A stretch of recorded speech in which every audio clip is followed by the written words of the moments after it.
Hello there. Oh, where's the camera? Oh dear. Hang on a moment. I don't know why my camera's not... Hmm.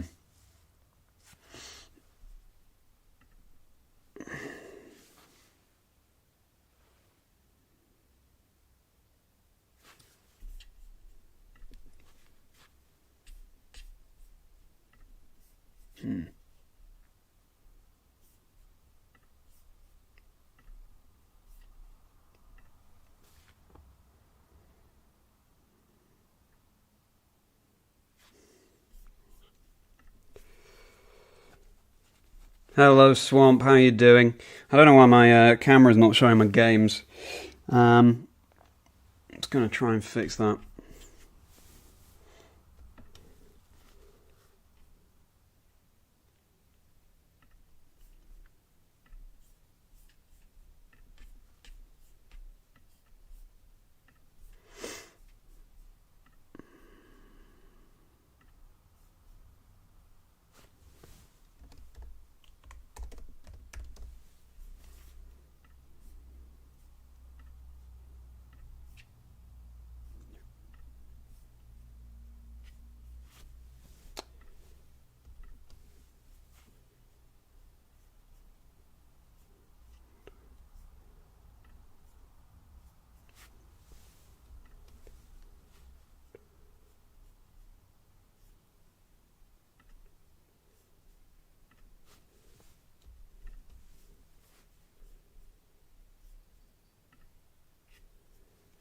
There we go. Alright, ready. Let me just get the music going. Nice.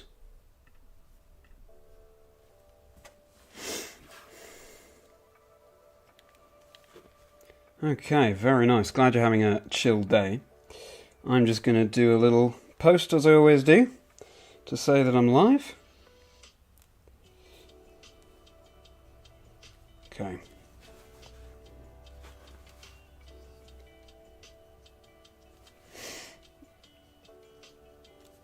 Got to pose for the camera to take a photo.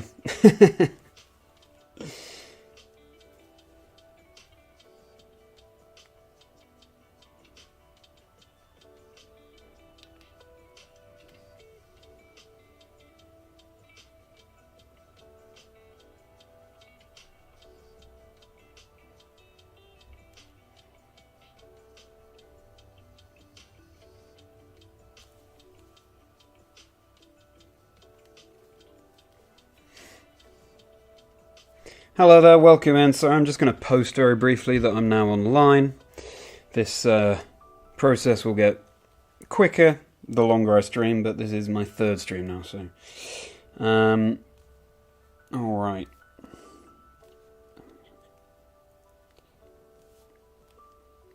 Welcome in. I hope you're both ready for a chill Sunday stream, because that's what we're going to do.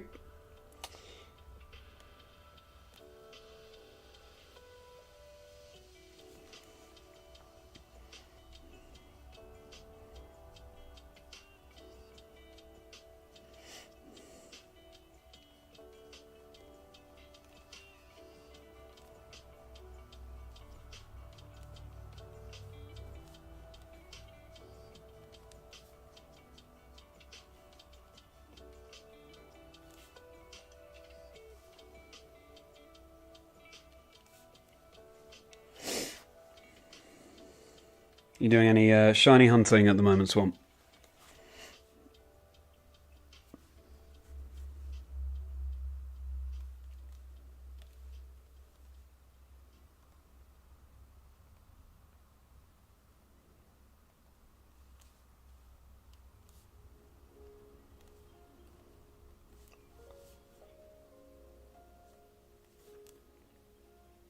So working on the Professor Oak challenge. How's it going, Swamp?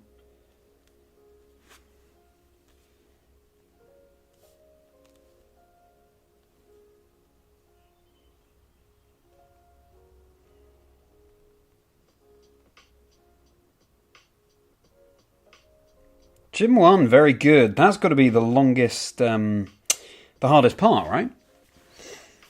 because at least the levels get a little bit higher after that point.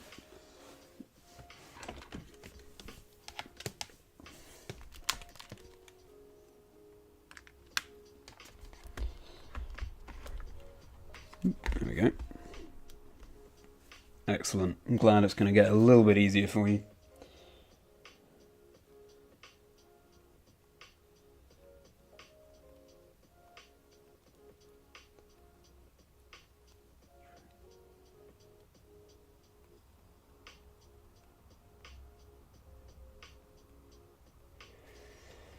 Hello everyone, hello Starchild Luke, and thank you for greeting the chat as well. I'll be going very shortly. I'm just posting on the socials that I'm live now. Yeah, now how it is.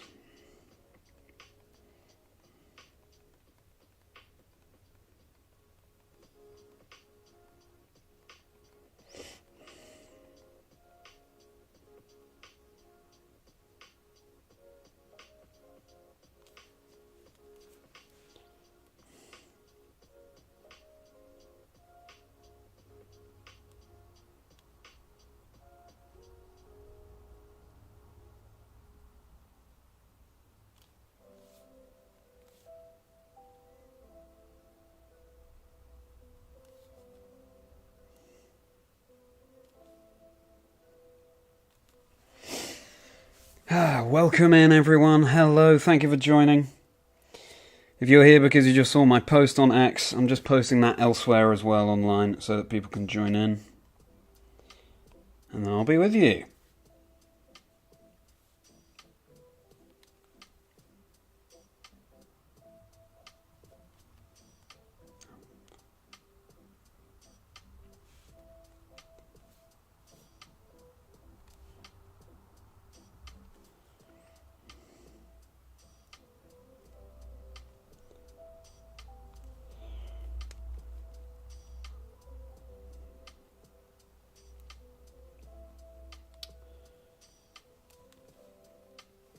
Now when you're doing an Instagram story and all of the layers get messed up, your link ends up behind the picture, oh dear.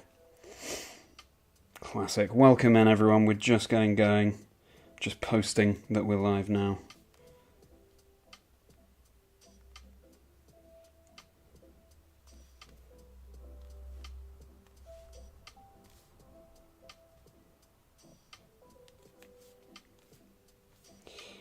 Alright, we're nearly there. We are just going to go on to a post on YouTube as well.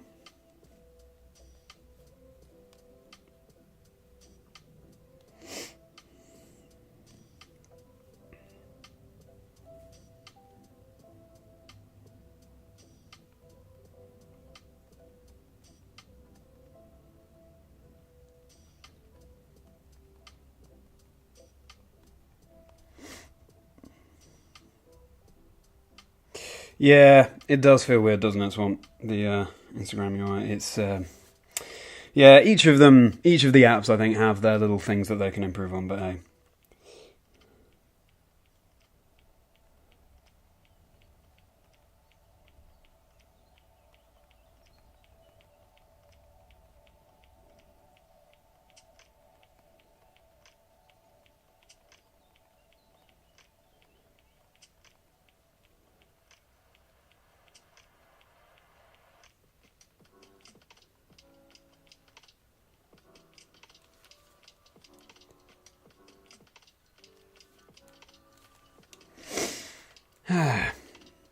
Right, nearly there, just posting. Cool.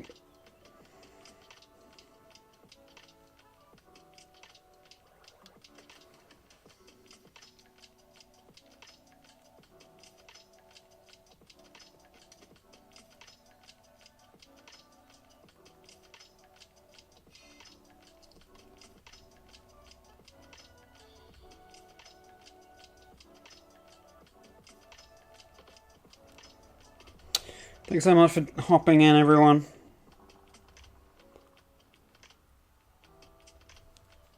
Alright.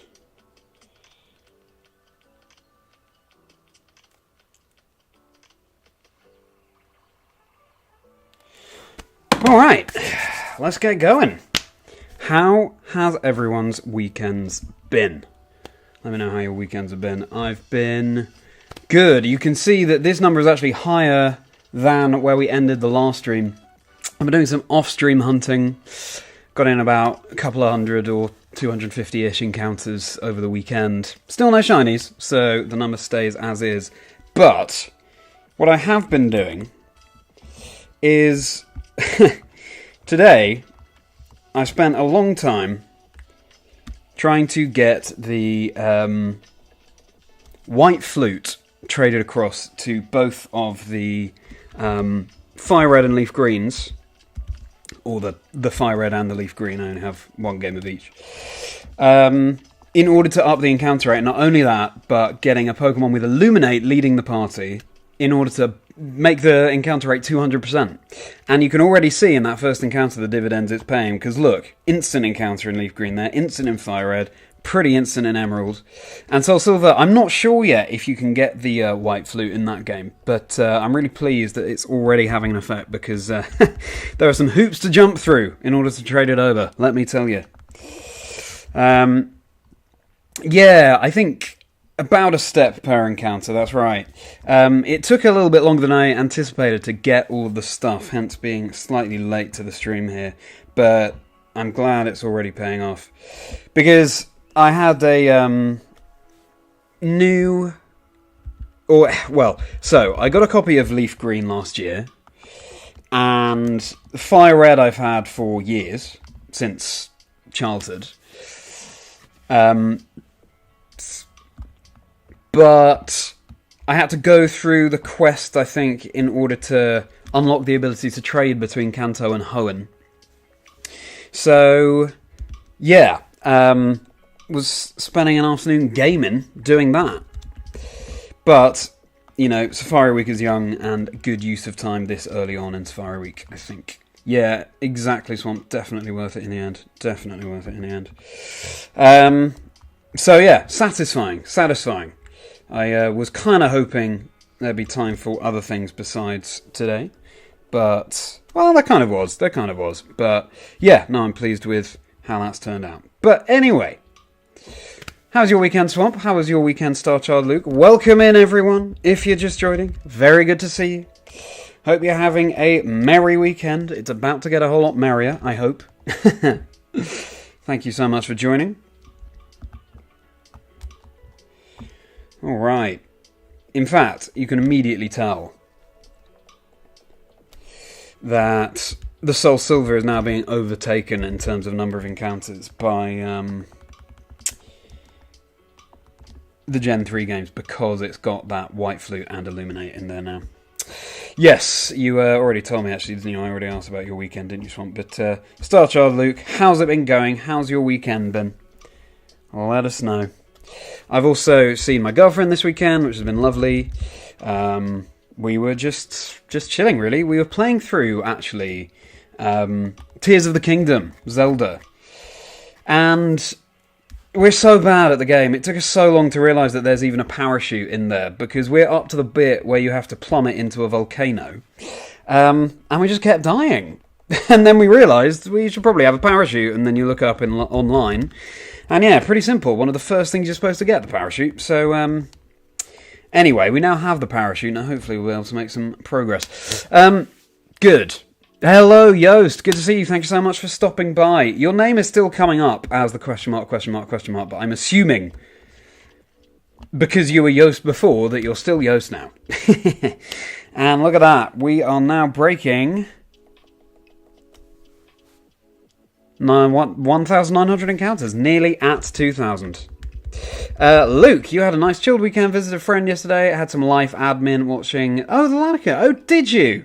That's very kind of you to watch that, Luke. Did you enjoy the Belgium vlog? Now, Yoast, who's appearing in chat as question mark, is the champion from that Saturday, I believe, of the mid-season showdown. So you're in the presence of greatness here with Yoast. So, I'm glad that you guys are in the same chat together. But thank you so much for watching that, Luke. Did you enjoy the video? I know you get the paraglider right at the start, Swamp. This is the thing. because it's such an open world game, we were literally just doing whatever we wanted. And so, because there was no path telling us, oh, go and get the paraglider, we just went off on a wild goose chase. We've done a few of the geoglyphs, but we still don't have the paraglider. Well, we do now. But yeah, glad you enjoyed it, Luke, and nice to see those congrats being passed on there. Nice. It's been... We were talking about the Tears of the Kingdom, Zelda, which, I was just saying, my girlfriend and I, it took a long time to get used to how that game works. I see, yes. I didn't realise, so I haven't played any other Zelda game. I hadn't realised that you are forced to get it in Tears of the Kingdom. But that would have been helpful. Would have been helpful to, to have been forced to get it. Oh well. Yeah. Anyway, good game. I'm very excited for the new Zelda game that they announced coming in September. I mean, not too far away at all.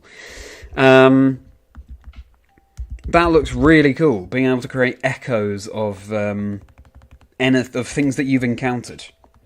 Really nice. Really cool.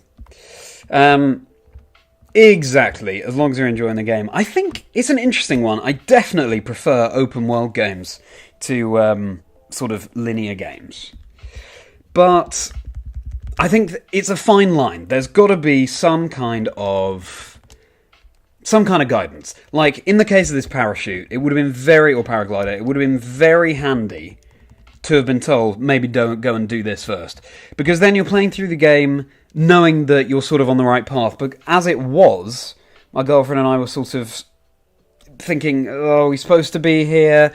All of these enemies feel overpowered for us right now. What are we supposed to do first? We got a bit lost, and so that lost us a bit of momentum with the game. But hopefully now we can pick it back up. But it's definitely such an absorbing game. Anyone else Zelda fans here? Welcome in, if you're just joining. Because, yeah, Tears of the Kingdom is my first Zelda game. So, I'm sure there are so many more games to explore. I also really like the look of the Dragon Quest remaster that they're releasing. Again, I haven't played Dragon Quest, but the games just look right up my street, look really interesting. I did play a game called Golden Sun when I was younger. Has anyone played that game? It's great. It's a big old epic sweeping fantasy adventure, and it's a game that you've got to keep up momentum with, because otherwise the story just runs away with you. You don't really know what's going on. And yes, but when you have the time to put aside to dedicate to it, such a good game. You love Golden Sun, Luke? Yes! Excellent stuff. Excellent to hear that you love that game, because I think it's such an unsung masterpiece. On the Game Boy Advance as well, and so sort of beyond its time, I would say. That game, even just for a Game Boy Advance cartridge, there was so much going on in that game. Is your favourite RPG not called Pokémon? Yeah, well, to be honest, I might be with you there. I've got such fond memories. Did I like the open world aspects of Scarlet and Violet compared to most Pokemon games? I did. What I would have loved is to have seen you being able to challenge the gyms in any order that you want. There was that level barrier, which was a shame. But, can't complain too much, because fundamentally it was really, after Legends Arceus, our first completely open world Pokemon game. But yeah, I'm not surprised to hear that there are people in agreement with that. But it was still so exciting. I loved the gameplay. It happened to be released at a time when I was very busy writing the one-man show that I was performing last year. And to be able to just, switch off from that preparation and Nintendo Switch on to play was really, really great. I really appreciated that time and just get so lost in it. I think it took a little while to get used to the open world element.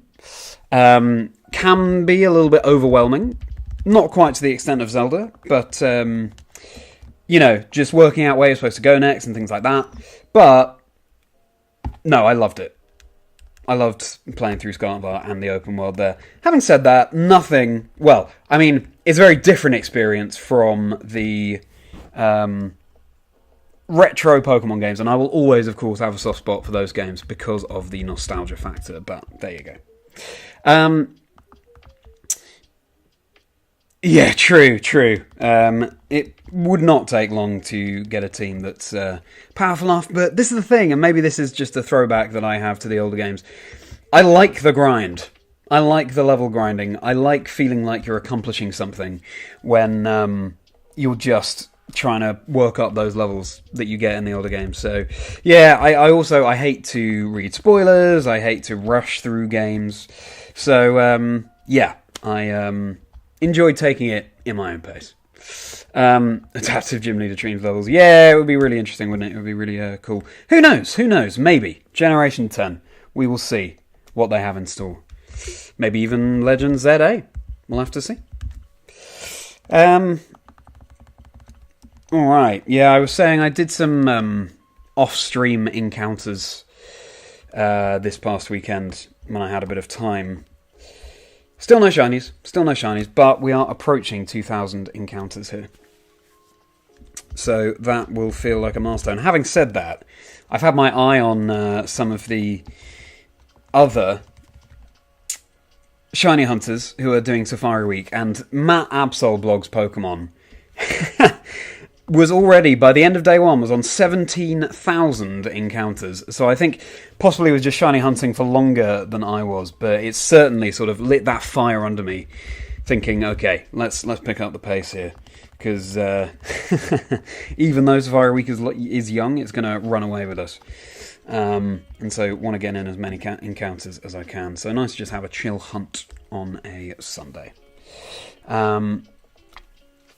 Feels like the wild area in Legends Arceus were Game Freak testing the open world stuff. Yeah, maybe it does. I guess the wild area was slightly different, wasn't it, from the full open world that we had in Scarlet and Violet and Legends Arceus, because they weren't... You didn't... They're still that in-battle screen rather than just overworld encounters, so to speak. But yes, I totally know what you mean. And it would be cool to see a Safari Zone return to a future Pokemon game. Let's ask that question, actually. What feature from older Pokemon games would you like to see return to later ones?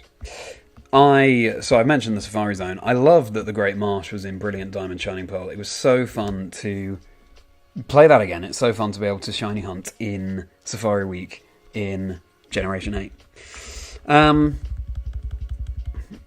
Yes, I'm sure that Generation 10 will be as polished as can be. Out of battle catching. Oh yes, of course. Yeah, that'd be interesting, wouldn't it? Yeah, it's interesting we don't have out of battle catching in Scarlet and Violet. I think it does... It can make things a little bit too easy, I guess. Especially if you're playing through a new game for the first time. So, we'll have to see about that. Maybe in the testing, when Legends Arceus was released, they thought, okay, maybe we'll remove that for Scarlet and Violet, but who knows? Who knows what we'll have in store. Battle Frontier, yeah. It's a good answer. I still just run through the Battle Frontier sometimes. In fact, on this very copy of Emerald that I'm shiny hunting in, this is a new one as well. I managed to get this fairly recently. And hello everyone, by the way. Welcome into day 3 of Safari Week shiny hunting. We don't have a shiny yet. We'll see if something shines today. Yes, I've recently got the silver symbol, if that's what it's called, in this copy of Emerald. Still need to work towards the gold, but you know how fickle it can be. You know how you just have a bad matchup into one opponent, just like VGC really, and then that's your run over. But really interesting to see some people going for the world record. 2002, look at that. We have broken through the 2000 mark, and thank you all everyone for being here to witness that. Welcome into the stream. If you're just joining, we are doing Safari Week. If you don't know what that is, it's finding shinies in the Safari Zone, and they can run away. So, shiny is a rare enough already, a 1 in 8,192 chance in this game, in these games. And there's a chance we could fail them, but that's why we do Safari Week. It makes it all so much sweeter when we do get to catch them. Welcome in, Damien. Thank you for being here. Thank you for hopping in the chat as well. You remember 1998? Well, hey, I was pretty young in 1998, but I can still remember some of it. I imagine we're a roughly similar age, Damien, but who knows. Legends Arceus is geared towards catching Pokemon as the main form of progression. Yeah, that's true, that's true. Yeah, slightly different. And also, of course, the battle system worked differently in Legends Arceus than how it does in other Pokemon games. So we've got that element to it. Yes, Battle Frontier, Battle Tower, that's, of course, going to be a popular option in a a VG Casters chat. But, yeah, it'd be cool to see that again. Aiming to return to the Battle Frontier in Platinum. Okay, Damien. So, do you have some kind of streak going there? In the Battle Frontier in Platinum? It's great, isn't it? I mean, there's a Battle Frontier in Soul Silver, Heart Gold as well.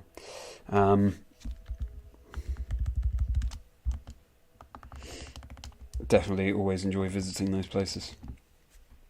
What's the game? Remind me which game it is. It's either Gen 6 or 7, but I'm not so familiar with those generations. Where it says there's a Battle Frontier coming. And that's it. I can't remember which one that is.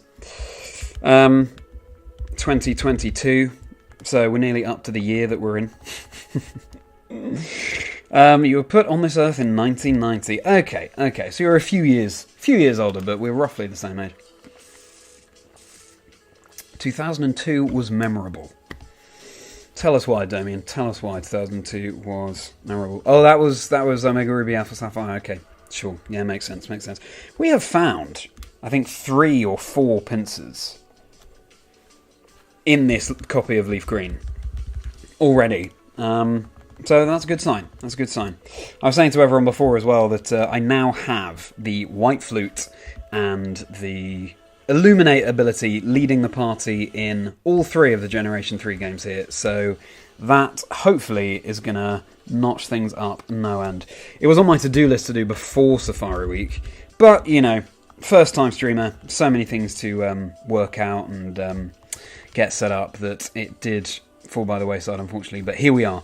I had a Sunday of being a gamer, getting all of the necessary things, and it also required getting through the Sevi Islands in order to get that trade set up between Hoenn and Kanto.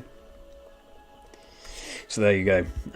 But I kind of love that grind, to be honest. I was saying before as well. I love the level grinding. I also love the grind of getting competitive Pokemon in-game. Just seeking out the Pokemon and getting their EVs to the right place, making sure they've got the right base stats, and then making sure they're hyper-trained and the right ability. I think there's something very satisfying about building competitive Pokemon in-game. You love the gym leader rematches in HGSS. Yes, oh, that was so good. Real challenge as well, to make sure that you are... you've got to check the games every day. You've got to phone at different times of the day in order to work out when the right time is to call them, when the right time is to rematch them. Yeah, the gym leader rematches were so good. I'm so glad that we had some gym leader rematches in Brilliant Diamond Shining Pearl. Would be cool to have. Well, we did actually have gym leader rematches in Scarlet and Violet. I guess it's slightly different, but yeah, being able to rematch them over and over. I have a Soul Silver playthrough, in fact, on this very file, where I went through it with Pokemon that, let's say they're lovers, not fighters. And so we got Meganium, we got Ledian. I love Ledian, it's underrated. That's why we're hunting Ledibur in this game for Safari Week. And Corsola, Xatu, which only learns Psychic very late on in its level growth, which makes it challenging. It now has learned Psychic. Piloswine, which is, of course, a real MVP. And is that 6? I think I'm forgetting one. But anyway, a team that isn't so known for its battle prowess. Seeing if I can... It's got through Kanto. Has to do the gym leader rematches, and then we have to see if we can take on Red with that team. So maybe I'll stream that, if you'd be interested in seeing me getting through all the gym leader rematches and the Elite Four again, and then Red with a team that has Ledian on it. And I promise it will come to some battles, because I love Ledian. Then let me know. Yeah! An Auras update with the new Battle Frontier. That would be... that'd be bold. I'm not sure people would be ready for that, to be honest. The Battle Tree Swamp. I would guess so. Again, I don't know Generation 6 and 7 so well. In fact, I'm playing through Generation 6 at the moment with Y. So I need to remind myself of that. But I would assume it was USUM. Oh, accidentally threw a rock at Dojo. Sorry, Dojo. Didn't mean to hurt you there. Okay. Yeah, man can dream. 2002 had a real Slim Shady. Yeah, certainly did. Your shiny Gumi is now Hisui Gudra and been on the grind in Blissey Raids. Yeah, Blissey Raids are so useful for getting those shards. Glad to hear. That sounds like a good use of the weekend, Damien. Very cool to hear. Has anyone been going for the Embor as well? Anyone got that Terra Electric Embor? Platinum at times, yeah. Platinum at times in terms of real Slim Shady, or what are you referring to there? Finally got an Eviolite in the Dream Radar today from Landorus T. Wow! Good job. Damien, you're someone who always has these quests going on in past Pokemon games or past Nintendo games generally, and I respect that. I'm glad. These games really do provide us with endless opportunities to go back and replay them for various things, and that's what I love about Pokemon. There's just so much to the lore, beyond VG, beyond the regular playthrough, so yeah. Absolutely love that. Ledian, it needs an evolution, or it needs a Mega Evolution, or something like that, because Ariados doesn't have a any kind of evolution, but who knows, ZA or a future game, they might both get a Mega Evolution. It was surprising to me that you had Spinarak and Ariados in Scarlet and Violet in the Teal Mask DLC, but not Ledian.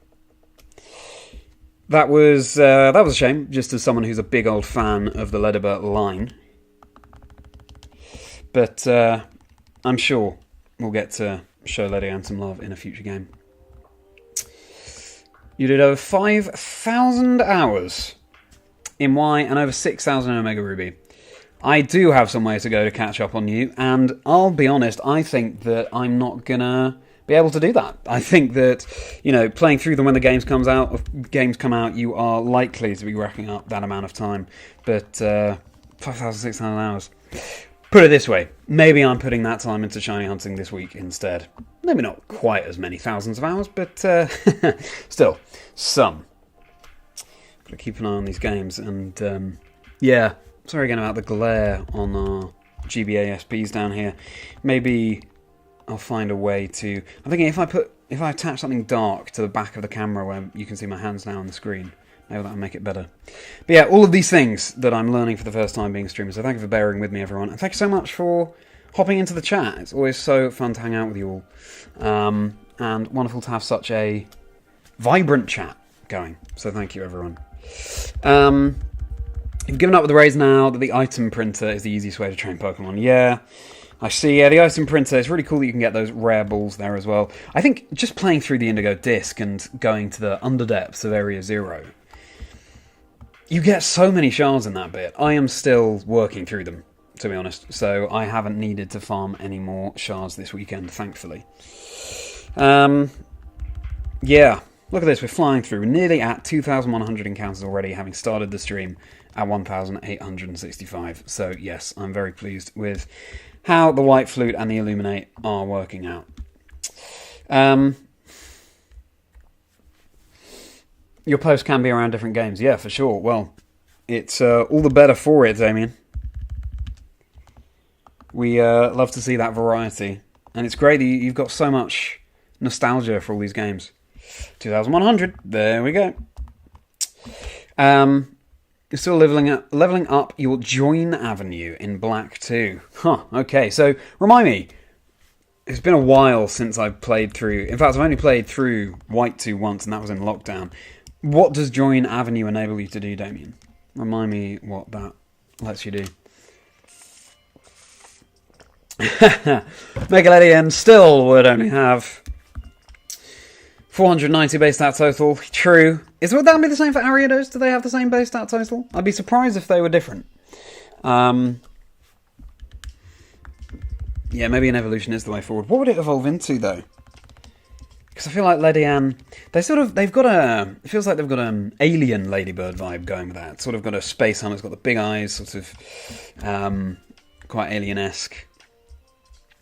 Where would it go if Ledian evolved? It's already the 5-star Pokemon, you can't beat 5-star, so there's that too. Also, maybe they just want to keep it as a slightly less powered Pokemon, and that's fine too. That's fine too. Maybe I'd like Ledian less if it evolved, because I like trying to make the Pokemon that aren't so strong work, you know? You lived on Pokemon Y in 2013-14. Well, fair enough. That's often the way when a new Pokemon game comes out, Damien. Do I play much VGC myself? Yeah, so casting, obviously, means that you're not competing in whichever event is on that weekend. And so finding the time to compete in regionals and things around that is pretty tough, to be honest. Because sometimes, of course, you also just want a weekend to yourself. But I really enjoyed competing in, and Starchild Luke will have seen this as well, in the Belgium vlog that I uploaded featuring Joost, who might still be watching, not sure. But went over to Belgium with Ben Kiriakou and casted a tournament that Simon van der Bochte was running. Of course, he's Shmon Online, famous within the Pokemon community, tournament organizer and VG player. And there, Ben and I competed in a Premier Challenge, and I came third with Frostmoth in Regulation Set F, which I was really pleased with. I love Frostmoth. Nice to show an underused Pokemon some love. It had a real good niche in Regulation Set F, with Ice Scales, halving damage from special moves, as well as Terra Water to take care of Incineroar. Yeah, so I was pleased with that, third in Premier Challenge, but again, I just would need to get to more locals or whatever we will have in the coming season in order to really really go for it properly. I think, you know, for me, my preference is casting. You still have to be playing, of course, in order to cast. In terms of actually competing, yeah, it's just hard to make that fit around the casting. But, yeah, each to their own. It depends on which caster you have as to how seriously they'll be competing. Ariados has 10 more base points. That's very, very interesting. Normally, sort of version pairs like that are as similar as they possibly can be. But hey, there you go. You can open up shops in Join Avenue that can have cheaper pricing items. You can do all sorts such as gym, barbers, lottery, antique. That's really cool. Yes, I'm now remembering, because is Join Avenue in a Pokemon Black exclusive, whereas it's the White Forest in Pokemon White, right? So it's the items in Pokemon Black, but it's the Pokemon in Pokemon White, I believe. I played Pokemon White version back in the day. Yes, yeah, you would have seen those tweets, because I was buzzing about coming third there. When you reach level 20, you can get a land that quickens eggs hatching, similar to O-Powers. Oh, I see. Okay, that's also very handy.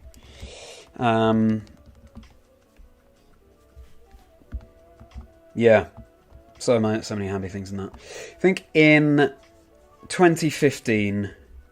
Splatoon moved me away from competitive Pokemon. Oh, I see. So you used to compete yourself, Damien. That's very exciting to hear.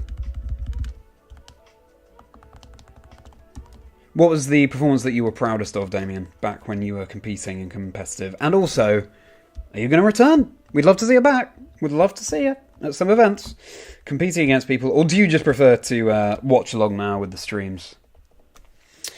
I am thinking about Black City White Forest because I played through White, but White 2 I only did in lockdown, and only then I think I just beat the Elite Four, and then I didn't go back to it, so I'm not so familiar with Join Avenue and stuff like that. Did I do a draft league or a tournament a few years back? I assume that you're talking to Damien there, Starchild Luke. But if you are talking to me, I did not. I was competing in the London Corviknights, which is a Pokemon Discord community based in Europe, I guess, principally in the UK, but in Europe generally. I was competing in some just casual tournaments that they'd be running. But I did a draft league, but I think that was before I had a Pokemon Twitter account, so it probably was not that. You got destroyed in an overused battle in 2016, and so I totally lost interest. Okay, well, there you go. Hopefully, Damien, hopefully you'll be able to rekindle that fire. Because, yeah, not every battle's going to go your way. I'm sure that you've got plenty of potential. I think, from my perspective, I think I could... I think, you know, I'm a decent player, and I think I could be a really good player if I dedicated the time to it. But I think already my baseline is pretty good. Again, it's just finding the time to compete seriously. But heading into the new season, we'll see what the new structure is like for championship points, and then we'll go from there. Going back to why doing overviews and size, just stay there. Oh, I see. Oh, okay. So you've been doing legacy formats, battling Damien, since then. Interesting. Yes. Singles. Okay. Got beaten by an 8-year-old. Well, hey, there are some very talented young players out there. In Belgium, I was up against some younger players. Maybe not as young as 8, but they really, the skill level, as everyone says these days on the streams and so on, is so high at the moment. It's, got to keep your wits about you. Yes, London Corviknights, that would have been it. I, only very occasionally now am able to participate in some of the online tournaments that the London Corviknights run. But they're fantastic. You should definitely go and check them out. London Corviknights was my first online Pokemon community ever. And I couldn't be happier to be there. Introduction to other people who play competitive, basically. Sorry, I was just double-checking that Venomoth, but no, it was not shiny.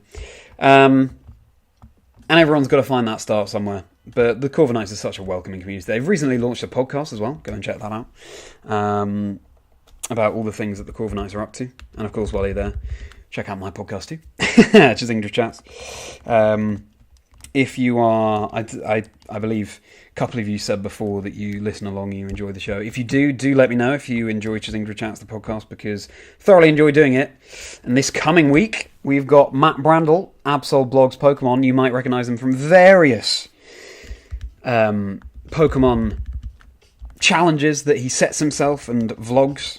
And also the person who hosts Safari Week. So I had the pleasure of interviewing Matt recently, and that episode is coming out on Wednesday, so I hope you're excited for that. He approached the questions around the Pokemon on his dream team and so on in a way like I've never seen anyone approach them. So definitely worth a watch or a listen if that's how you prefer to consume podcasts. But yes, make sure you check out that episode coming out on Wednesday. Fire Emblem, yes, I see, yeah. Fire Emblem, a game that I think I would love. I just haven't got around to giving it a go yet. I think I told you about last year, the party I was at that was sort of a Fire Emblem live-action role-playing thing. It was so cool. You battled a Poketuber and destroyed him in VGC. You never uploaded to YouTube in 2015. Well, there you go. Gave him a run for his money, Damien. I am going to move this counter. Oh, that's not the right thing. I'm going to move the counter over slightly because it's annoying me that it's not central. You can't see it so well there, but I think that's better. Alright, welcome in everyone. If you're just joining, thank you so much for being here. Hope you're enjoying the streams. I'm loving doing them, and it's wonderful to hang out with you all. So exciting to be here in Safari Week, trying to find shinies in the Safari Zone that may well run away. And then I'll be an unhappy man. Except, it is of course all about the journey rather than the destination with shinies. I mean, can you imagine seeing something like a shiny Pinsir, one of my targets in Leaf Green? Just that in itself, to have that on my cartridge would be so exciting. You have an overused battle up on YouTube versus Shady from 2014. Very cool, Damien. Very cool. Dare I ask how that battle went? I assume since... or, well, who uploaded it, actually? There's no... don't know which one of you uploaded it. But that's very nice. Shady and Drew, yeah. Nice shout out there. Luke. Fire Emblem Engage will be my thing. Story-wise, Fire Emblem Three Houses. See, I think that this live-action roleplay party that I went to last year was a Three Houses spin-off. And it's interesting that you say that. Is that because the gameplay in Fire Emblem Engage is more sort of like Pokemon Battles-wise, or for some other reason? Because I am all about the gameplay and, well, the storyline as well, so maybe Three Houses is my thing. Alright, 2,200. At the moment, we are averaging, based on my very rough calculations, we're averaging 100 encounters in just over 10 minutes, I would say. Like 13 minutes, maybe. Let's see if we can get even more in. Let's see how many encounters we can do tonight. Because you're not going to find shinies without encounters. Should have been uploaded. Fan service to Fire Emblem fans. I see. Okay. Yeah. I do love getting lost in a game's lore. I was talking about Golden Sun earlier. What a game. What a game. Stories all over the place. Well, fair enough. Fair enough. It seems like a really unique style of game as well that I'd really love to experience at some point. Now, we were talking about Gen 5. Black, white, black 2, white 2. Let me know what your favourite Gen 5 Pokemon is. What's your favourite Gen 5 Pokemon? Little soft reset for the franchise, so to speak, having only brand new Pokemon obtainable before the Elite Four. I think for me, it's tough. It's tough. I need to remind myself of what Gen 5 Pokemon there are, actually. Because on my team that got through to that I battled the Elite Four with, and yeah, by all means, add me on one of your Switch consoles. Would love to have you there as a friend. I don't have too many Nintendo Switch friends, so that'd be very welcome. On my Elite or my playthrough team of Pokemon White version, this was back when I had the mentality any Pokemon will do. I would keep, for example, I kept my my Simi Seer. That's it. On my team for my Elite Four playthrough. If I were playing now, maybe I would have moved that off my team in favour of a different fire type. But hey, so I had Samurott, Simisear, Sigilyph. Do like Sigilyph.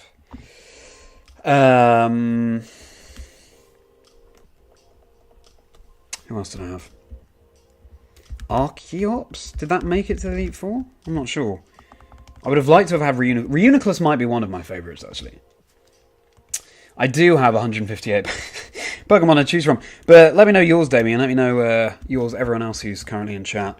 I like Reuniclus. I like Cryogonal. My favourite type is Ice, so no surprises there. I do like Sigilyph, maybe not quite as much as those two that I've just mentioned. Archeops is really cool, actually. I do like Archeops. Interesting, I think, competitive strategies open to you with Archeops with Defeatist, the ability. Gonna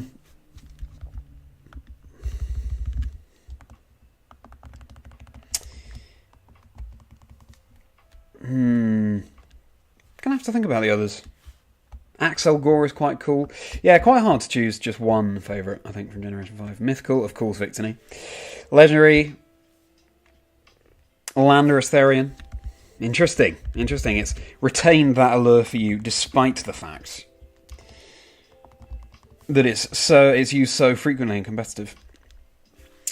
And non-legendary Zoroark. Yeah, well, Zoroark was the very first Pokemon to be launched, right? To be revealed from the then upcoming Pokemon Generation 5 games.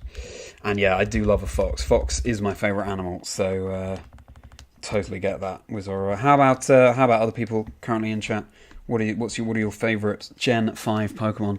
I'm just going to check my phone because, yeah, at some point,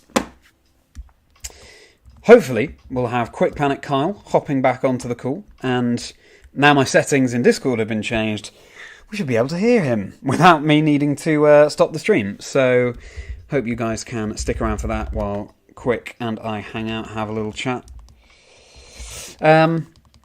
Thundurus, one of your top Pokemon in Omega Ruby Alpha Sapphire Battle Spot. Very nice, Damien. Very nice. Thundurus might be my favourite of the genies, actually.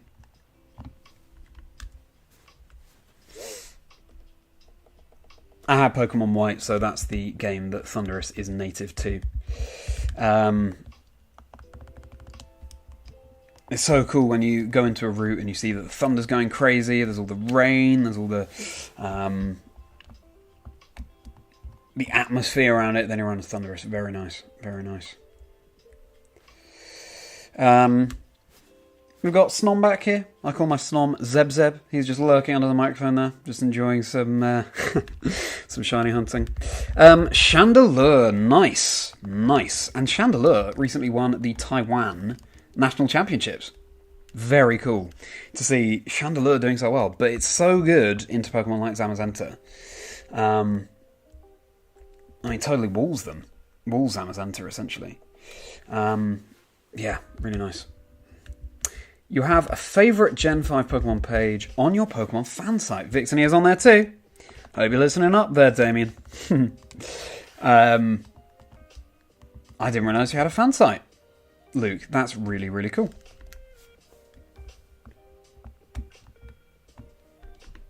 I will go and check out your fan site for sure. Hopefully I'll be able to find it easily. Pinsir is, I think it's a 4% encounter rate in this area. We're getting so many of them. And I'm not complaining about that. Pinsir's definitely one of my targets. Stay hydrated, everyone, especially in the heat. In the UK today, I don't know how many of you in the chat are from the UK, but it's been baking. The weather's been absolutely phenomenal. Been lovely. I was outside in the garden. Didn't mean to throw a bait of that venom out there. There we go. I hope everyone's been enjoying the weather. I hope the weather's been really good where all of you are. It feels like it's finally summer, because we've had a wet start to the summer here in the UK.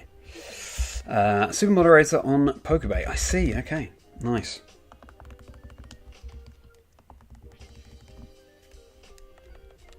Very cool. Okay, we've done Generation 5. What about... Let's go backwards. Favourite Generation 4 Pokemon? And that is tough. I really like Porygon Z. I just really like the Porygon line. I think it's a cool idea for a Pokemon. In terms of, like, a true original Pokemon, Manaphy's cool, if we're allowing mythicals. And if it's not a mythical, then that's what I like. Ooh, I prefer Misdreavus to Mismagius, actually. I think Garchomp and Darkrai, yeah, classic choices there. Darkrai is really cool. I'm a big fan of Darkrai. Not that I'm not a fan of Garchomp, but I think a really cool idea for a mythical. And dark types I don't tend to be as much of a fan of, but Darkrai I think is a really good way of doing it. Either Magmortar or Tangrowth. Yeah, Magmortar's really cool. I want to do a playthrough with Magmortar. Maybe I'll shiny hunt it or something. There are so many quests that I want to do. Hopefully I'll be streaming them all. Hopefully we'll all be having a good time with them together. It's my birthday coming up in about 6 weeks, and my main thing that I need to look into is having a proper computer so that I can stream with a capture card, stream from the Nintendo Switch. And then all sorts of new streaming and content are open to us. So that will be coming, hopefully, relatively soon. Yeah. What else? What other original Gen 4? I do like bugs. What bugs are there? There's Burmy, there's Wormadam, there's Mothim, Vespiquen. Oh, Yanmega. I do like Yanmega. But probably I prefer Yanma, actually. Gen 4 Pokemon.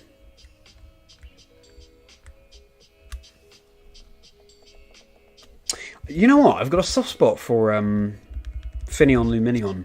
Originally, I wasn't such a fan of those Pokemon. But they've really grown on me. They're very pretty. And really interesting moveset, to be honest, as well. With Tailwind, stuff like that. Also, it's so cool that Manaphy, going back to Manaphy, gets Tail Glow. Can you imagine if that move were more widespread? Some Pokemon will go absolutely crazy with Tail Glow. When you played Battle Revolution Online on the Wii, you did doubles with 6 Darkrai. Many players instantly quit. Well, Damien, I'm not surprised, quite frankly. Yeah, but I'm sure that the games where the trainers didn't quit were a lot of fun. 6 Darkrai, and did they all have Dark Void, stuff like that? Okay, and here we are. We are about to break 2,300 encounters, and that took us roughly, 10 minutes, so we are on track. 100 encounters every 10 minutes. Not too shabby. Hopefully that bodes well for us for tonight and for Safari Week generally. Everything was sleeping, yes. Well, there you go. That's what Dark Void does. Got to be careful and look at these screens for just a split second longer before instantly running away. Because that is one surefire way to fail a shiny. Look at this. Look how fast these encounters are now with the White Flute and Illuminate. So good. In fact, I've just had a thought. I'm not sure I've got my Illuminator leading in Pokemon Emerald. Let me just check that. Oh, I do. Good. Got Lux the Staryu, Latin for light. And we got the White Flute going in these 3 Gen 3 games as well. Alright, you know what's coming next? Fave Gen 3 Pokemon. Oh, it's really tough, isn't it? I mean, I love Lunatone. I really like Cradily. I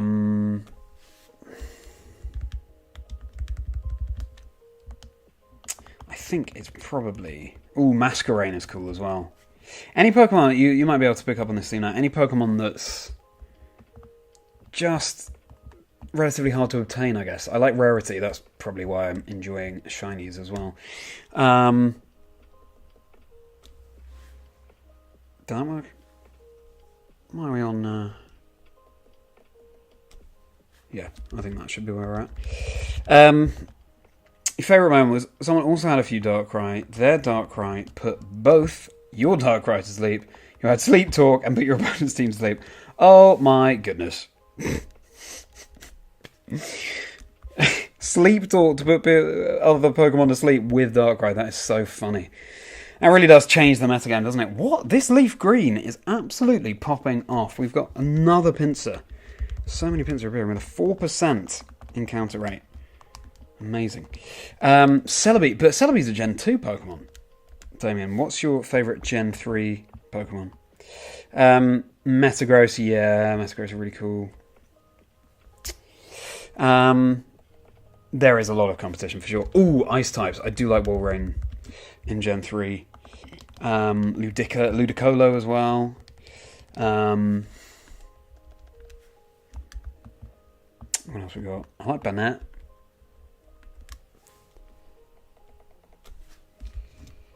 I preferred Sapphire. I just prefer the Pokemon that appear in Sapphire to Ruby. I really like Seviper. I have a shiny Seviper. I did a Sapphire Dream Team quest. I was mentioning this the other day. And I had shiny Seviper in there, which is great because the area, the route where you find Seviper, Swablu is by far the most common encounter. There's a repel trick you can do. But Swablu is still by far the most common. But got that shiny Viper on the first phase. And I'm yet to do the Elite Four in that game, so I may well stream an Elite Four run of Sapphire at some point. I'm hoping to keep up the streams after Safari Week, by the way, everyone. Again, for the time being, until I have a proper computer, which hopefully will be in less than 2 months' time, it will be filming Game Boys like this, and I have various quests and things, ideas that I can stream in the meantime. But yeah, it's wonderful to have your support at all times. Well, I mean, wonderful to have your support either way during Safari Week or beyond. Only way to obtain Celebi in Gen 3? Yes, put a Japanese Pokemon Coliseum with a Celebi bonus disc. Absolutely.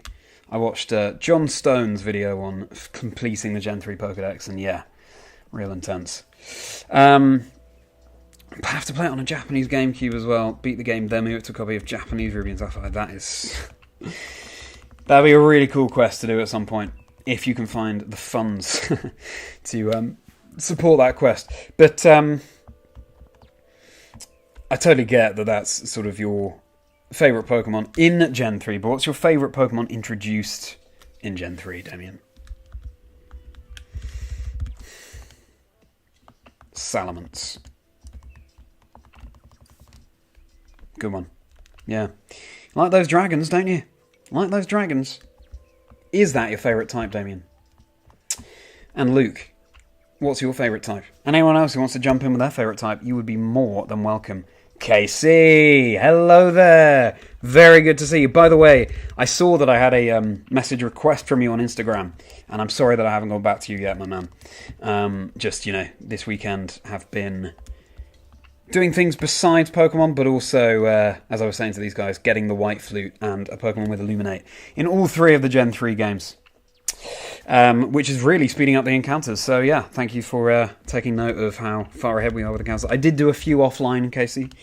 I've been getting a bit nervous because some shiny hunters have been posting saying how many thousands of encounters they've been doing, how many tens of thousands of encounters they've been doing, and I am not near that point. But, yeah, we're getting there. We're making headway. No shinies yet, Casey.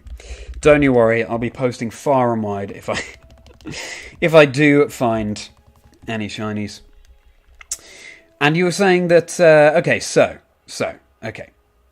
Damien, just catching up with the chat there. So, most Celebi bonuses are around £150+. Well, I'm not surprised. Emerald version these days tends to be just slightly less expensive than that, but still, I mean, you're paying in the hundreds. It's crazy.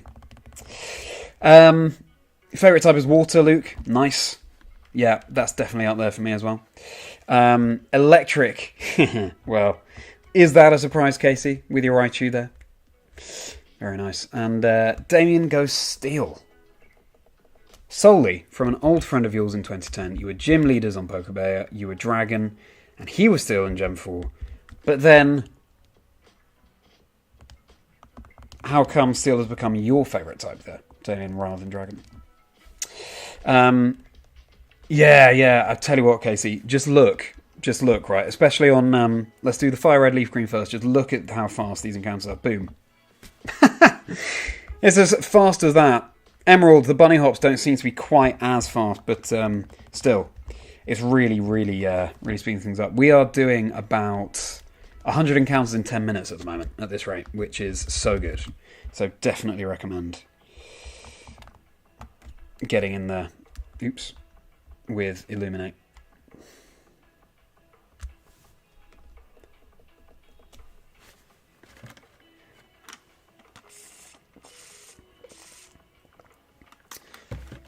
What do you mean though, Lou, by Casey beat you most of the time?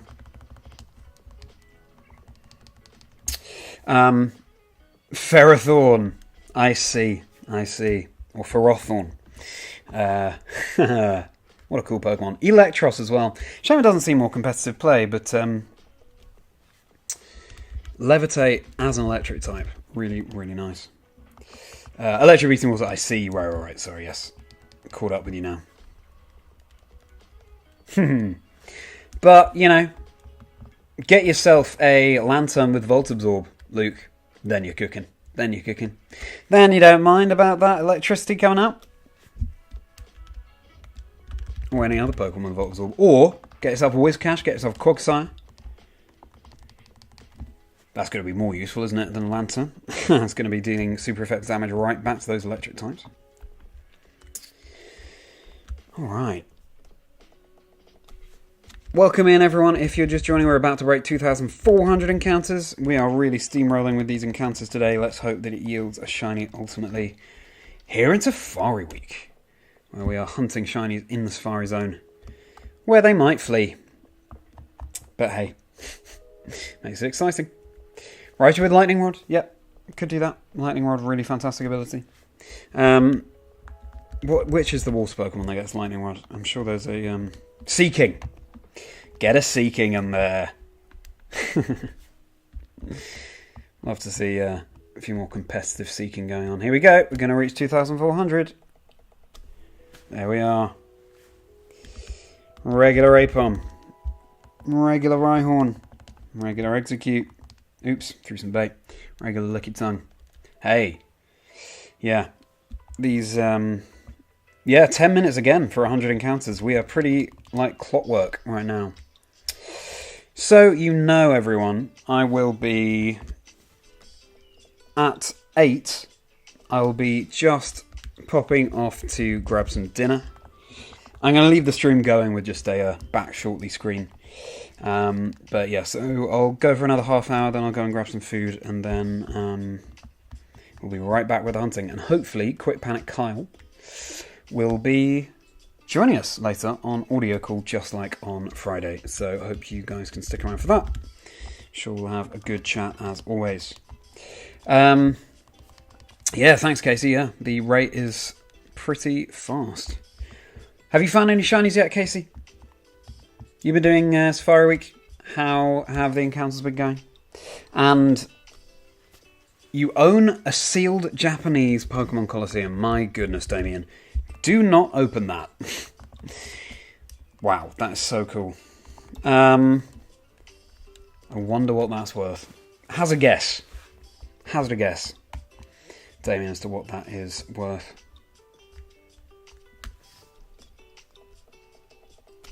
Seems like our lights aren't so flickery tonight. Apologies if you guys are having a different experience, but that's how it seems.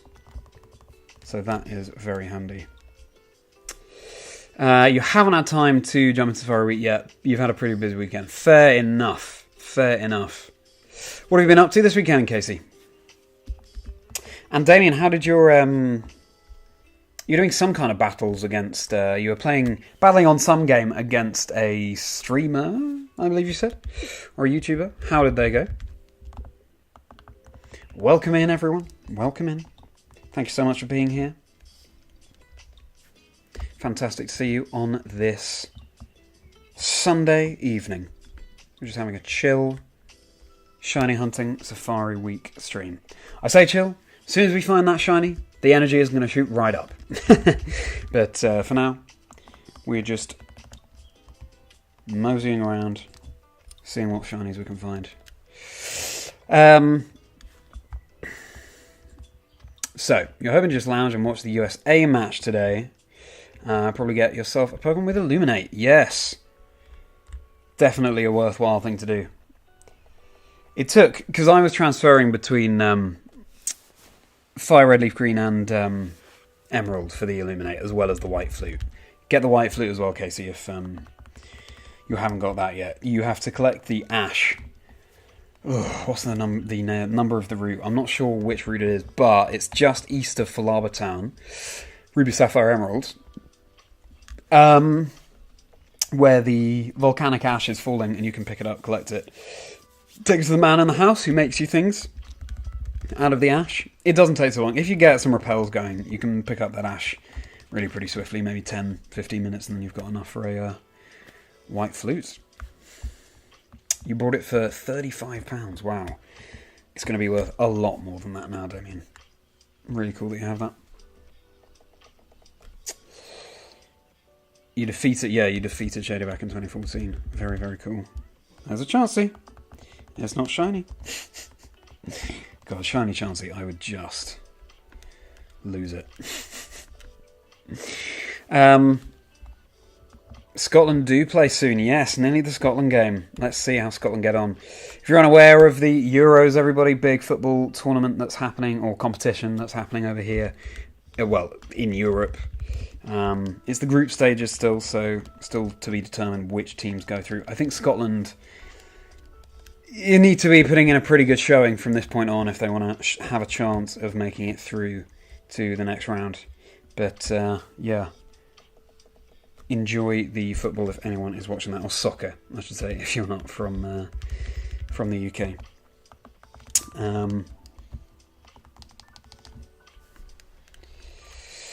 All right, very much appreciate all the support, everyone. By the way, both just making the stream more enjoyable as well as being here just in case something does decide to shine. Thanks so much. It makes it all so much more fun having you all here. So thank you. Nothing too crazy that you were doing this weekend, Casey, just some house chores. Hey, well, there you go. Got to be done. Birthday party yesterday. Got your thumbnail together for the Safari Week stream. Very nice, very nice. I cannot wait to see how that thumbnail has come out. Very much enjoyed putting my thumbnail together for the Safari Week stream over on this end. Hope you had fun getting yours together as well. Yeah, of course, the house chores never seem to end. That's always the way, isn't it? Especially when you have 4 kids. My goodness, I didn't realise, Casey. Wow. How wonderful. Well,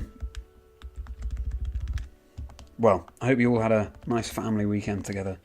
Yeah, and I salute anyone who is streaming, making content and so on, who has children to take care of as well, because that, alongside doing other jobs or someone's other job, is that's no mean feat. So hats off to you, Casey. Incredible stuff. You're likely going on Heart Gold shortly as you need a shiny stone for your Togetic. Nice. Is this just a casual playthrough, Damien? Or are you doing some kind of quest in Heart Gold? Or are you completing a shiny dex or anything like that? Really beautiful light. I'm just glancing out the window here and really lovely light. Evening lights here in the UK. I'm glad you've been enduring the Euros, Casey. Glad that it's been entertaining you.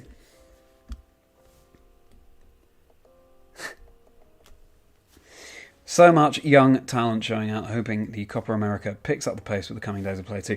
What's the Copper American? Excuse my ignorance there, Casey. Fill me in on what the Copper American is. Owning 4 Ultra Sun, Ultra Moon, good or bad? Hey, Ultra Sun, Ultra... I would... Well, especially from Shiny Hunters, I'd expect hearing like 4 Emerald or 4 copies of Fire Red or whatever. But Ultra Sun, Ultra Moon, I think you're onto something there. I think...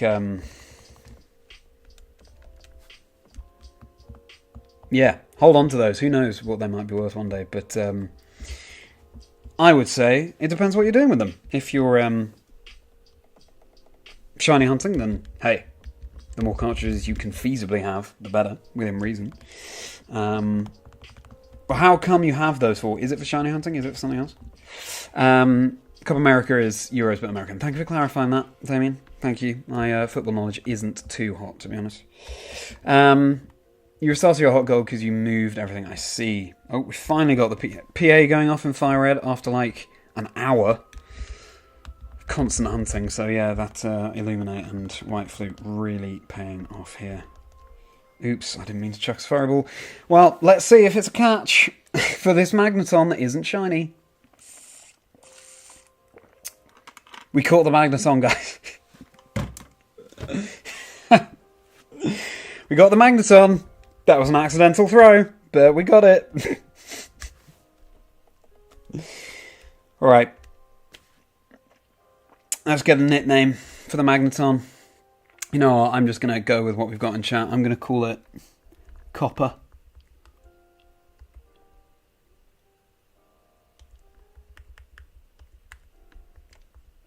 Oh, that wasn't working. There we go, Copper.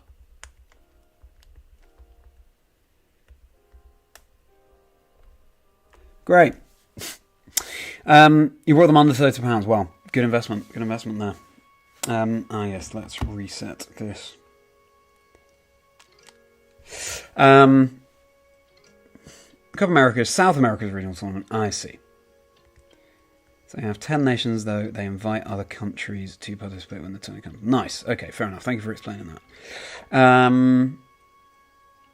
Nice. Okay, that sounds good. Copa America sounds like a really worthwhile tournament. Right. We'll just get back to the right area of the Safari Zone in Fire Red. Of course, this is going to slow down our encounters, but there's nothing we can do about that. Sure, we would have hit 2,500 by now. I don't want the Illuminate leading the party immediately, because that's going to make us run into more Pokemon before we get to the area we want to get into. Just want to be as efficient as we can with that.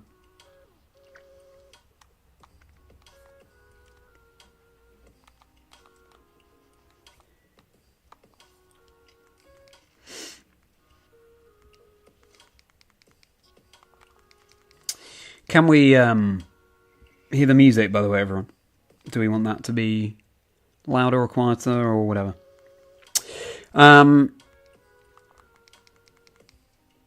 So, Illuminate in my Emerald.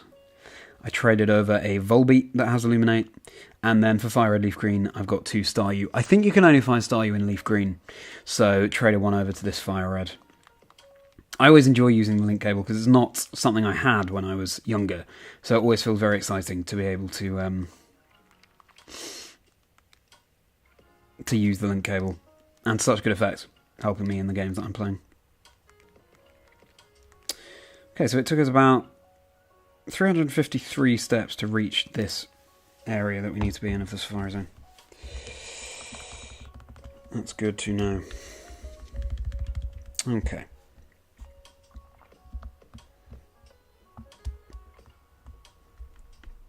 Get some more encounters in.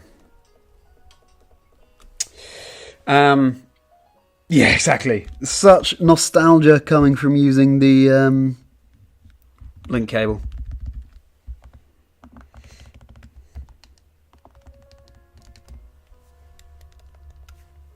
Even when you're just trading with yourself, it's just feels cool.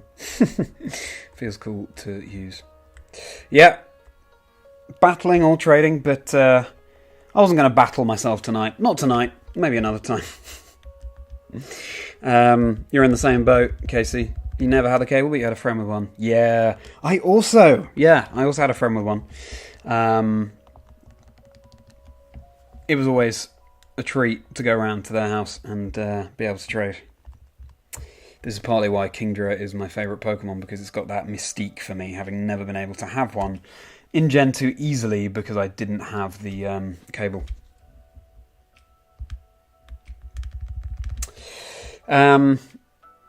Link cable trades with a Game Boy player, yeah, I can imagine. Yeah. I actually wasn't able to get the original games on the Game Boy.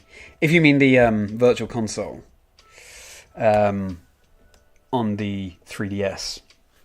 Unfortunately, even though the eShop closed earlier this year, you had to upload a new payment method like a year before that. And so I was too late for that, unfortunately, but would have loved to have done. I recently was able to get... so I have my childhood version, copy of Pokemon Silver version. And recently was able to get Gold and Crystal as well. So I'm looking forward to having the retro proper experience playing through those. Potentially have a little quest in mind for those as well. 2,500 encounters, everyone. We've broken at 2.5k. You should see, Casey, some of the Shiny Hunts online, like Matt Absol Blogs Pokemon I was saying earlier. Somehow by the end of day 1 of Safari Week had done 17,000 encounters and still had found no shinies. So it doesn't bode well, but also, they can happen at any time. At any time. So, who knows? Who knows when one might pop up. You were that friend that had a link cable, Damien. Well, on behalf of all of us non-link cable havers the world over, thank you. You think you said on another stream already, but that lime green... Oh, thanks so much. Yeah, funny story behind this DS, actually. It's funny that you say that. So, back at the end of my school career, so I was 18, the final exams that we have here in the UK, or in the UK, are called A-levels, and, doing a lot of revision getting me down, I decided to motivate myself that I would get a DS, which I didn't have, and Pokemon White, because that was the latest game.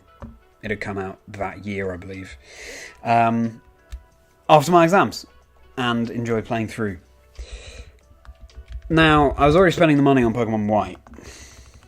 I think I was talking to a friend about this on the school bus.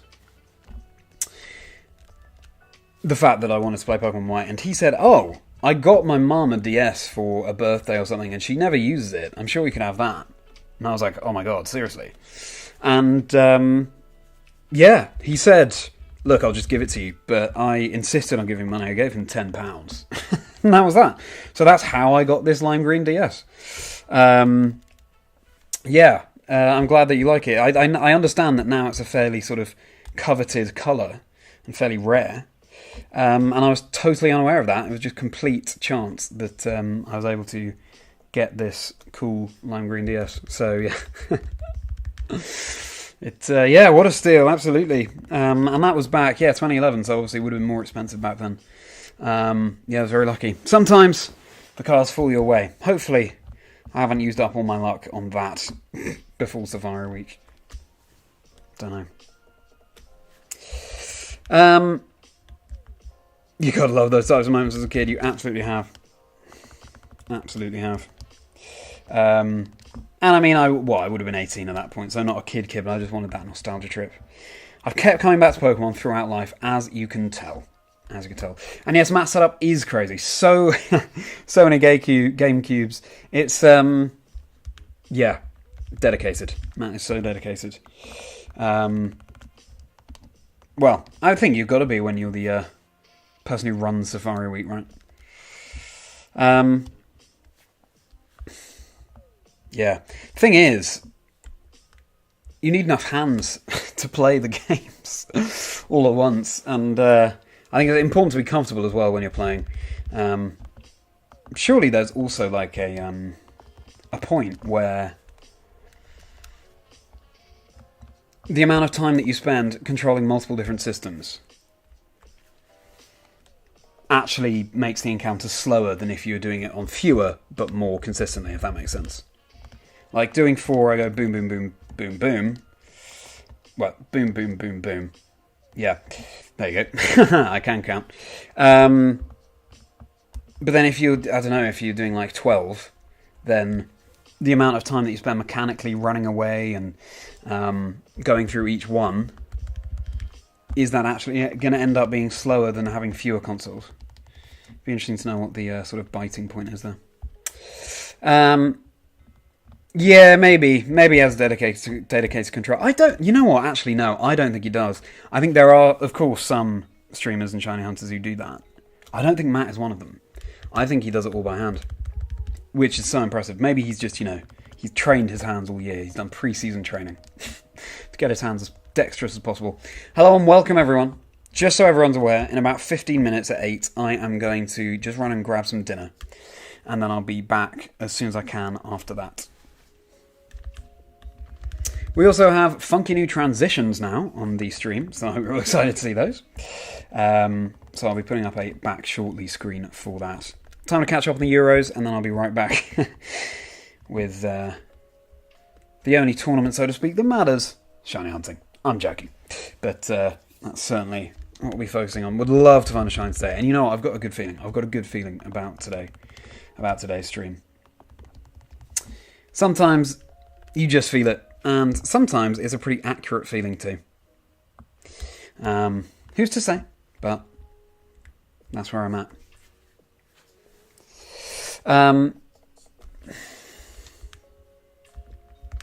Yeah, I agree with you, Casey. Some kind of threshold there. Oh, that's interesting. Interesting.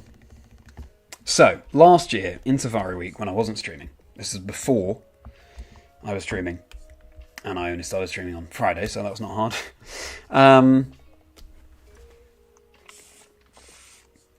Found a shiny Nidorino and a shiny Venonat, both in Fire Red, and they were both fails. So this year, there's a lot to complete in that story arc. Would love to have a win. So really, any capture that I get, I'd be thrilled with. If we were to reclaim the Nidorino or the Venonat, that would be amazing. But we'll leave that up to fate. And I love leaving stuff up to fate like that. A bit like a shiny badge quest versus a Dream Team quest. I think it's so much more fun not knowing what shinies you're going to find.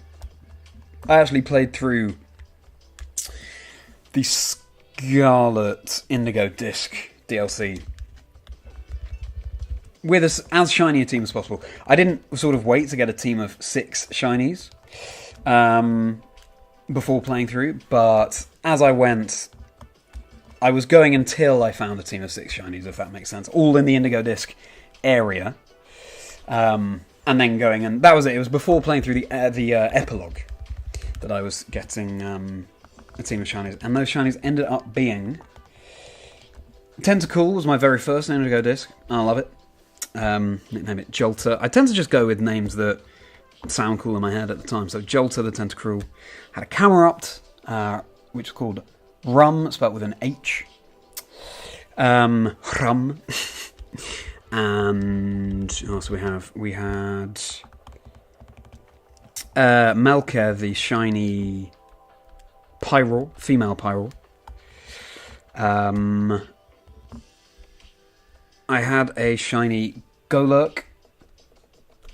Luke, and that was called Hobsid. We had Luke, the shiny Alolan Golem. Very cool. Had to trade with, I think, David Parsonson, actually, fellow UK caster, in order to evolve my shiny Alolan Graveler. And then the final one was the most powerful find, and the last one of the team, which was shiny Beldum. Franium. Now shiny Metagross. So that was my all-shiny team that I then played through the epilogue with. Thank you so much, Casey. I hope I'm able to reclaim one of them as well. That'll be nice. But, yeah, it'll be a nice way to sort of round that out. But also, I wouldn't say no to any of the targets that I'm going for. There's a Kangaskhan, not shiny. My targets being Ledibur in Emerald, Pinsir in Leaf Green, I mean, Kangaskhan, all Tauros in Fire Red, and Larvitar in Soul Silver. But again, I'll take anything that I can get. And, you know, if we were, just by some miracle, be able to catch one of those shinies, maybe we'd move on to a different area. Start hunting there. Having said that, the other targets that you can get in the Emerald Safari Zone are so cool. Houndour, as you've been seeing, Apom, Hoot Hoot, Pineco. I love Generation 2, that's my favourite, so I'd be thrilled with any of them. Literally all of them, and I know there are a couple that I'm forgetting. Teddiursa, there you go. That would be another really cool one. My catch strat is just to throw balls, Luke. I know that there's all kinds of maths and research online about it's optimal to throw a certain number of baits before a ball for some of these Pokemon, but my thinking is that any turn that you're not throwing a ball, you are definitely not catching that Pokemon. And I'd rather have a chance to catch it on any single turn than definitely not have a chance to catch it on one turn, if that makes sense. But also, just imagine, right? Let's say you find a shiny Kangaskhan. I just would not be able to bring myself to throw anything other than a ball at that. It's just too risky. If I threw a bait and it ran away, I'd be kicking myself for not throwing a ball and at least having a chance to catch it. But again, I have no doubt that the maths is accurate and that it's optimal technically to throw a couple of baits. Yeah, it'd be great, really great comeback if I were to find the Venonat or the Nidorino from last year. Speaking of high price than that, there's one Dragon Quest game you want on DS, but it's way too pricey nowadays. That's interesting. And I'm glad that you agree with that logic, Luke. Which Dragon Quest game is that, and why has it become so expensive? I wonder. I'm trying to get a slightly... Oh no, that's not going to do anything, is it? I was just thinking of... Oh, Kangaskhan's a little bit hidden there now, isn't he? Or isn't she? Yeah, that's slightly better. No, I just need to move my mini screen across so we can see the black DS just slightly better. Nice. I think that's better.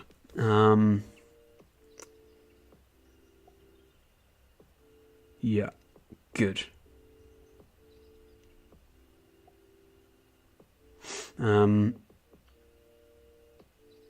Yeah, cool. Happy with that. Hello, Shadow. Very good to see you. Thank you so much for popping back and popping into chat. Good to see you again. I am still on the hunt for the first shiny. No shinies as of yet, but we are flying through these encounters. I now have the White Flute and an Illuminate Pokemon leading both of my, both Fire Red and Leaf Green. And that is really making these encounters fly by. In fact, just 1 second, I'll show you how fast these encounters are. Because it's ridiculous. Fire Red, Leaf Green, watch these. Both these Game Boy Advance SP. Ready? Simple as that. Insane speed. Nidorino and Nidorino. That's interesting. Having them both on separate screens. Larvitar. That's one of the targets I'm going for. In Soul Silver. But I take a Licky Tongue. I take anything really. Take anything at all after the fails that I had last year. Dragon Quest V. The Hand of the Heavenly Bride. Go for £200. Wow. Is that just generally regarded as the favourite Dragon Quest game? Is that why? That's... Wow. Must be a great game. And thanks, Shadow. Thanks very much. Yeah, it's working out really well. Are you... Remind me, Shadow, are you shiny hunting this Safari Week? And if so, how's it going for you? Anyone who's in chat who is taking part in Safari Week shiny hunting, do let me know. We can share our pains. Hopefully share your joy together. No, I'm loving streaming even though we're not finding any shinies. You can't expect to find shinies because they are so rare. And if we expected to find them, then we'd be in the wrong job, so to speak. Alright. You're not doing Safari Week. That's a shame, Shadow. But hopefully you can live it all vicariously through what I'm doing here. The Apom, whenever it appears on the emerald up there, it on the screen that you can see, it looks always looks slightly shinier than it actually is. If that makes sense. It's got that slightly reddish tint, which it doesn't, of course, on the actual game screen. Yeah, definitely have a check. See if you can reach the Safari Zone. It'd be so cool if you are able to hunt in those games. I need a proper gaming chair as well. I'm on the sofa with a couple of beanbags behind my back just to prop me up. But yeah, definitely it would be better for the posture if I had some kind of proper chair.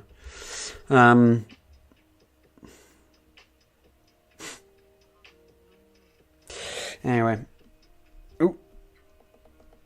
There we go. Be nice to have a quicker way of doing the counter as well. Oh, you can go to Safari Zone. Great. Well, why don't you hunt alongside Charlie? It'd be great to be hunting alongside you. See who finds a shiny first. At this rate, if you find a shiny before me, I mean, huge congratulations to you. It'll be disappointing for me to hear. So I've been going for that much longer. But hey, no, any shiny worth celebrating. 100%.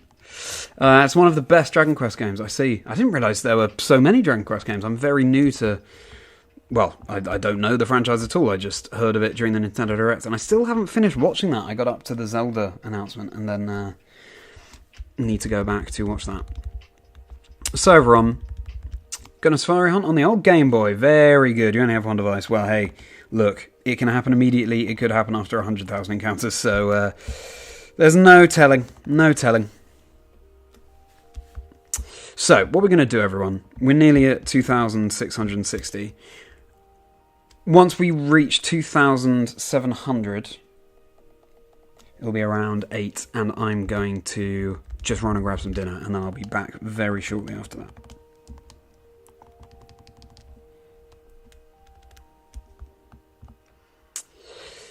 Can we all hear the music, by the way? It's probably a little bit quiet, but is it audible? It'd be great to have that perspective, because obviously I can't hear what you can hear, so... 11 Dragon Quest games so far, oh my goodness, and 12 is in the works. Will you be getting the HD 2D remakes, Luke?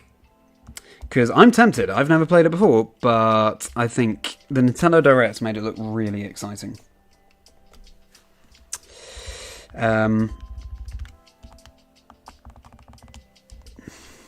You're waiting on those remakes, Damien. Well, I'm not surprised. They looked great. They look really cool. Your hero amiibo on Super Smash Bros. Ultimate is destroyed. Well, glad that's going so well for you there, Damien.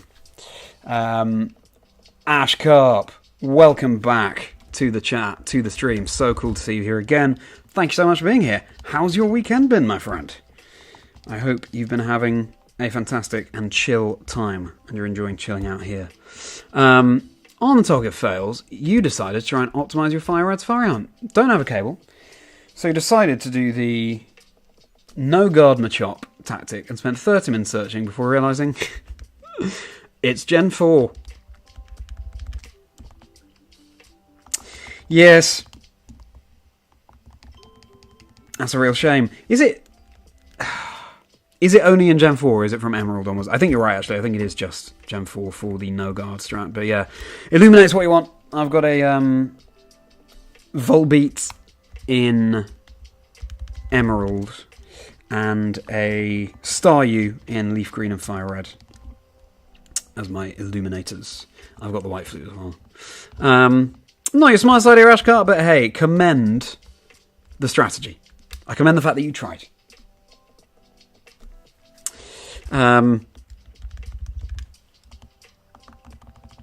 Your heart was in the right place.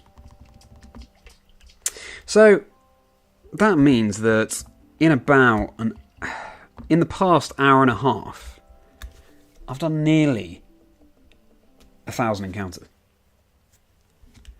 That's not too shabby at all. We'll be going later as well. We'll be going into the evening. It's going to be a long old stream today. So settle down, everyone. Or at least settle down after I've run and got my dinner soon. Because we'll hopefully get up to nearly odds by the end of today. Which, for Safari Week, which lasts until a week today. That's strange to think about. A week today. Who knows what shinies we'll have a week today. Nearly reaching odds on day 3. That's pretty good going. That bodes well. But yeah, that's so strange to think about. Nearly a week today. We just don't know what we'll find. Don't know. Is it going to be something fairly low-key? Is it going to be an insane target? Only time will tell. Alright, this is it. So we've reached 2,700 now. Regular Apom. Regular Nidorina. Regular Nidoran female. Regular Raticate. Oh well, that's a shame. Alright. Illuminate can't be found in Fire Red naturally. No, exactly. Yeah. It's going to have to be Star you have to trade over. So the extra sports for Gen 3. Have you gotten into a good movement rhythm speed up the hunts? I think so. I think I have. Yep. And I'm better at keeping track of the encounters. So yeah, we're averaging about 100 encounters in 10 minutes, which is pretty good going. Pretty good going. Hunting in the Kangaskhan area. Good luck to you, Shadow. That is a 1% encounter rate. So there you go. Okay, so if you just tuned in, everyone, sorry about the timing. But I'm just going to run out and grab some dinner. I'll be back as soon as I can, maybe 20-ish minutes. So sit tight. I'll be back very shortly. Thanks so much for being here. And see you soon. I'll be going right into the evening, so don't worry. There's still plenty of hunting to do. Hopefully find one of those shinies. Thanks so much, Shadow. I will enjoy my dinner. Hope everyone else enjoys theirs. See you very soon.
We're back.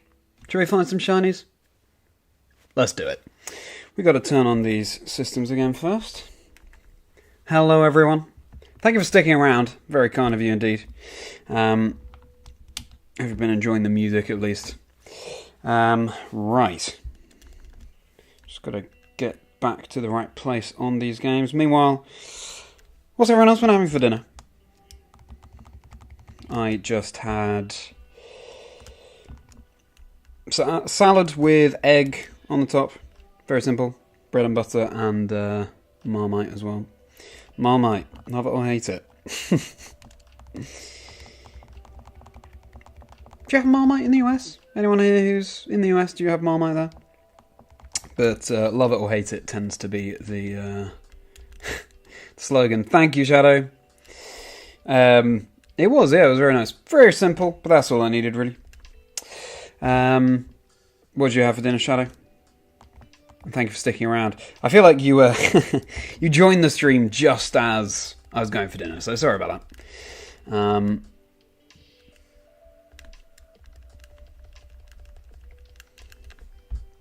Alright, leaf green, we're just going over here. We're blowing the white flute, which I should have moved to the top of my bag, but note for next time. Just... I'm going to turn that down a bit. Turn the music down a bit. Right. Great. White flute active. We've got illuminate leading. Phosphorus, the star U. So, the Latin for light is lux. That's the name of the star U on this Fire Red game. And in Greek it's phos. So I was going for lux and phos as the names. But then the phos star U that I caught was natural cure rather than illuminate. Fortunately, the third star U that I caught was illuminate. So there you go. I'm getting it wrong. It's Volbeat on the Fire Red, and it's Staryu over on Emerald here. Okay, so... Oh, it's Y, isn't it? For the bike here. Get to the lava tart area. Good. Let's hunt. You don't know how to describe it in English. Okay, fair enough. Fair enough. Oh, Scyther, that's the first... Hang on a sec, we're in the wrong area. Oh dear, we haven't got to the right area yet. In the Fire Red. Imagine if that one was shiny. Can you imagine? Alright. I shouldn't have played the white flute yet, but there we go. You got yourself some Oreos. Very good, very good. Ideal snacking food. This is now going to take a while to reach the right area in Fire Red, so let's hunt in these games at least. Did your dinner have meat in it? Let's try and narrow it down. Let's try and translate what you have for dinner. Shadow. Was there meat? Was there veg?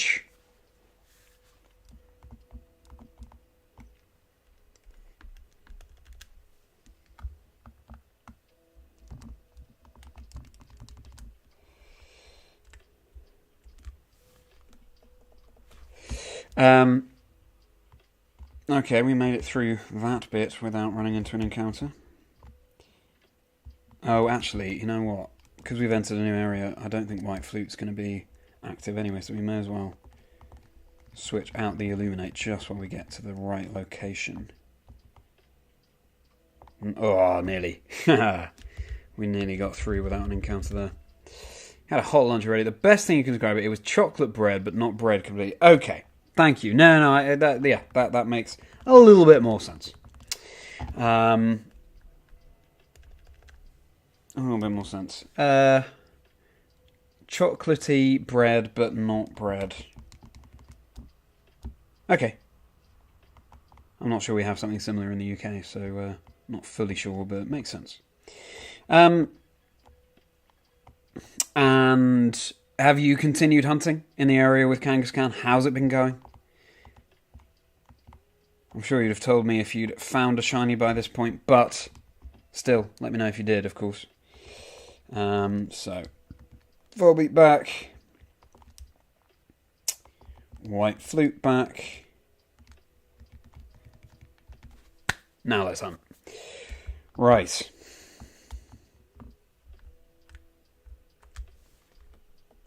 You gave up. Fair enough. Well, that's why I'm shiny hunting, so you don't have to. But I find it's very cozy and more interesting shiny hunting when you're watching a shiny hunter. Makes it a little bit more engaging. Kind of inspiration as well. Oh, I need to make it 4 rather than 3 with each encounter I do. So,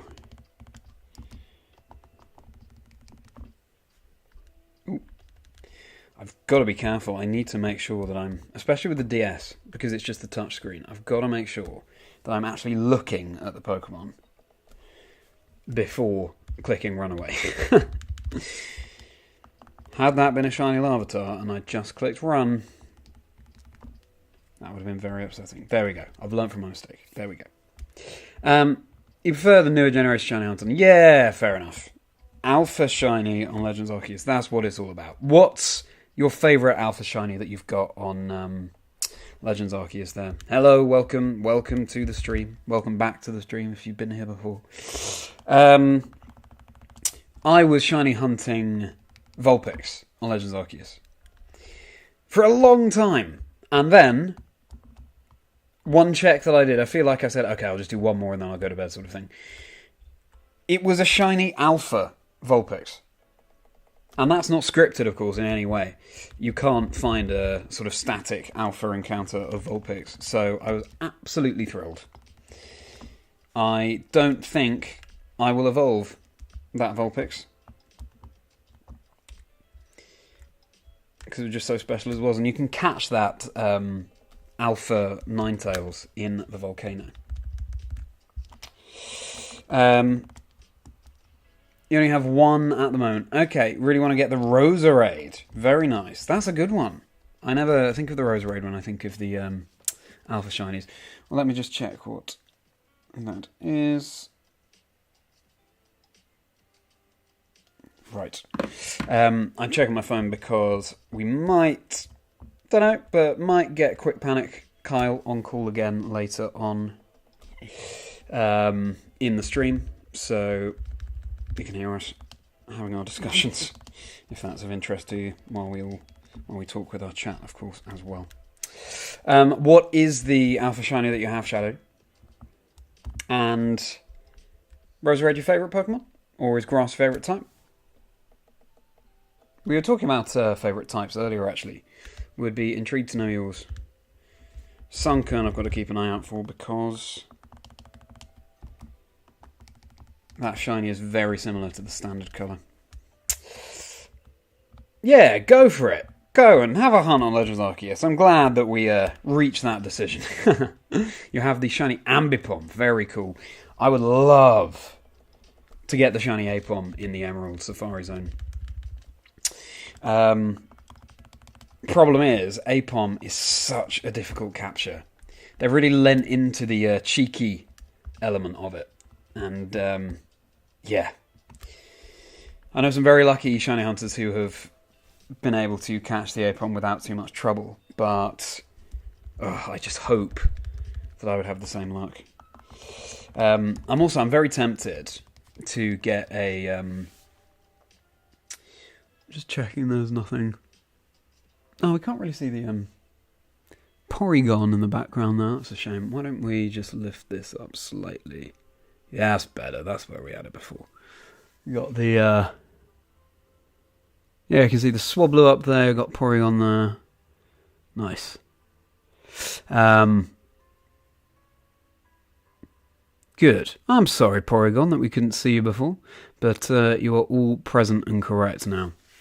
Great. Okay, let's continue. So, run from this Larvitar. Yes, in place of... Once Safari Week is done, I feel like Kangaskhan over here. I've called them Merri and Mim, by the way. Big Merri and then Baby Mim. Probably only comes out for Safari Week, so I think a really nice touch there instead could be the Apom Sitting Cutie, because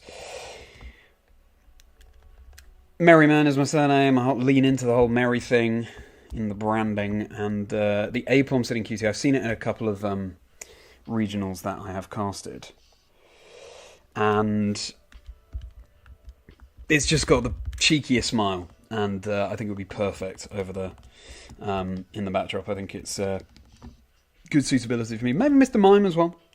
It's quite a jolly one. I'm very glad that you're enjoying the plushie collection, Shadow. I've spent some time organising them all in the best possible configuration. Togekiss is your favourite Pokemon. Roserade, Lion and Celebi is something between you and your boyfriend. Very cool. Very cool. Togekiss is a great Pokemon. Fairy flying now as well. Very nice. Roserade, Lion and Celebi between you and your boyfriend. So, little grass sort of... showing the grass type some love there. I like it. I was thinking just yesterday about how both Budgew and Roserade were introduced in Generation 4, although Roselia is a Generation 3 Pokemon. Have they done that with any others? Introduced a pre-evolution and a later evolution for a Pokemon in one generation? I'm not sure. Not sure they have. Because when you think about Electivire and Magmortar and Pokemon like that, they already had a baby version when the evolved version was introduced. You have tons of plushes as well. Good to know, Shadow, yeah. You're so right. It is a bit of an addiction, isn't it? It's just thing is, they bring something that money can't really buy, and that's happiness and joy. I say money can't really buy, but we are spending money on the Sitting Cuties that are bringing us that happiness and joy. But, yes, I think, obviously, a overall aim could be completing a generation's plushies at some point, like collecting all the Gen 2 Pokemon as plushies, for example. Over time, of course, not all at once, because that would be dangerous, but it would be Gen 2 for me, because that's just my favourite generation. Or, it's just, you go to an event, one speaks to you there, and you think, yeah, I'll go for it, because sometimes you're not expecting, necessarily, to get a certain plush. The Kangaskhan, for example. I don't have an especial love for Kangaskhan, but when I saw it, and that was at EUIC 2023, it just spoke to me. I just thought, that's a really good plush. That's come out really well as a Sitting Cutie. So, would love to have it there. Yeah, I think it is just Budgew and Roserade. Yeah. You'd empty your bank account if you went to a Centre once. Yeah, well. I think that's a risk that a lot of us run. And I hope you have more self-restraint than you give yourself credit for. I think... thing is, there's the plushies, but then there's the pins. They're really cool. You've got... I'd like to invest in more sort of Pokemon clothes, actually. There's a whole lot that... they did a whole, like, Johto collection of clothes, I think, at some point. Or recently, like a Dolly Noir or something like that.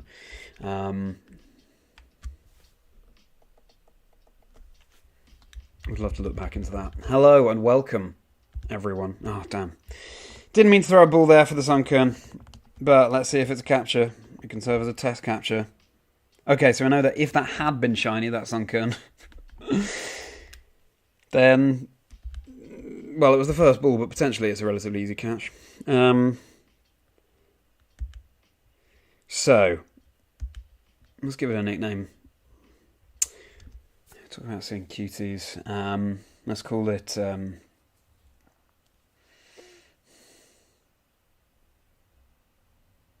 could call it Cutie. Let's just call it Cutie. Of course, it's not going to be saved if we don't find a shiny tonight. Perish the thought, but fine. Oh, our playlist has ended. Sorry about that. Let me just go and put that back on. Good. There we go. It'd be pretty indecisive when you see them all. You have some really random sitting cuties next to them. Yeah, that's the thing. This is the thing. There are sitting cuties that speak to us for some reason that can be indefinable. So that's where it can get dangerous, can't it? Because you've got the ones that are your favourites that you know you're going to get, and then you are pleasantly surprised by some, and then you spend more money than you're intending to on plushies. But hey, we love them for it too. Because again, they bring so much joy. Yes, Miltank, that'll be another really cool target in this Emerald. Alright. Thank you very much for joining me, everyone. We still do not have a shiny, but we have recently broken 2,800 encounters. Shiny odds are 8,192. We're aiming to get as close as we can to odds tonight. That would mean that a shiny is statistically likely in the very near future. We'll just have to see how that plays out. We were talking before about favourite favourite Pokemon from specific generations. And I want to know, Shadow, what your favourite Generation 2 Pokemon is. It's an easy choice for me, because my favourite Pokemon overall is Generation 2. And that is Kingdra, over here. Got the whole line as sitting cuties, because it's my favourite one. So, had to. And that is why my name is Chazingdra. We'll call that to Kingdra there.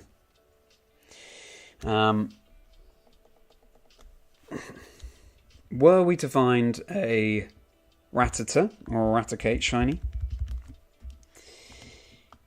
it would still be a shiny, but slightly disappointing. Celebi, that's your favourite Generation 2 Pokemon.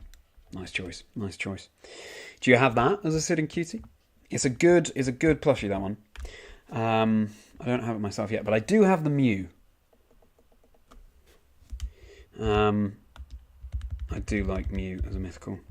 In fact, maybe we can crack out the Mew right now. You have 4 plushies set of Celebi. Neither of them are sitting cutie. You have the shiny one. Yeah, very cool. Very cool. Mew, why don't you bring us some luck tonight? Yeah? Let's do it. Let's put you back here. No, you can't now. You can't see him. You'll be able to see Mew pop up. I just don't want to knock him over with my elbow. But he's just lurking in the background there, bringing us some luck. My Mew is called Pelze. Again, I name my Pokemon and plushies, etc. just after names that feel right at the time, I suppose.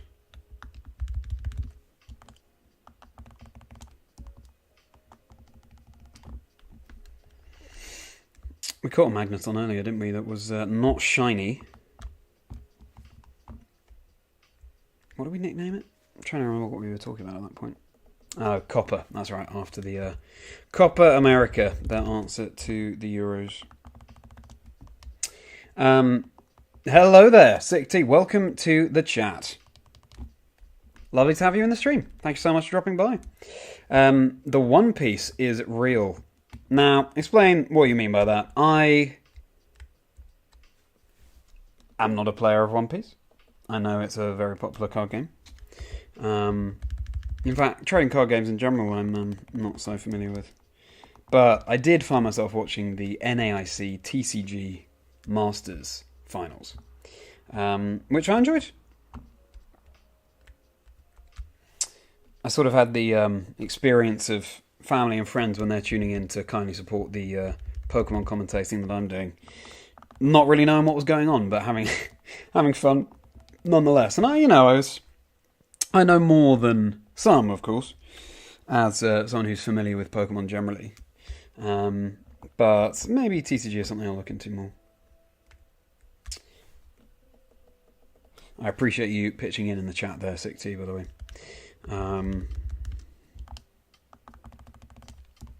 Welcome everyone, if you're just joining. We're shiny hunting. It's Safari Week, where people try and find shinies in the Safari Zone, and of course in the Safari Zone, Pokemon have a chance to flee. We now have the White Flute, and a Pokemon with Illuminate leading both, well, in Fire Red, Leaf Green, and in the Emerald. So that is really ramping up the encounter rate, and we are flying through these encounters. It's about 10 minutes per 100 encounters. You want to know a bit of TCG, you want to play it once at a special event. Yes. Good for you, Shadow. Why has that not gone up? There we go.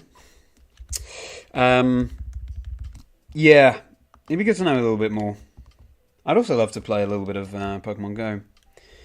We all have phones, don't we? So easy to dip into. It was a surprise win at the North America Pokemon VG Championship. What, One Piece, you mean?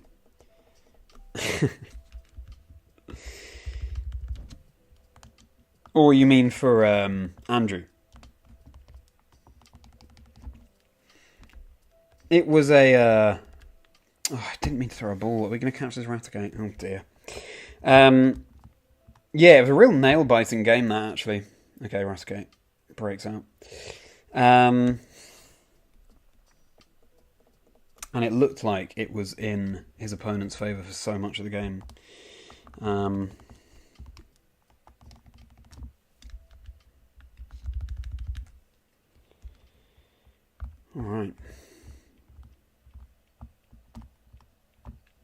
What is everyone's favourite legendary trio?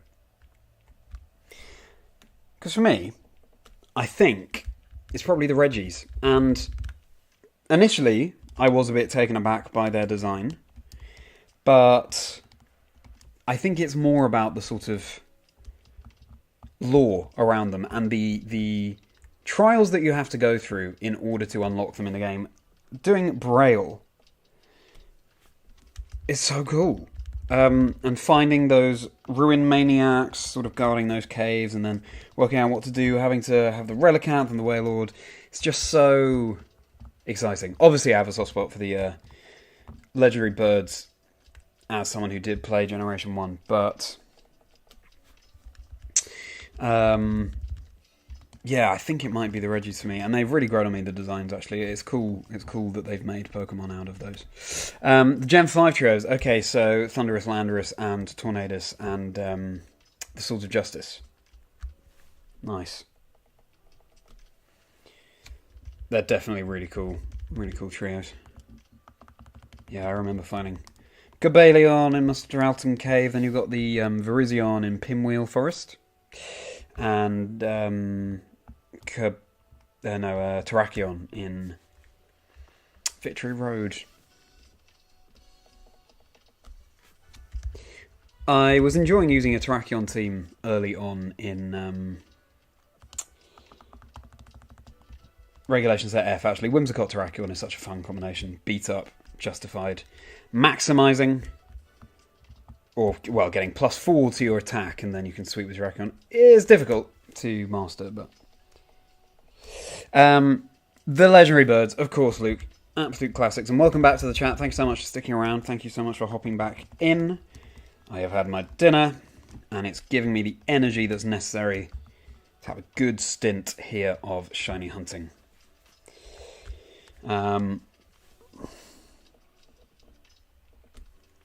Who's my favourite for Pokemon World? By the way, 2,900. We're nearly at 3,000 encounters. Started today without the half-hour break at 1,800, so we're flying through. My favourite for the Pokemon World Championship, it's impossible to say. It's impossible to say. There are so many great players, and I think so much of it is just, it's your mental attitude as well, and you have to, I think, get a bit of a sense of how each of the trainers are faring in the competition once it actually starts.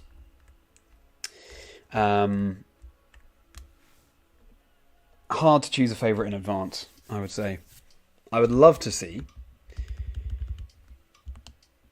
someone like Aurelian Sula, who has been runner-up so many times, including at NAIC, go all the way, get that victory. Wolf Glick's been having a brilliant season. Would be very cool to see them get their second World Championship win.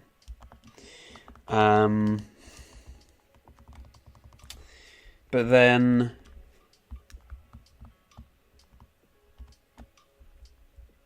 of course the EU and NA scenes aren't so connected to the Japanese Pokemon playing scene, for example.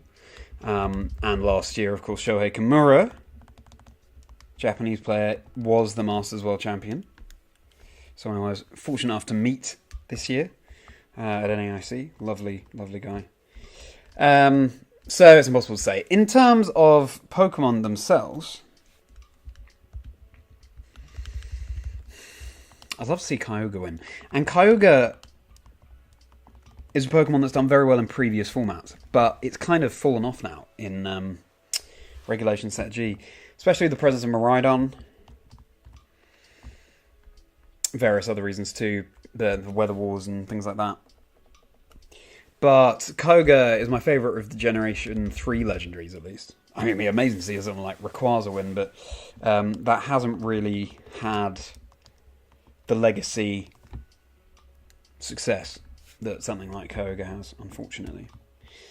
I think Ditto has a lot of potential. When you're in a single restricted format, and you can just copy the restricted, or any Pokemon of your choice, on your opponent's side, that's huge. And I think it's a Pokemon that's difficult to get into the right position. But once you do, then it can be great. So I think, especially it's got a high skill ceiling, that's what I'm saying. So the trainers who can make Ditto work, make it work really well. So let's see. I would not be surprised at all to see a good number of Dittos do well at the World Championships. 6T, are you a TCG player, or which game do you play? It'd be good to get to know you a little bit better.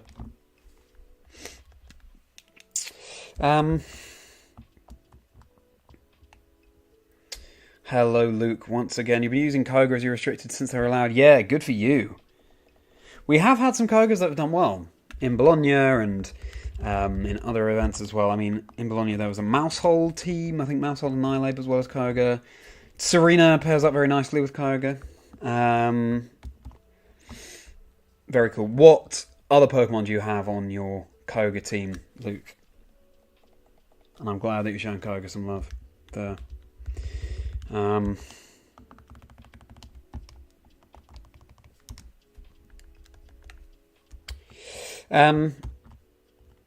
What about favourite legendaries, everyone? While Luke lets me know which other Pokemon are on his Kyogre team, or on their Kyogre team. So, my favourite legendary has been Lugia for a very long time. Because Silver is my favourite game, but Ho-Oh's really been growing on me, actually.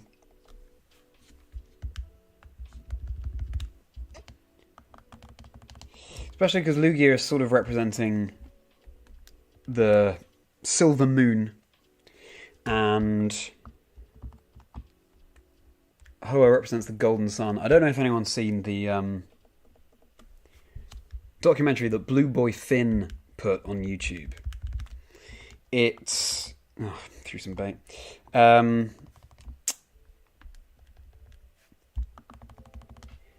It's all about the Johto lore. And I found it fascinating. Obviously, as a big Gen T fanatic. But they explore these caves and sort of catacombs in this particular region of Japan. And some of the things they find behind the lore of Johto are just incredible.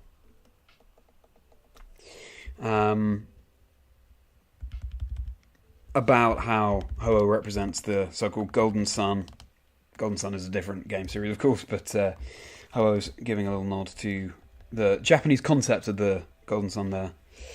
And Lugia represents the Silver Moon. And, for example, in these caves, there are various drawings on the wall. And that, the theory goes, is why the only two Pokemon you can find in the ruins of Alph, that these caves seem to be based on, are Smeargle and Natu, beyond the unknown, because the Natu are the little hieroglyph-esque paintings left in the cave, and the Smeargle, of course, are the painters. I highly recommend. Luke, you did see some of it. Yeah, it's fascinating, isn't it? I highly recommend anyone who hasn't seen it do go and check it out, because some really interesting finds, groundbreaking things that we did not know about before. You found an Alpha Shiny Shadow. Sorry, I'm very late to the party there. But incredible. What was it? Congratulations, Shadow. I'm glad that someone here is finding shinies. Wow, and you've only just started as well. Started hunting. I hope that I was bringing some of the luck there. Ursaring as well. That's so cool. Now, you can evolve that into an Ursaluna, if you would like. That's so cool. Congratulations, Shadow. And the supports were Whimsicott, Incineroar, Ironhands, Urshifu, and Dragapult. Dragapult there too. Yeah, that's a Pokemon that we saw do really well actually in Bologna. It went undefeated. The trainer who was piloting the Dragapult team, it was Dragapult and Comfey, went undefeated all the way up to top 8. Which is such an impressive showing. Dragapult has a lot of utility in a lot of formats. It's done really well. I mean, runner-up at Worlds 2023, of course, for the VG side of things. But fast, you can't fake it out because of its ghost typing. Dragon Darts, targeting multiple Pokemon. Really useful. Really useful. And huge congratulations again to you, Shadow, for that shiny Alpha Ursaring. Love that. I'd love to get an Ursaluna in game at some point. Hello and welcome, everyone, if you are just tuning in. And if you're here before, thank you for bearing with me as I just went to grab some dinner. We are back, we are sustained, and we are ready to hunt. Getting in as many encounters as we can. Oh. Need to get a proper chair, really.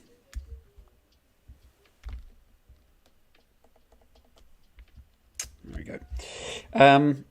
Choice Banded Dragapult. Very cool. Yes. I wondered if that would be the item on it. Love that.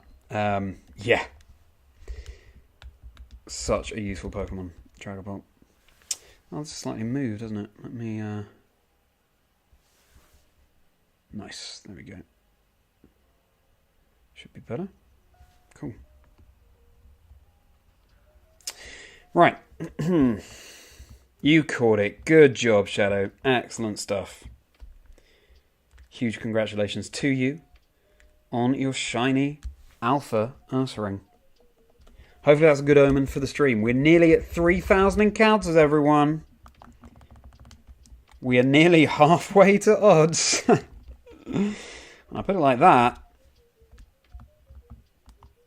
that makes it seem like a very tall order, but we will get there.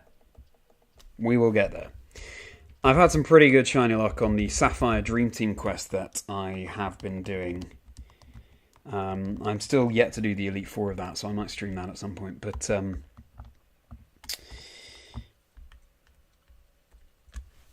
yeah, all of the, well, I hope I don't jinx it, touch wood, but all of the shinies I found there were way under odds. I think the closest I got to odds was like 6,000, which is still really good. And some of the shinies did appear. I feel like one of them came in like 2,000-ish, or in the 2,000s. Yeah, the Trico actually was 2,600, something like that. So, stranger things have happened. We could definitely find a shiny under odds. It happens all the time. Thank you so much for posting that on Twitter, Shadow. That's that's so kind of you. And Luke, thanks for throwing in your congrats to Shadow there as well. All right. You know what, Shadow? I am going to. I haven't got the tag yet, Shadow. Actually, that you tagged me. But I appreciate it.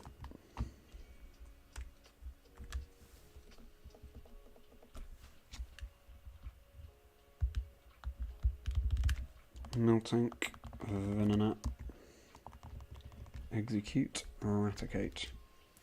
Let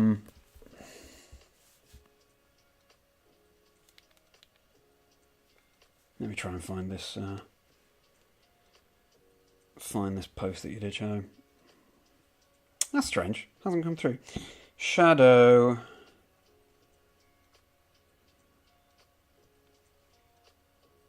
Okay, let me try and put it in exactly how you formatted it here.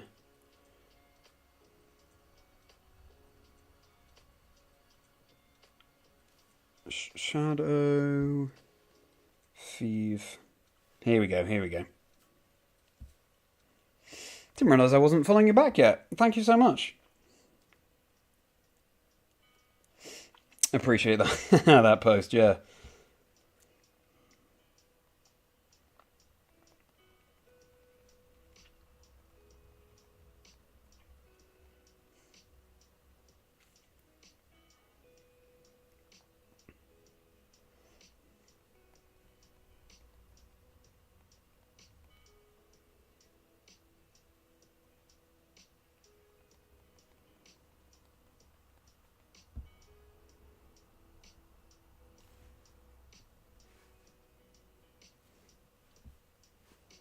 Just going to put the old YouTube link in there as well.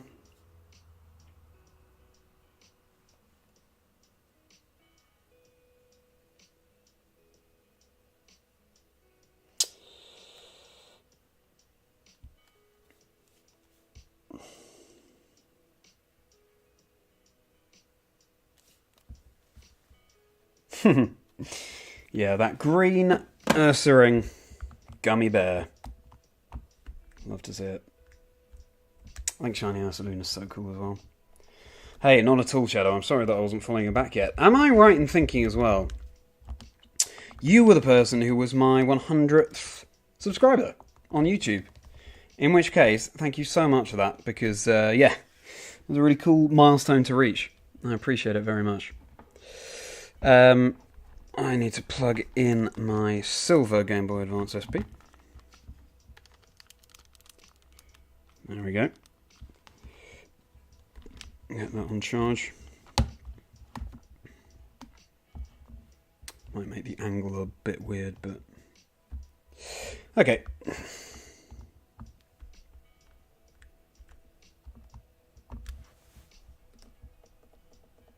Yes, I thought it was you. Haha, that's so kind of you. Thank you so much, Shadow, for giving me a follow on both accounts. That's a huge... every follow helps, so thank you. Appreciate it. So, we've talked about favourite Gen 2 Pokemon. What's your favourite Gen 1 Pokemon, everyone? Let's take it right back to the start. Let's take it back to the original. Favourite Gen 1. Yes, well, fair enough. I think that's a very wise thing to do. keeping your real life name private is, yeah, definitely wise. Chansey. Very cool. There's Chansey. This Chansey is called Teresa, by the way. Teresa was named by Sierra Hunter, VG caster and streamer, or content creator.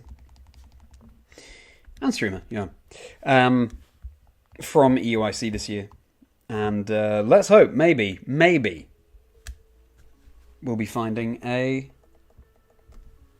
shiny Chansey. And if we do, then that is entirely down to you, Shadow. So thank you. QEO, welcome to the chat. Thanks so much for hopping in. Appreciate you being here. Hope you're enjoying the stream. We're just having a very chill Sunday night, trying to find some shinies. And Zapdos. Favourite Gen 1 Pokemon. Nice. Good answer. Have a chance plushie as well. Not a sitting cutie, a way big one. Oh, I see. So this isn't a sitting cutie either, actually. It is a... not way big, but it is a larger than a sitting cutie kind of size. Zapdos, nice. My favourite legendary bird is Articuno.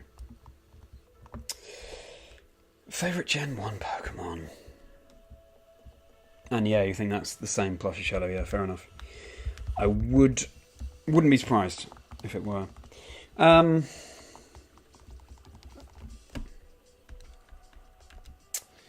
favourite Gen 1 Pokemon.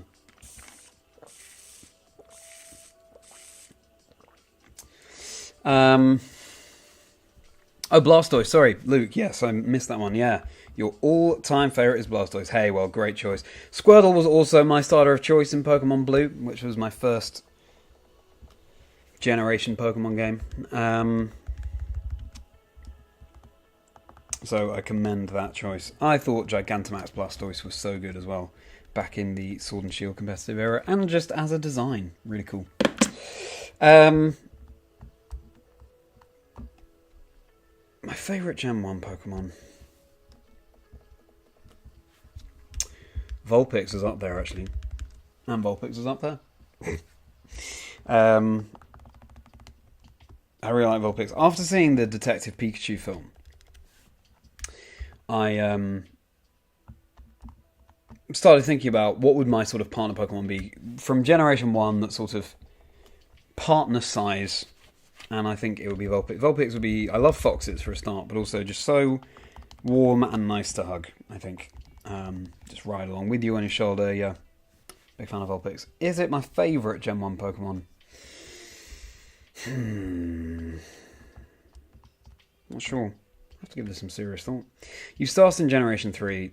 Not sure if it was Fire Red, Leaf Green, or Emerald. Well, hey. Wherever you start is a good place when it comes to Pokemon. So many fantastic games for us all to enjoy. It'd be interesting if it had been the Fire Red, Leaf Green for Gen 1, but in Gen 3.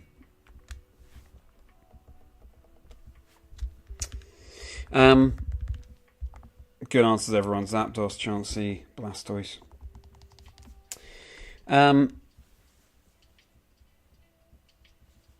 We were talking about gens from 5 backwards before. Should we jump to Generation 6? Favourite Generation 6 Pokemon? Kalos. I really like Goomy and the Goomy line. Oh, there are quite a few actually. Skrelp, Dragalge. I love seahorses. So those are winners. I love Amaura as well, and Aurorus. Or Amora, I guess it would be. And my favourite... I do like the rock ice typing. I think it's got to be Dragalge, actually. Fairly predictable for someone who loves seahorses, but I love the design. I think adaptability has so much potential with terrestrialization. It hasn't been realised, and who knows if it will be. But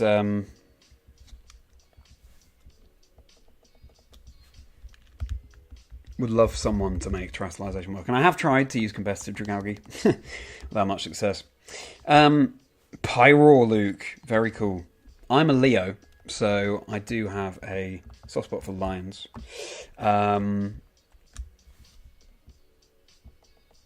I love what they've done with that design as well. The female having the long mane and the male having the more round mane, I guess we call it. Yeah, really cool Pokemon. Fire and normal as well, interesting combination. Gen 6, an easy choice for you as well. Floette. Good to see that you're showing some love to the middle stage evolutions there, Shadow. Because they are so often overlooked.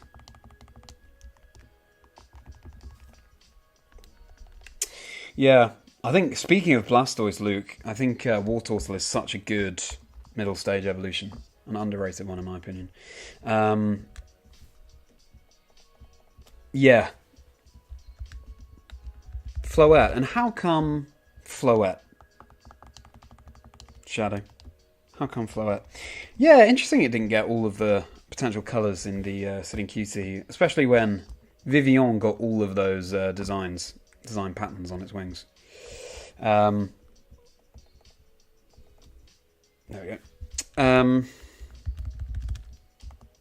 Furfrou as well got so many of its designs.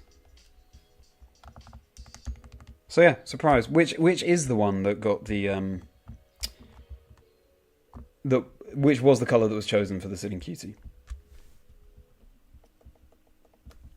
Litleo is absolutely adorable, Luke. Yeah, my girlfriend loves Litleo as well. Just calls Litleo Soft Baby. That's all it needs to be called. Small and cute, way cuter than Florges, and you love fairy types. Yeah, and it's still sitting on that flower, isn't it? Just a sort of a bigger Flabebe.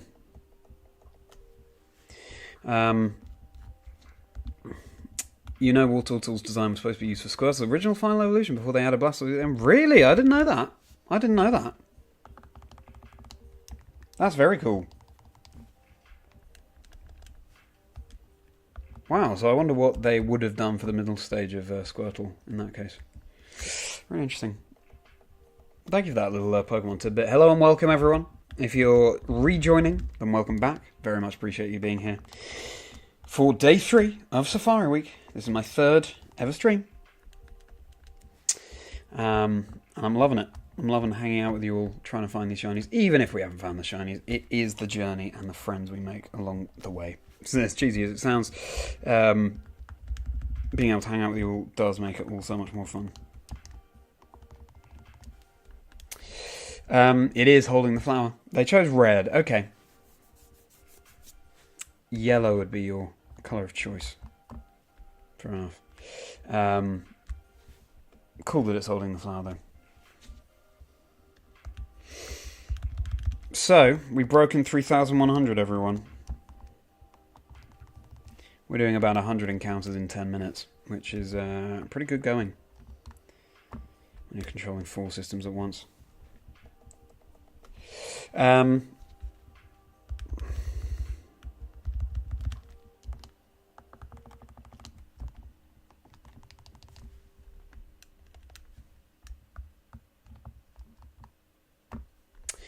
If you were all Pokemon types, what do you think you'd be? It's an interesting question that goes deep, that.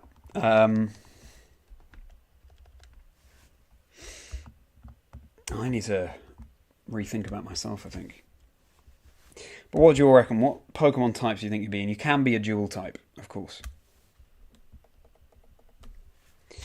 Or maybe you think you'd just be one. Or maybe you need to think about that question a little bit more, because it is a tough one.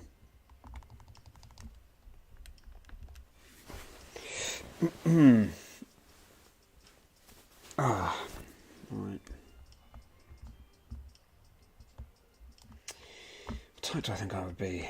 What types have we got? We got rock, water, sea water, electric, grass, psychic. I could kind of see psychic. Poison. fire, ground.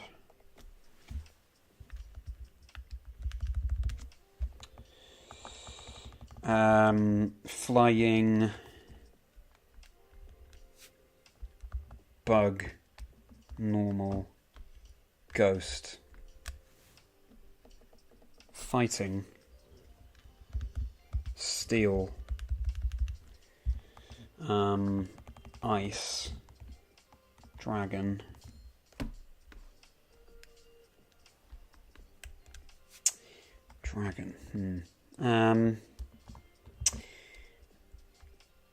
dark and fairy.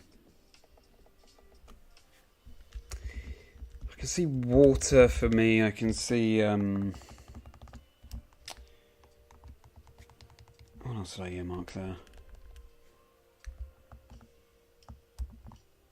Kind of psychic, yeah. Water, psychic. Not sure. Maybe it's better actually to decide for others, but Shadow, you reckon you'd be fairy, maybe normal, maybe not so. If you were a dual type, you'd be fairy normal. Fair enough. Like a Wigglytuff. Or a Jigglypuff. Very nice. Obviously, there's a connection there with fairy being your favourite type.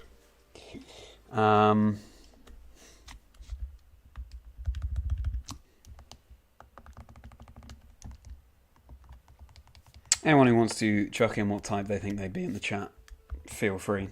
I think it's a really interesting question. What type do you think I would be, based on what you've seen of me? Obviously,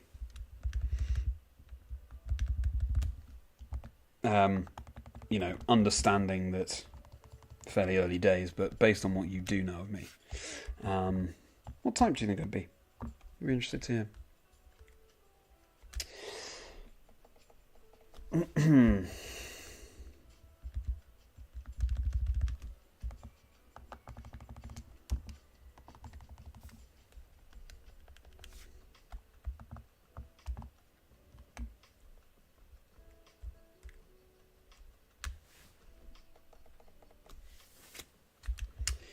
Ledibur, that is one of our targets this Safari Week. I'd love to find it shiny. I think Ledibur and Ledian are really underrated. What do you think? Yeah, it is hard. No, I totally get it. It's hard to consider a type for me. Well, it can be a question we have at the back of our minds, maybe. Hello and welcome, everyone, if you're just joining. We're here in Safari Week. We are yet to find a shiny. But who knows? It could be the very next encounter. You just never know with shiny hunting. What is an underrated Pokemon that you feel deserves more attention? To anyone who's currently watching. Let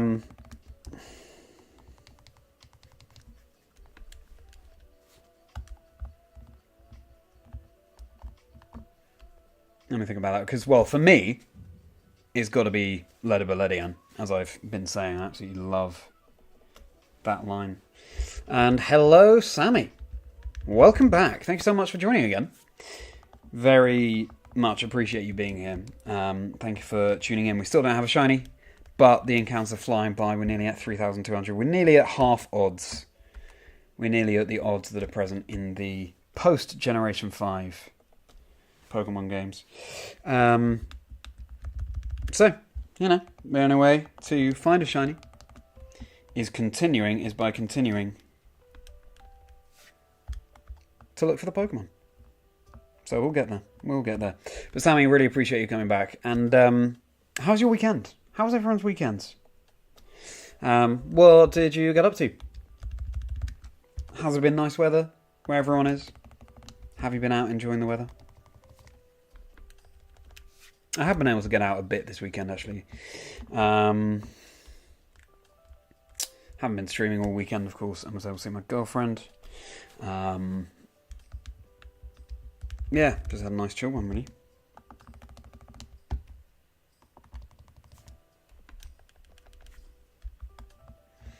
Nearly at 3,200.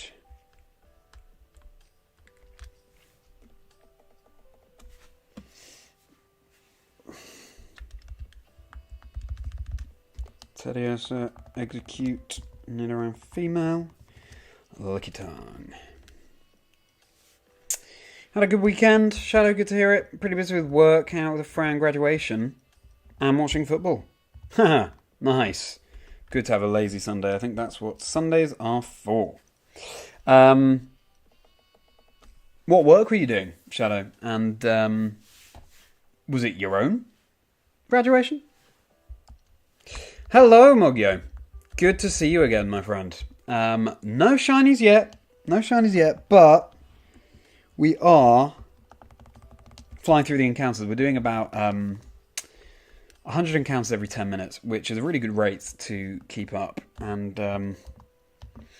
the aim for today is to get... Well, we're definitely going to get over halfway towards odds. There we go. Today's stream. The aim is to get as close to odds, 8,192, as possible. So we'll see. I appreciate you popping into the chat. And yeah, we now have the White Flute, 3,200, just broken it. White Flute and Illuminate leading the party in all three of the Generation 3 games that we've got going on here. So, that is really upping the rate here. 8,192, I know. Yeah, it's absolutely astronomical. But that's what makes it so exciting when you do find that shiny. And you're in Florida, Sammy. Oh, well, thank you so much for tuning in. And yeah, I bet that rain was needed. Must be absolutely baking out in Florida. I appreciate you joining us from across the pond. Thank you so much. So do you compete, Sammy? Are you a shiny hunter? What's your connection to Pokemon? Really appreciate you being in the chat. And yeah, White Flute and Illuminate really... It was on my list to get before Safari, but you know, just first time streaming, there was so much to bear in mind and get ready that I was only able to do that today. But better late than never. Shadow, you work in an art school? Yes, that's right. You did tell me. Sorry, yes. Oh, there's a Chansey. There's a Chansey for you, Shadow, but no, it's not shiny. You did tell me that. I apologise. I get people's putting lovely things in chat. Of course, I sometimes forget who said what, but yes, that is exactly what you did. Your own graduation? Yes. Graphic design partially, 8 to 10 hours a week. Wow. That's a big shift. Very cool, though. Graphic design. Nice. Love to be able to do a bit of graphic design myself, actually. I'm learning all sorts to do with computers and, well, very, very basic coding, getting everything going with the stream, so... I think I underestimate my technological capabilities. Thank you so much for being here, everyone. If you're just joining, we don't have a shiny yet. But we're doing about 100 encounters every 10 minutes, which is very welcome when you're dealing with such high odds, or such low odds. You like collecting and hunting shiny Pokemon. Very cool. Very cool, Sammy. Yeah. I'm sure that you've got some really nice art going. What's your favourite Pokemon to draw, Sammy? Oh, sorry. Don't know why I saw the art for that. Because of Shadow, I saw Shadows working on illustrations for your own book for 7 years. That's amazing. What was that book about? That's so fascinating. Yeah, sorry, Sammy. So you like collecting and hunting shiny Pokemon. Nice.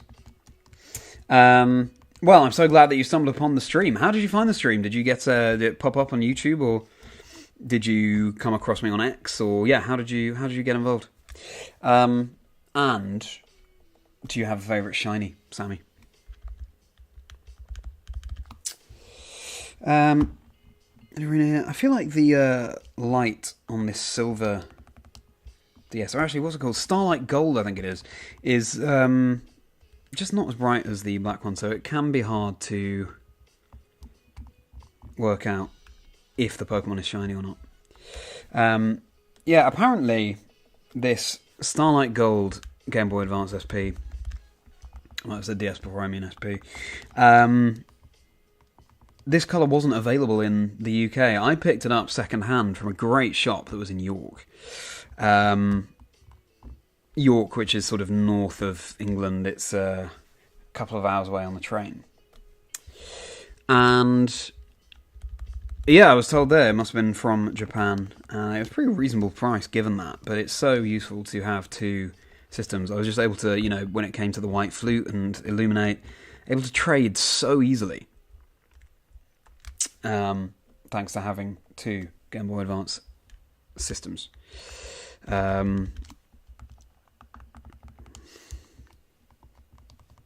Yeah, but very cool. I didn't realise how rare this was when I picked it up. So, for the past 2 years, Shadow, you worked on a book with the dog of your in-laws as the main character. Story in the underground with worms. That's so cool. It'd be more to pay a tribute to the dog, since his health is declining already about then, but he's still alive 15 years now. That's amazing. I'm so thrilled to hear that. I'm very pleased that dog is doing well. What's the name of that dog? I'm so pleased that the dog is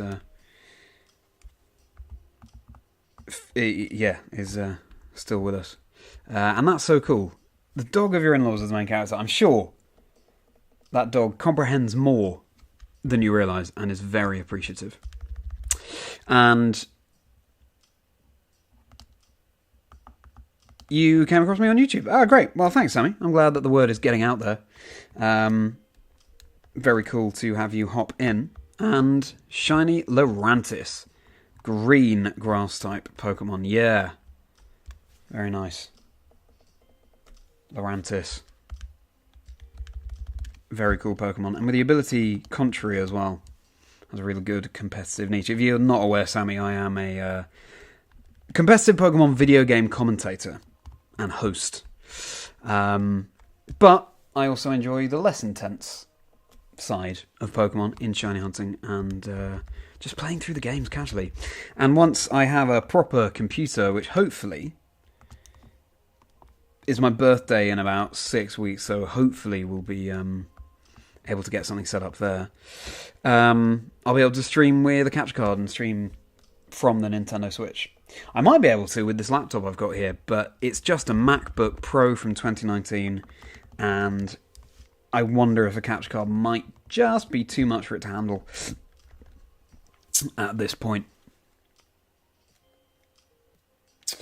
Sorry, just checking my phone there, because I might be having Quick Panic Kyle on call later, doing some shiny hunting together. But we'll have to see if Kyle is around. My birthday is in August, Shadow. So, yeah, not too long. I am a Leo, which is why I also have a soft spot for Pyro. And Baloo was the name of that dog. Well, that's a lovely name. Does that mean anything in particular, Shadow? That's a very sweet name. And what kind of dog is that?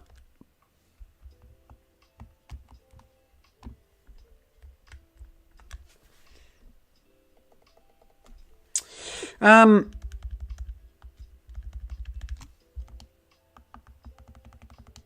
won't give out any further information about my birthday, I don't think, Luke, but yeah, just in August. Yeah, well, that's very generous of you to think about tying my birthday into the festivities.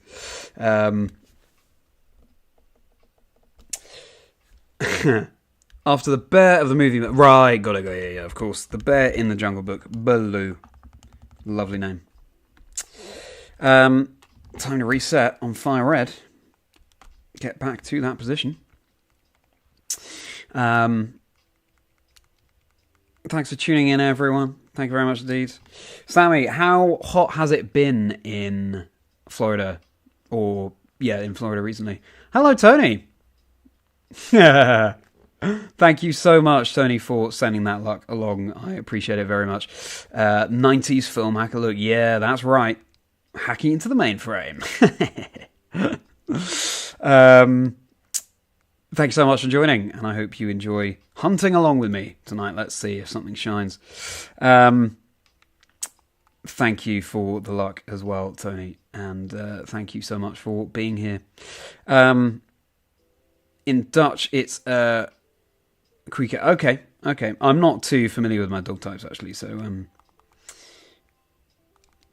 interesting. I've got to remember not to lead with Volbeat before I get to the area that I'm hunting in. Tony, how did you stumble across the stream here? Very good to have you here. Did you come across it on X? Did you see it come up on YouTube? Great to have you either way. And yeah, Shadow, correct me if I'm wrong, you told me you're from Belgium, I believe, or that's where you're based. Sorry if that's incorrect. I know that I had a feeling it was you who told me that, but I might be wrong. Just getting back to the area in Fire Red where Kangaskhan and Tauros can be found. We'll go through these random encounters first. Better keep track of these random ones as well. On the way to our main location. Hope you can all see the screens okay, by the way. I apologise for some of the glare on the Game Boy Advance SP screens in particular. I'll be doing what I can to rectify that. Here we go then. So we've got the Illuminate in the front slot. Use that white flute. And our encounter rate is going to skyrocket right now. Cool. Alright, let's get back to it. Yes, I believe. Yes, I thought you had told me that you were based in Belgium, Shadow. And 82 degrees Fahrenheit in Florida. Okay, now, in the UK we deal with Celsius, so I'm not too hot on my Fahrenheit, but I'm sure it's far hotter than it needs to be.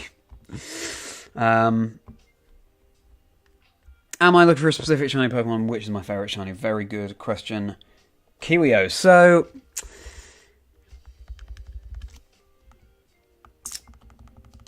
yes, in the Emerald, my target is Ledibert, but I would happily take anything in this bit of the Emerald Safari Zone, because there are so many cool targets.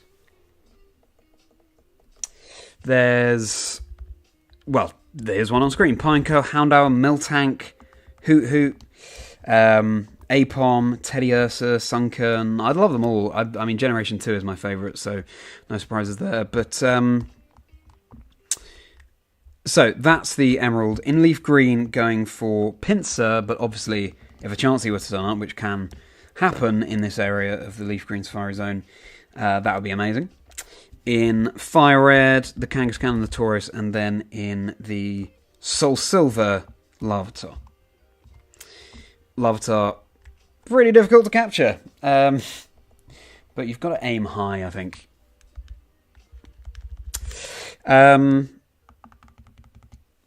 So yeah, but after last year, where I was doing Safari Week, but I wasn't streaming it, I found a Nidorino first. That was my first ever Safari Shiny. And then a Venonat. And they were both fails, unfortunately. They both fled. It was disappointing.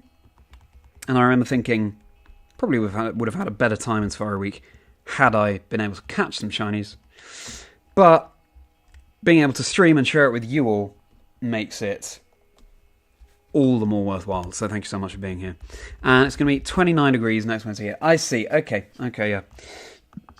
30 degrees Celsius, that's your standard sort of what I see as a hot temperature over here. So thank you for clarifying that. Skarmory for Nostalgia. Oh my goodness, shiny Skarmory was the first shiny you ever encountered. That is a fantastic shiny to have as your first. Very cool. And it's a really nice shiny as well. That's my favourite shiny. I've been giving this a lot of thought. I really like Turquoise. A Turquoise shiny. Probably not Latias though. Totodile is really good. I really like Totodile shiny. Maybe Seviper. It might be for nostalgia reasons as well, because I was doing a Dream Team quest and I still haven't completed that file on Sapphire, that I was doing it on. Seviper was one of my targets, even though Swablu is the most common thing to find in that area. But, very first phase, very first shiny I got in that route in Sapphire was Seviper. And it was great. I think it's such a cool shiny. The fact that it wasn't the most common encounter there, but I still got it, just makes it very special for me. So it could be Seviper. I realise that's not turquoise, but green, blue, purple, really nice. In fact, Zangoose as well was a great shiny.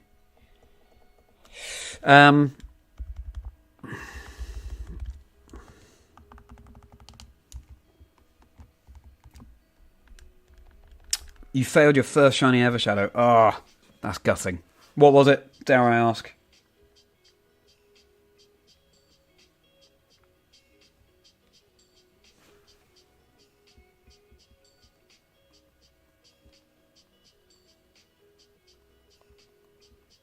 Just messaging Carl Quick Panic to see if they're around to hop on call together.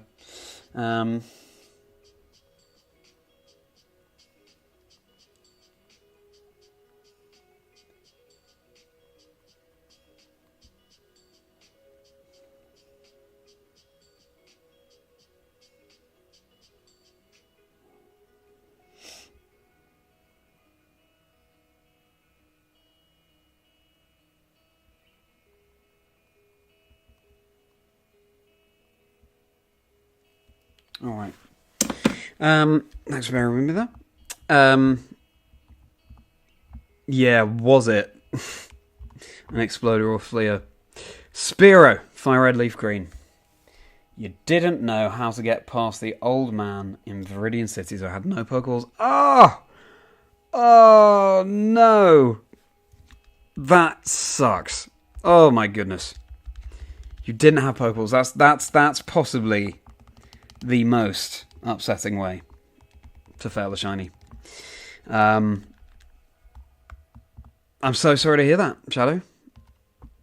I mean, that can also happen in Gold and Silver, and of course, Heart Gold, Soul Silver. 3-3-3-3 encounters.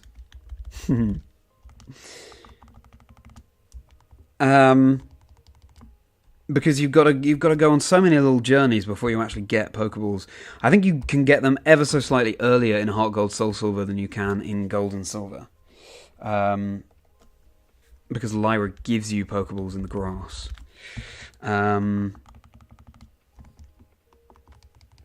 But yeah, that's so disappointing, Shadow. Wow. I'm not surprised you didn't even know what a shiny was at that point. If Fire Red Leaf Green was your first Pokemon games, or Emerald. Was that your very first playthrough of the games? Because that's still quite a shiny, quite a find, if not. And you've got to go back and reclaim that at some point. You just have to complete the circle. At some point, I'll be reclaiming the Venonat and Nidorino that I did not catch last week, or last year in Safari Week. First ever not counting the Gyarados was a Diglett in Heart Gold. First ever caught was a Diglett in Heart Gold. Nice! Was that in the Diglett Cave? I like that some shinies just have one little feature that's different. For Diglett, of course, it's the nose. Sorry about the wobble there. Just getting my back realigned.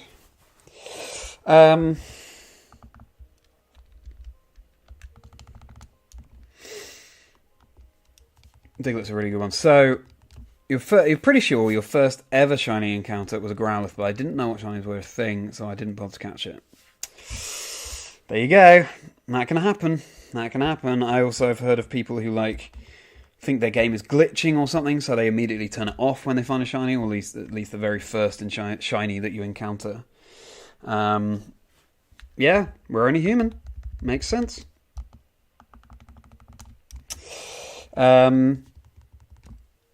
You were like 8 or 9, yeah.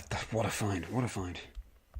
I know you reset your game every time but then because you didn't even know how to say it. Oh my goodness, wow, fair enough. Hey, I was talking to Ben Kiriakou, who's a fellow Pokemon video game caster, competitive caster, for the podcast that I do, Chazingdra Chats, where we get to know people behind the Pokemon. So we get to talk about things beyond Pokemon, get to know them as people a little bit. And he was, we get to know them, and then they also choose the 6 Pokemon that will be on their dream team, not Pokemon that are the most competitively viable in any way, just Pokemon that are special to them in some way. And he was saying that he didn't even know how to leave your house when you start in Pallet Town, and I don't blame him, because I remember having to ask my brother, who's 4 years older than me, how to leave rooms when I was playing Pokemon without realising that you go down on the mats. So yeah, I don't blame you for not knowing how to save your game back then, but I'm glad that you learned. I'm glad that you were able to get a lot more out of the games than you otherwise would have been able to.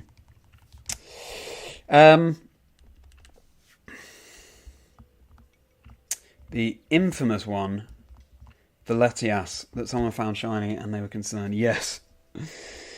Fair enough. I think it's so cool that shinies are barely referenced in the games. Because it just makes it feel all the more, did that just happen when you get to find one? I'll just plug this in. But that does mean that some people run away completely unawares that they've just walked into something that has a 1 in 8,192 chance of appearing. Crazy. Oh, I see. You didn't realise you had to bring Oak's parcel back to Professor Oak. The clue is in the name, but also, who can blame you? Who can blame you, Shadow? When you're that young, I just think... Just thinking back to me when I was that young. In fact, Pokemon came out Generation 1 when my brother was the right age for it. I was still a little bit young, so I played, but I didn't really know what was going on. I think I put it down fairly quickly. It was when Gold and Silver came out that I was far more into it, just because I was old enough to understand, and then I went back to Generation 1 and got so much more out of Pokemon Blue. Pokemon Blue was my game, and then my brother had Pokemon Red.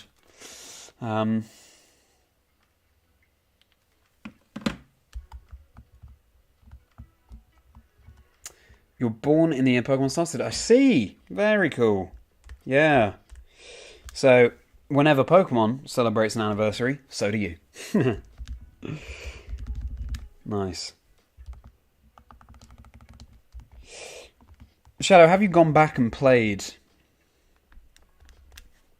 Generations 1 or 2? Or have you just played the remakes? Because it's all Pokemon, but they can feel very different. Understandably.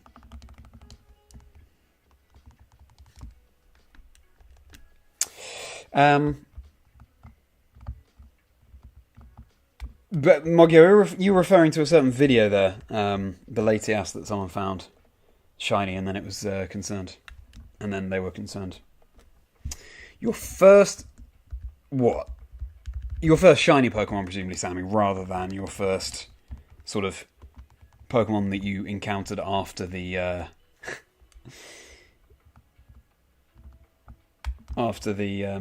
picking your starter or your first partner.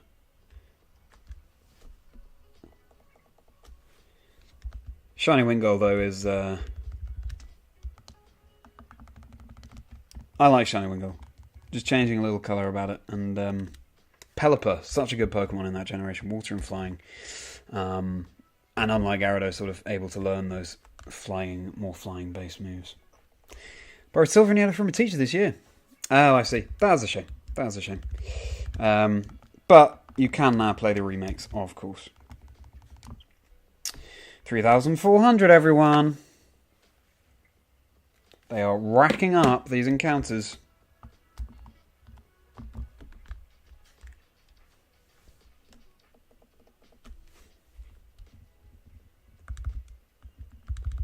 Oops. Teddiursa. Rhyhorn, Nidorino, and Lickitung.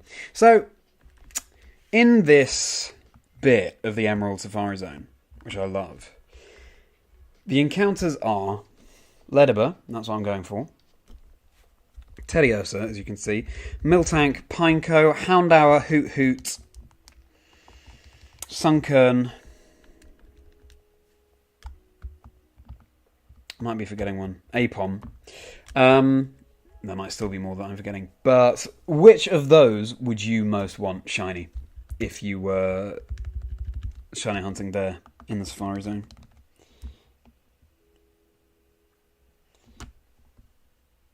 I'm checking that Kangaskhan very optimistically to see if it's shiny, but no. Again, Ledibur I have soft spot for, but so many cool targets there. So which would you want to run into? Houndour, Ledibur, Hoot Hoot, Apom, Pineco, Sunkern.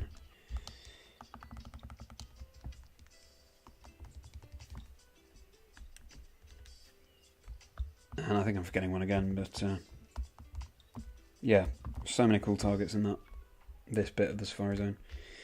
Finding Johto Pokemon in Generation 3 is hits different, I think.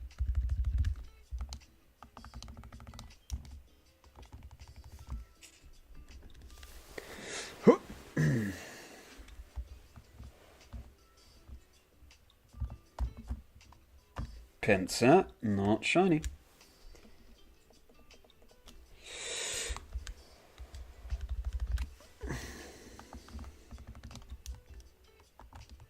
What are people's favourite Generation 7 Pokemon? We've been talking about some of the previous generations.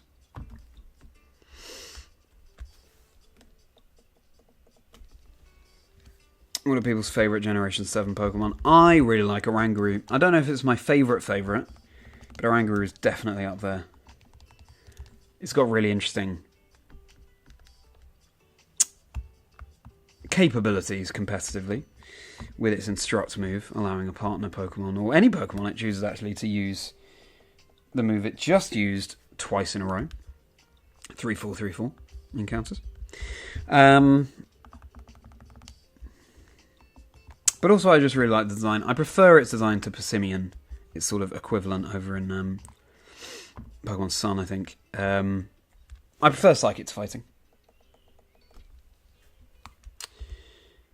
You like Zeraora. Luke, yeah.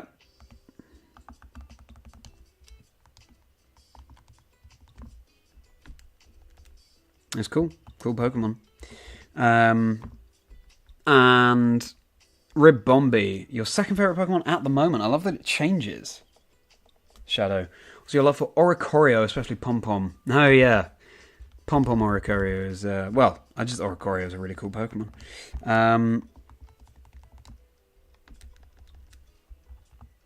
Good options there.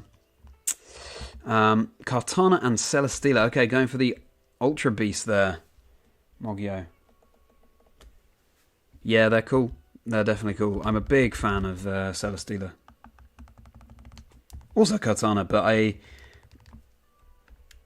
maybe just because Celesteela saw a bit less play in Generation 8, or at least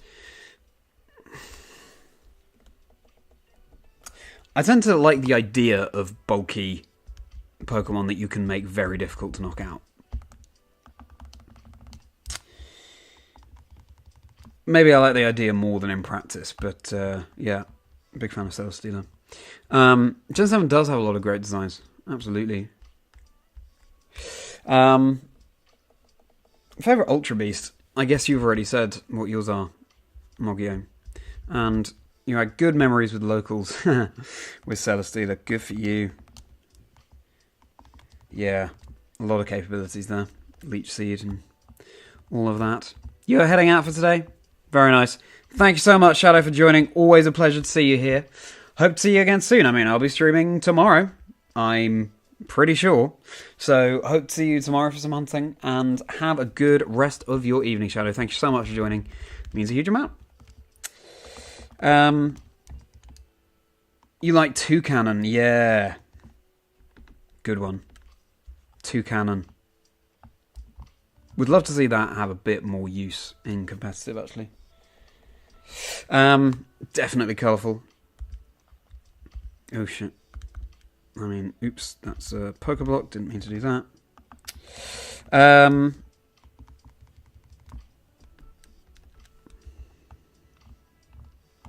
What about everyone's favourite Ultra Beasts?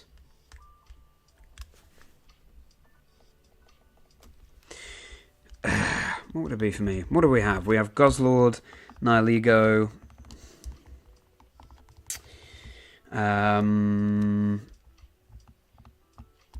Celesteela, Kartana, Pheromosa. Pheromosa's quite cool.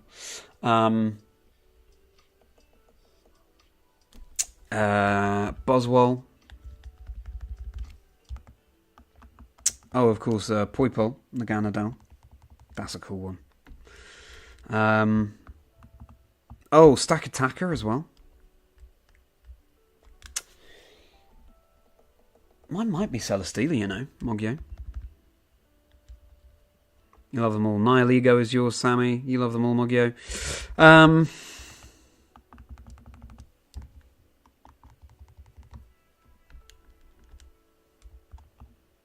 do like Naganadel too. I like Pheromosa as well, actually. I tend to like bug types.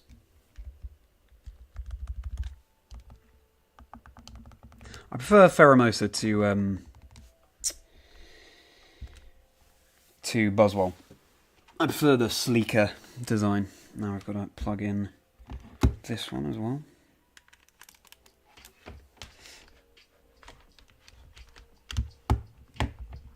There we go. Okay.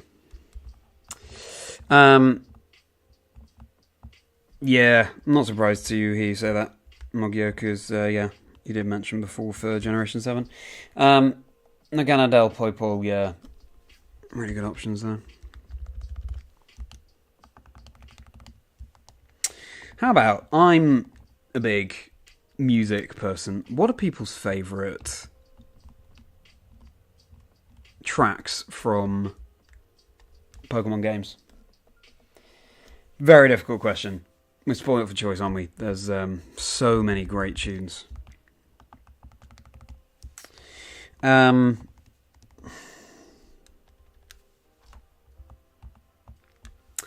love the Gen 3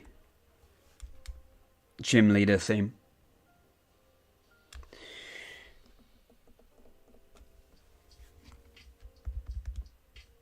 I think mine would probably have to be from Generation 2, though, because that is my favourite generation of them all. And possibly just some root music, you know? They really nail the sort of going on an adventure sound of the Generation 2 root music, I feel. Got some classics from Gen 1, of course, as well. The really, yeah, that hits different. That's inspiring stuff. Alright, guys. 3,502. 500 more encounters. And we are at half odds, pretty much. And we're doing about 10 we're doing about 100 encounters per 10 minutes, so yeah, we're going to hopefully get more than halfway towards. Johto remix of the Gen 1 trainer battle music. Oh yeah, that's a very specific answer, and I appreciate how specific that is, actually. Very nice answer. Just generally, the Johto remix of Kanto stuff is really cool. Hear it in a new light. Love a lot of Gen 7 tracks. Real love for Gen 7 coming out here, Mogyo. Nails down the island tracks. Generation 8's gym theme. I'm so glad you said that, Mogyo. It is so good, right? It just gets you so pumped. I remember taking on the first gym in Sword and Shield, and oh, hang on a sec. What's happened there? Anyway, taking on the first gym in Sword and Shield, and just being overwhelmed. Like, this is so cool. What is this? So good. So good. I'll listen to that regularly outside of Pokemon as well. Such a good tune.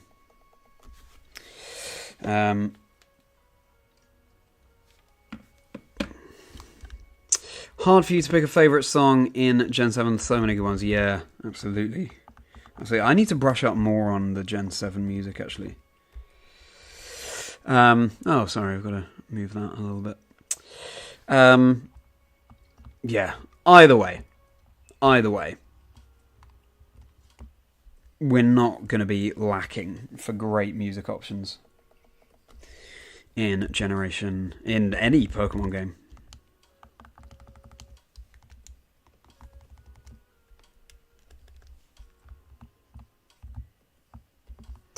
Hello and welcome everyone. If you are just joining, welcome to the stream.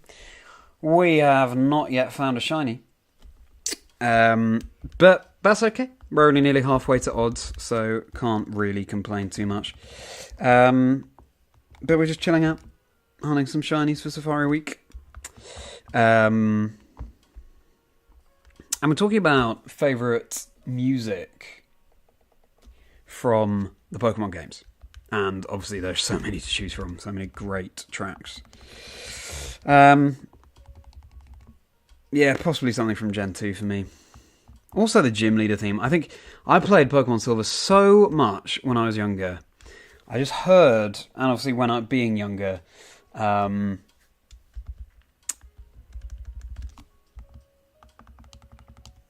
struggled with some of the gyms. Once again, optimistically checking this Kangaskhan, but no. And so I just heard that gym leader theme so much.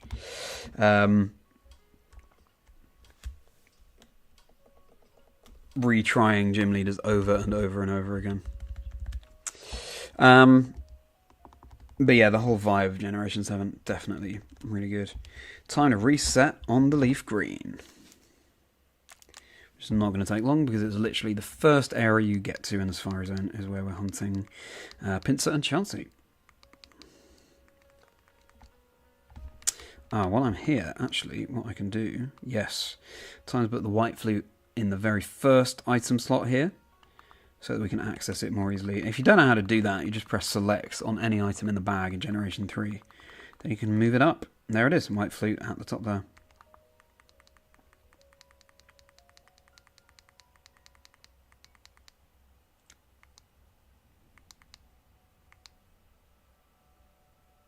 Should have saved after doing that, actually, so I don't have to do it again, but oh well. Alright, I'm good to go again.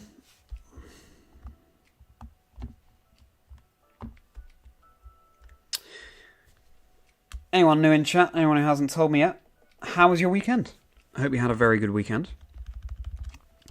Hope it was as chill as you wanted it to be. That's what Sunday's all about. Probably my favourite day of the week. I am a Leo, and apparently Sunday is supposed to be Leo's favourite day.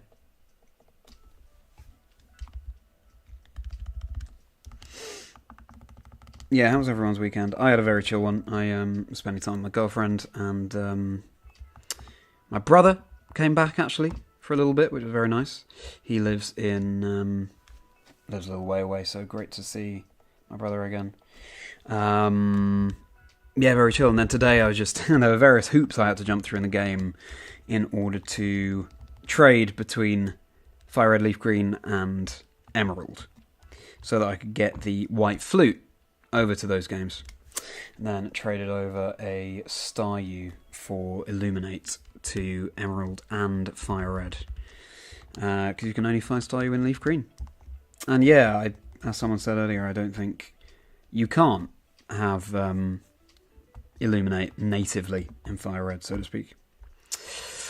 Tomorrow, I'm going to be editing the next episode of Chazingdra Chats, which is going to be with Matt Absol Blog's Pokemon, which I'm very excited for people to hear, because we had such a good chat, and he approached the picking of the... For those of you who don't know the podcast, we talk a little bit about someone's life story, and then the six... and threaded through that are the six Pokemon they choose for their dream team. Not competitive in any way, just Pokemon that are special to them in some way. So we talk about a bit of life story, then the first Pokemon, bit of life story, then the second Pokemon. I hope it's a really interesting listen, and funny as well with the guests that I have on. But anyway, so I have Matt Brandle, Matt Absolblogs Pokemon, on for this week's episode, and so tomorrow I'll be editing that episode. I hope you're tuning in to that, and that will come out, of course, on Wednesday in Safari Week, and he is the host of Safari Week. So, excited for that episode to come out. Otherwise, yeah, continuing to stream Safari Week, thinking about what to stream after Safari Week, because I definitely hope to keep doing that. Probably just something on the Game Boys still, while I acquire a better computer for streaming from capture cards and so on. I'm seeing a concert, actually, on Friday evening. A band called the Cat Empire, an Australian band. They're playing in London, going with my girlfriend to catch their gig. Excited for that. Chancey there, not shiny. 1%, but hey, it can happen. So yeah, it's going to be a busy week actually. I was commentating in Bologna for a competitive Pokemon event. Bologna's in Italy. And I was vlogging that. I do a couple of vlogs. You can check them out on my channel if you haven't already. I've got an EUIC vlog up there from this year, and a vlog from Belgium where Ben Kiriakou, fellow European video game caster, and I were helping out our friend Simon with a tournament that he was organising. So I need to crack on and edit that vlog too. So lots of editing, lots of creating stuff to do, but that's the way I like it. I love to create and let my imagination run wild with the stuff that I bring to you guys. So what are people doing this coming week? What do people have on their agenda?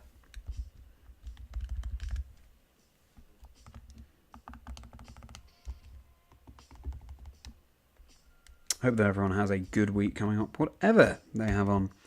Hope that people don't have too stressful a week ahead.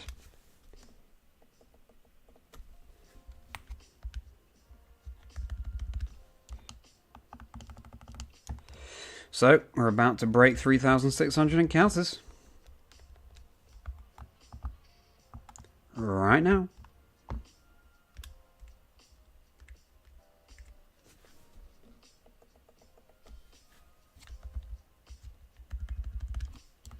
Getting a lot of Magneton over on the Soul Silver. Would love a shiny Magneton. Evolve that into Magnezone.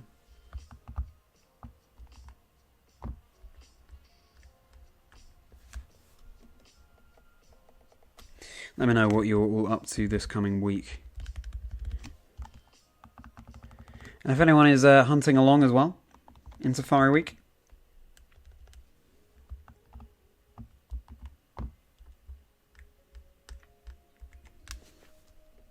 let me know how it's going. Tayaki, thank you so much for hopping in. Thank you for the shiny luck as well. Yeah, we haven't found any shinies yet, my friend, but we're nearly at half odds. We're going to get to at least half odds tonight, hopefully a little bit better than half as well. So we'll see. I will take that luck with me. Thanks so much, Tayaki. And how did you come across the stream? Were you just come up on YouTube, or are you someone from over on X? Are you a competitive player? Are you a casual player? Shiny hunter? What's your story, Taki? We want to know. But thank you so much, either way, for jumping into the stream. Appreciate having you here. My third ever stream. So, really happy to have you here. We are going, Taki, for a shiny Ledibur in Emerald. But I'd take any of the Pokemon in that area there. It's really cool. Options. And Pinsir in Leaf Green. Might get a chancey. Who knows? Kangaskhan or Tauros in Fire Red. And then in Soul Silver, going for Larvitar. The classic Generation 2 Had to be done. Had to be done. It's not a very easy capture, but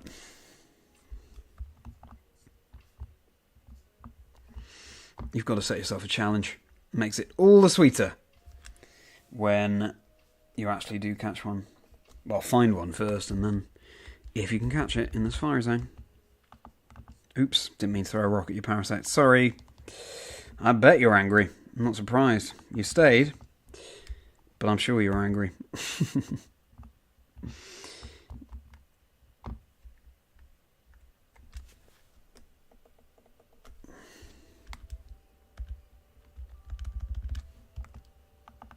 Got an owl outside that I can hear. Love an owl. What are people's favourite animals? My favourite animal is actually a fox. Love owls too, though. In this house, there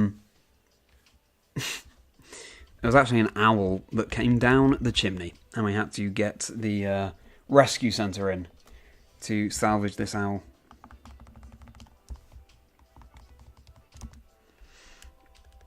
And the owl was okay in the end.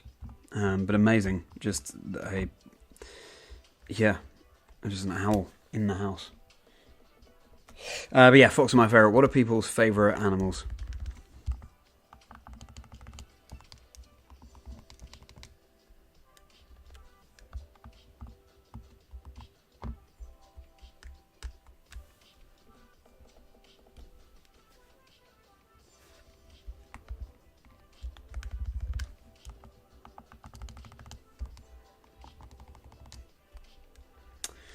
No shinies yet. Oh, you saw me commentating for a VG tournament. Oh, well, I'm so glad that you came across the channel. Lovely to have you here, Tayaki. And I hope you enjoyed the tournament that you were watching. Appreciate you making the effort to come and find the channel. Hope to see you in future streams as well. Safari Week this week, of course. We've got other content planned for after Safari Week. For now, we'll be relatively limited to filming Game Boys, just like I'm doing here. Because I'm just streaming from my MacBook laptop. And I'm not sure it's quite powerful enough to handle streaming from a capture card from the Nintendo Switch. But it is my birthday coming up in a few weeks. So we'll might be able to, if I'm very lucky, if I'm very fortunate, might be able to have a better computer heading forward for me to stream from other games. So I'll have some more sort of competitive content there, other challenges involving Nintendo Switch games, you know, that sort of thing. Time to hydrate.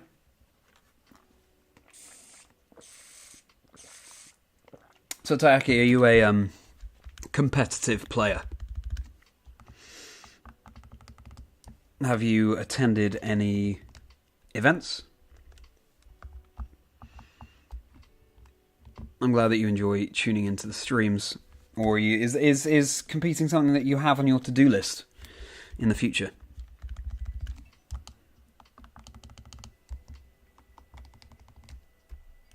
It's pretty different from competitive, of course, but Pokemon offers us so many options for playing and enjoying the game. And I enjoy competitive, but also I enjoy just doing more or less intense things.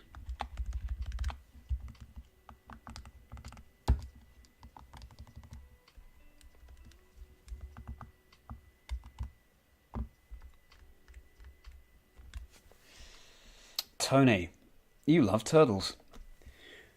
Probably. The first painting you did in primary school was a turtle, and of course I love the Teenage Mutant Ninja Turtle films in the 90s. Turtles are great, yeah. Squirtle was my first partner Pokemon. Got a lot of love for turtles as well.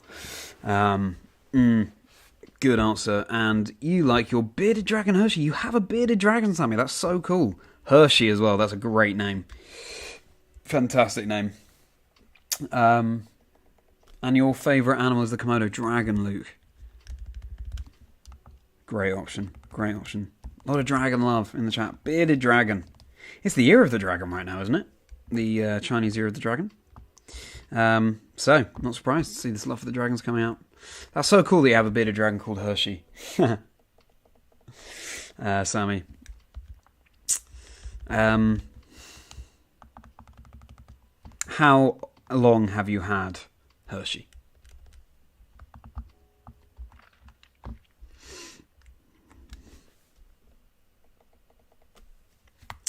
And Luke, how many bearded dragons, Komodo dragons, have you seen live, so to speak?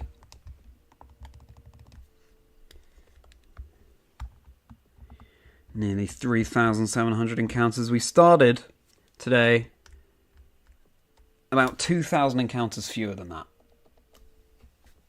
Pretty good progress. Pleased with that. Oh, didn't mean to throw a rocket execute there. Sorry, execute.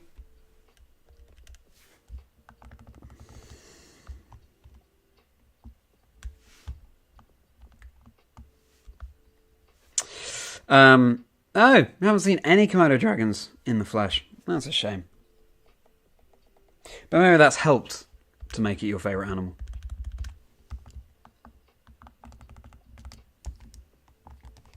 You know, it's built up that lore around it in your head.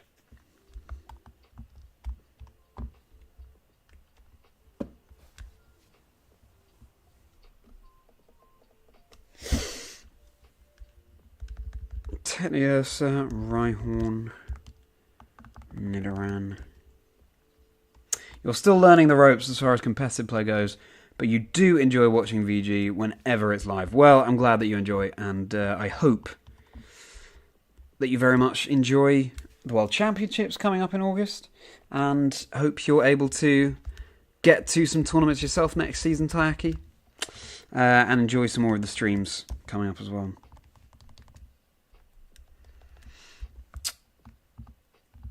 You've had Hershey for 3 years so far. Well, lovely.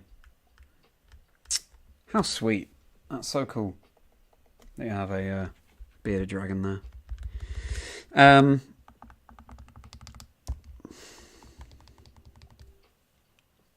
How long have you been learning the ropes for, Taki, for competitive Pokemon? Have you just come to competitive this year? Or have you been watching for a longer time? Because you do get quite a few competitors who come to their first ever tournament and then they do very well. Might even go and win the whole thing. Justin Tang or Florian Temme in Dortmund. So, you got to back yourself. Go along to an event at some point. But also, I totally understand that you only want to go along when you're ready. Sammy, do you follow along with competitive at all as well?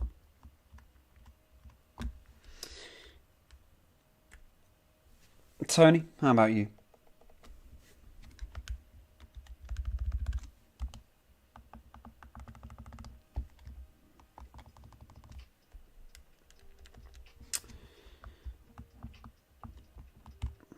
We are at least going to get up to half odds tonight, so 4,096 in these games, which are full odds in everything in Generation 6 onwards.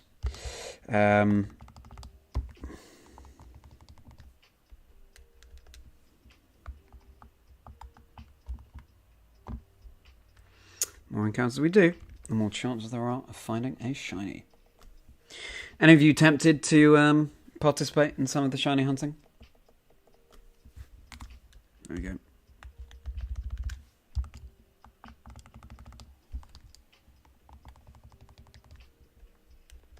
You doing any shiny hunting in Safari Week, Sammy?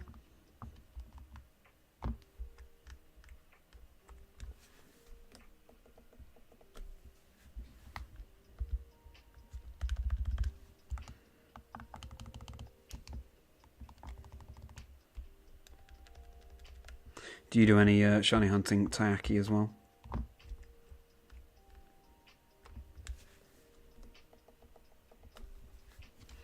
Welcome if you're just tuning in. Thank you so much for being here. Oh, didn't mean to creep closer to you, Ladybird, but Glad that you stayed. Yeah, thank you for tuning in. We're shiny hunting in Safari Week, and in the Safari Zone, Pokemon have a chance to run away. So, it's nail-biting. Shinies are rare enough as they are. 1 in 8,192 chance. But, as that little thrill element to be shiny hunting in the Safari Zone where they can run away. You've watched VG streams for the first time a couple of months back. Not in a million years you would compete. Really, not in a million years. I'm glad that you enjoy watching the streams, though. Something I always try and do when I'm commentating is make what's happening as accessible as possible to people. So I hope you are following along and enjoying what you're seeing, even though you're not going to compete soon. I mean, a couple of months is still very, very short amount of time to be involved or to be getting to know competitive. So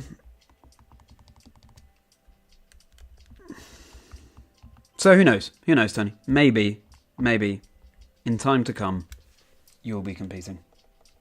And if so, would love to meet you at an event. You were shiny hunting again. Brilliant Diamond Great Marsh. Didn't find any shinies yesterday. Were you? Yes, you were going for the Psyduck, right? And you found a Staravia, didn't you, Sammy, on Friday, on the first day of Safari Week, so congratulations again on that. That's really good going. But I really hope that Psyduck arrives for you soon. It is a really good colour. Really good colour. Shiny Psyduck. Yeah, I hope you find that Psyduck. And if you weren't to find Psyduck, Sammy, what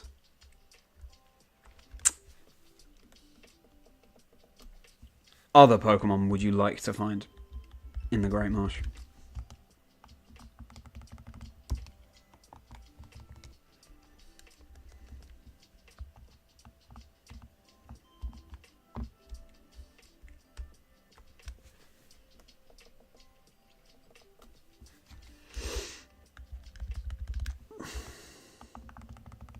Teddiursa, Nidorino, Venomoth, Rattata. It's good to be able to bunny hop in the Safari Zone in Emerald because it means you're not burning up your steps. And there is no step count in Soul Silver and Heart Gold. It's literally just when you run out of Safari Balls, then that's the end of your game. You really enjoy the VG streams and the commentary. You wouldn't be able to follow along without the commentary, to be honest. Interesting. So does that mean, Tony, that you haven't experimented with playing competitive yourself? Because it's always worth trying. Always worth trying.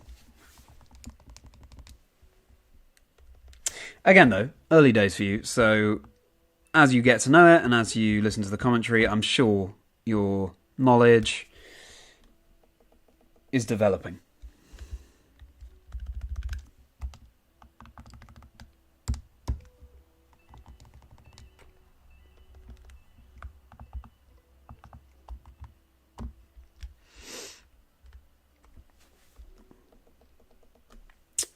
Shiny Yanma. What? You just found a shiny Yanma?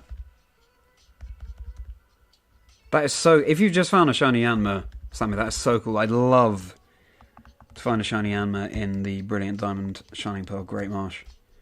Congratulations, Sammy, if you've just found that shiny Yanma. Let us know how the capture goes. Sending you all of the luck for the capture.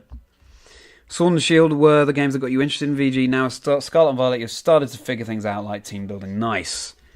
Nice, Taki. Yeah. I'm glad that you are giving it a go. You'd like to see it. Oh, I see. But didn't you say the other day, Sammy, that you were shiny hunting Psyduck in the Great Marsh, or am I getting confused with something? I'm glad that things are becoming clearer to you, Taiyaki, with competitive play.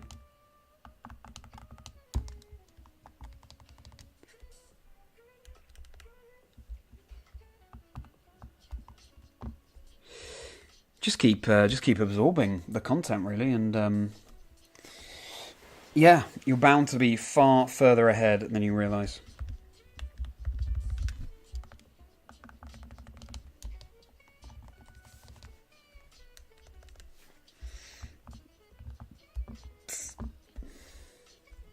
I wouldn't be surprised, Tony, if we see you competing more seriously soon as well. 3,800.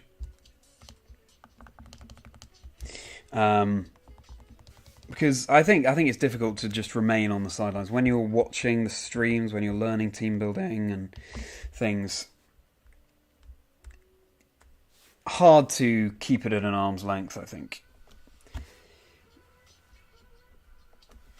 Hard not to want to give it a go yourself. So hope to see you at some point.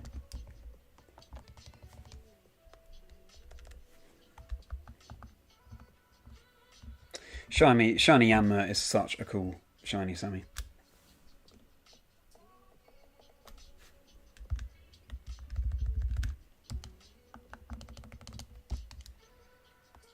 You were shiny hunting Psyduck. Yes, I thought so.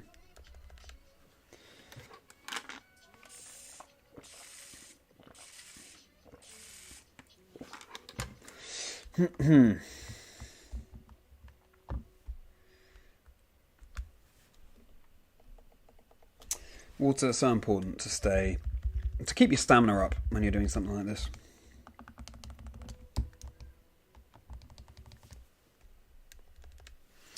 I wanted to start streaming so I could do, quests like this in the company of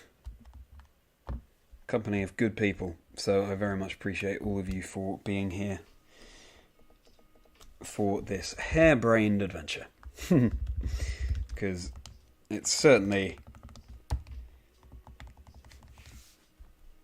I think, you see shiny hunting for the first time. I know when I saw shiny hunting for the first time, I was so intrigued at how people just kept going through the encounters, but it's all about what you're doing on the side. It's all about seeing that as the main activity, not the shiny hunting itself. If you're entertained by everything that's going on around you, then it makes it so much easier. And the encounters fly by. I mean, look, we're nearly at 3,900. We're nearly at halfway to odds. You've never competed, not even friendlies, because your friend group aren't Pokemon people. That's a shame. I can barely remember typing the matchup, so I wouldn't get too far. But again, it's very early days for you, Tony. And I'm sure that you will learn very swiftly. And another thing, of course, going along to events in person, you get to meet people who become your team building friends. So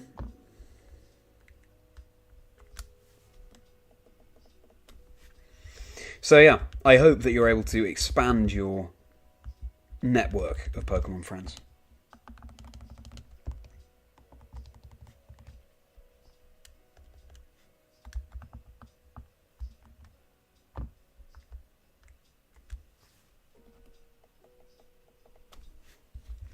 And any questions you have about competitive Pokemon, how VGC works, just let me know, and I'd be happy to help. Pokemon is all about its incredibly welcoming community. So it would be a pleasure to help you along your way. Alright. I'm going to do, well, since it's 4 at once, 12 more encounters. Then I'm just going to pop to the bathroom.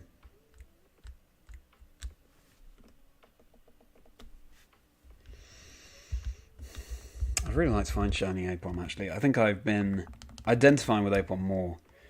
I've sort of lent into my branding with my surname, Merriman.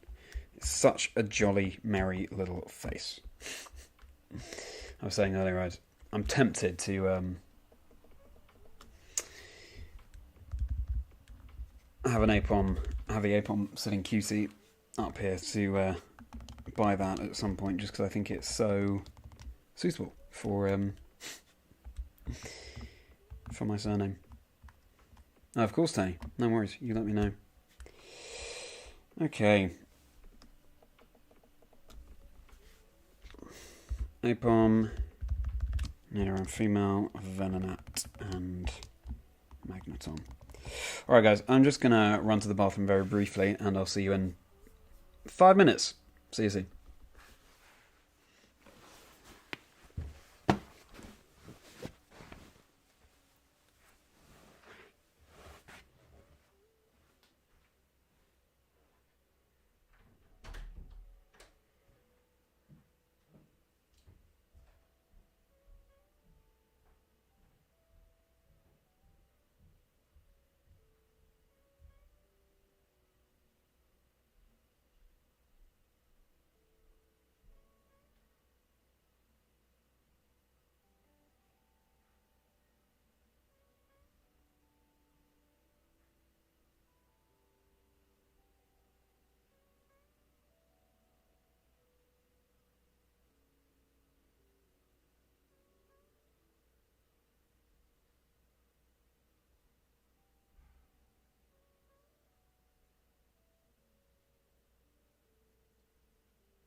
We're back. Let's keep these encounters going.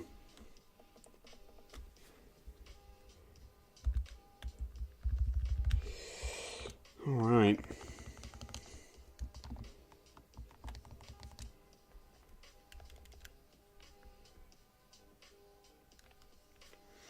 I just quickly did my Duolingo. Anyone else on Duolingo? I did French at school. But I'm keeping that up with Duolingo. And I'm also learning Spanish.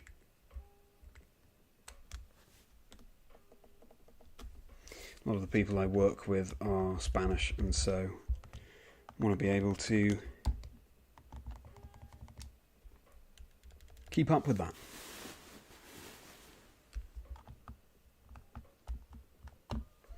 Anyone else on Duolingo? Ooh.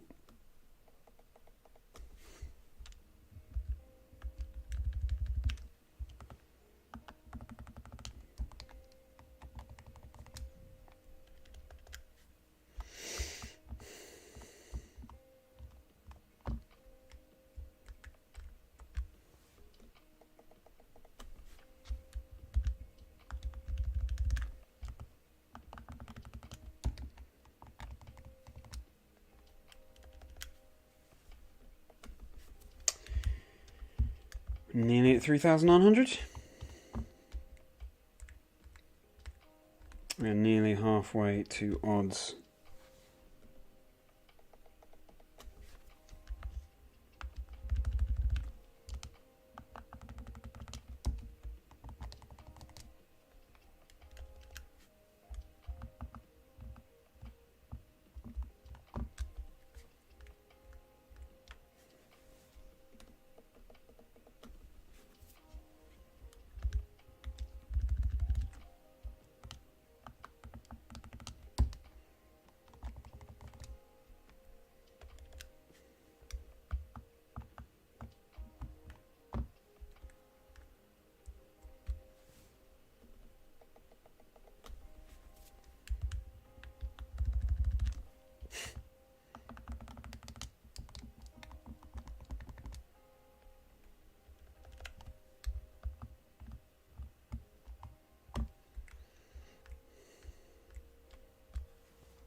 So this is day 3 of Sorry Week.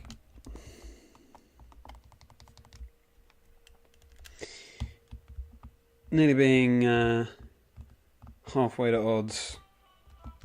It's a good sign, I think, and obviously I'm more efficient now with the encounters. So it's going to get exponentially faster, I feel. We'll be able to reach odds hopefully before halfway through Sorry Week, I'd say. I think our odds are fairly good. You don't have Duolingo, but you've been using an app to help with your Japanese vocabulary not speaking. Japanese vocabulary lately, Taki. Nice. How come? How come you're picking up Japanese?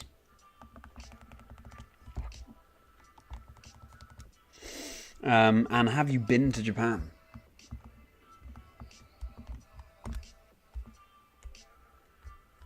I went to Tokyo about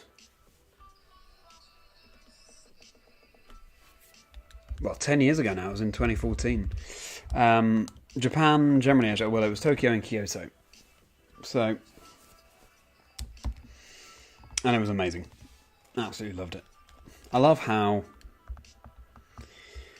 you can be in an extreme urban environment one moment with skyscrapers, neon lights, and then you're around a corner and you're suddenly in the most tranquil temple area, 3,900, with lakes, with lily pads. Yeah. Time to reset and get this fire red back in the right position. Yeah, have you been to Tokyo, Taki? Or Japan? It's Stunning, stunning place. The food. Ah, the food. It's worth going to Japan for the food alone. Haven't been to Japan yet, but hoping to do so in the next couple of years. Next couple of years, okay, nice. Nice. Is that like a little deadline you've set yourself, or is there something you've got coming up? Or why in the next couple of years? So, Fire Red, yes, we've got to get to that area where Kangaskhan and Tauros appear.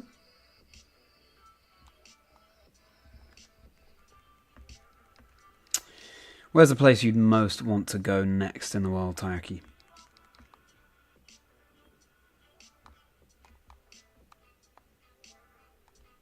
I think for me it would probably be New Zealand. Yeah. Just it looks beautiful over there. And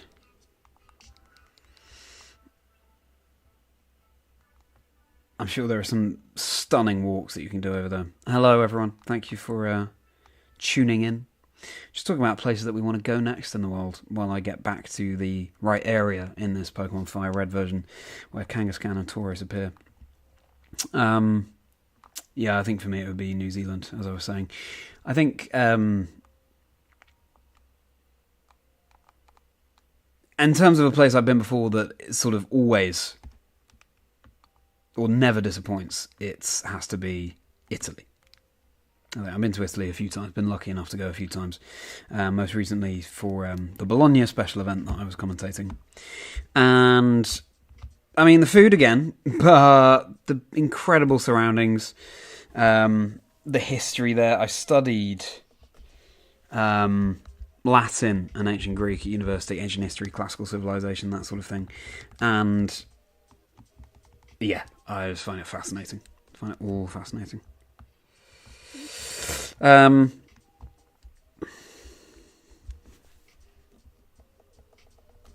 and welcome, everyone. Still no shinies, but we are nearly halfway to odds, so appreciate you tuning in at this time on a Sunday night. Are we going to end the weekend on a high with a shiny? Only one way to find out. And you know what? Let's mix things up. I'm going to go somewhere else in this Soul Silver version. What do we have here? Let's try this area. Let's see what appears. See what appears. Anyone else shiny hunting tonight? All the very best of luck to you if you are. Let's bring each other some shiny luck, hopefully.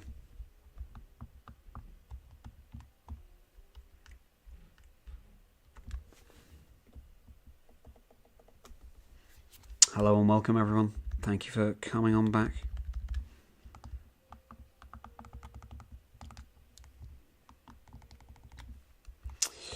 You'd love to visit the US someday. I haven't really had the chance to travel overseas. I see. Okay, and where are you based, Taiyaki?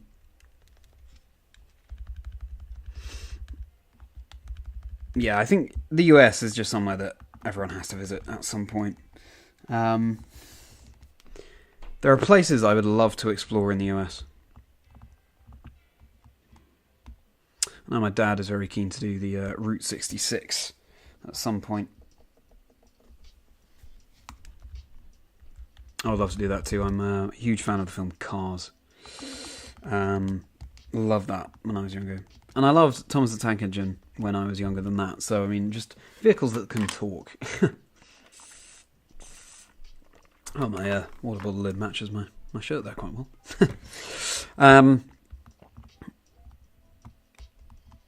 Yeah. Is there anywhere in particular in the US that you'd like to go, Taiyaki?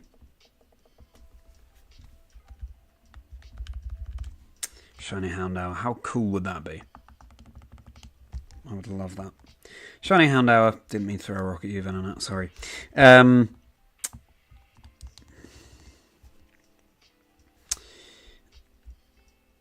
I kind of have a bit of a history, Shiny Houndour and I. Found a Shiny Houndour card, not Houndoom, but Houndour when I was younger. And I just got a fly on my DS. Pokemon Sleep, day 2 of it being released. Woke up to a shiny Houndour. It was crazy. What about in this desert area? Random shiny Houndour on Pokemon Scarlet.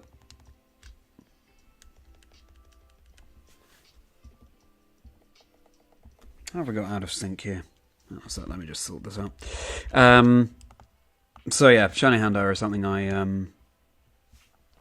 really want to hunt at some point. Maybe I'll do a generation quest or something like that. Anyway, you're from Mexico. Yeah, of course. Well, thank you so much for tuning in from Mexico. It's so cool to have viewers from all over the world. I really appreciate it. Thank you so much, Taki. I'm very pleased that you're enjoying the stream. Yeah, very much hope you do get to do some more travelling at some point soon.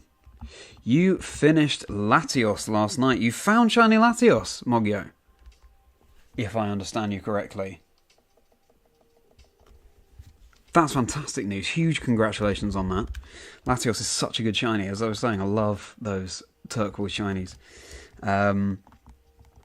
So thrilled that you found Latios. Congratulations, Mogio. Got the confirmation there. That's very, very exciting indeed. You must be buzzing. So now, passively working on Necrozma. Good luck for that hunt. That would be such a cool shiny to have. And you have visited Japan, Tony, when you were 10. Okay. With a copy of Dragon Ball Z Legacy of Goku on GBA. That's such a cool find. Hope to visit Japan again as an adult and really explore. Yeah, definitely worth doing. Definitely worth doing. So much to get involved in Japan. So much culture to soak up. I hope you get to go back someday, Tony.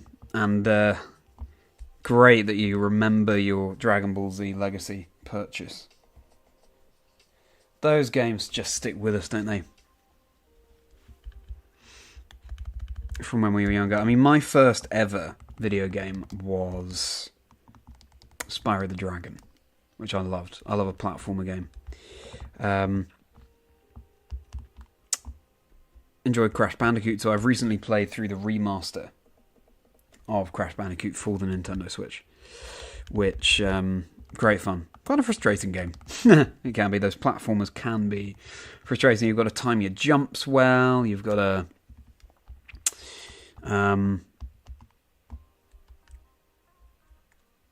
keep your sort of...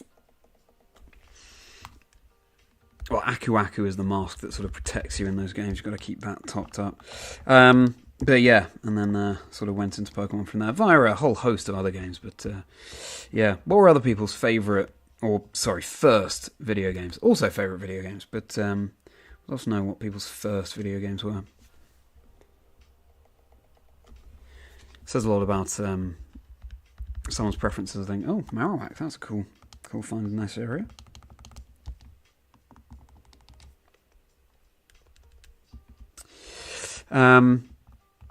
Yeah, does anyone else play Spyro the Dragon when they were younger? First technically was Super Mario 64. Very cool. Super Mario 64. I remember, so I didn't have a Nintendo 64, but I remember playing it at other people's houses and things like that. A lot of fun. A lot of fun. And you've just reminded me, actually, Mogio, that I did have Super Mario Land 2, 6 golden coins for the Game Boy Color. When I was younger. That was a lot of fun. They're quite difficult games when you're younger, I think. But yeah, Mario, absolute classic. And your favourite varies, but Final Fantasy Tactics Advance is most consistent. Very cool, very cool. Nice mixture there. Mixture of styles of games. I've never played a Final Fantasy game. I think I'd probably really enjoy it. But yeah. Sorry, didn't mean to throw a rock there. Kyle, quit panic, managed to find a... and it fled. Find a shiny Sandslash while we were on call together the other day. But it ran away. Gutted for Carl. But I think he's been able to claim a couple of cool targets since. Shiny Sandslash is really cool. I love that whole line, actually. I'm going to explore which other areas I've sort of queued up here in the Johto Safari Zone. What do we have here?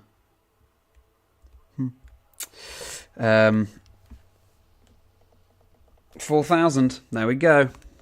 We've broken 4,000. We're on 4,004.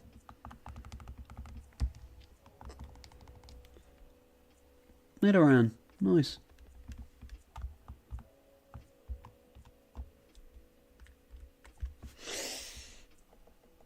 What are other people's first video games? What was their first entry into video games?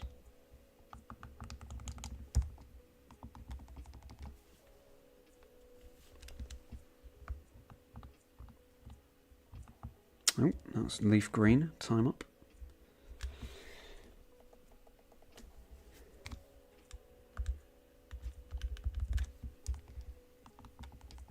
Oh, Tauros. That's cool. I think now, the thing is, I'm... even though this is nowhere near odds, I'm so keen for a shiny that my brain is sort of being half-led to expect it. And that's a dangerous place to be, because the shinies only turn up when you're least expecting them. So... hopefully, I haven't jinxed myself there. This time I'm remembering to save after I've moved the white flute to the top of the bag. Your older brother had a Mega Drive, Tony. So your first games were actually Sonic and a Michael Jackson Smooth Criminal game. Sure no one remembers. No, do not remember that. That's, what a tie-in. Mega Drive, wow. Sonic, absolute classic. Absolute classic. Not something I played too much when I was younger, but I think I would really enjoy it. They released a game called Sonic Colors recently, right? That just sounds right up my street. I love colours. Moonwalker. Nice. Nice.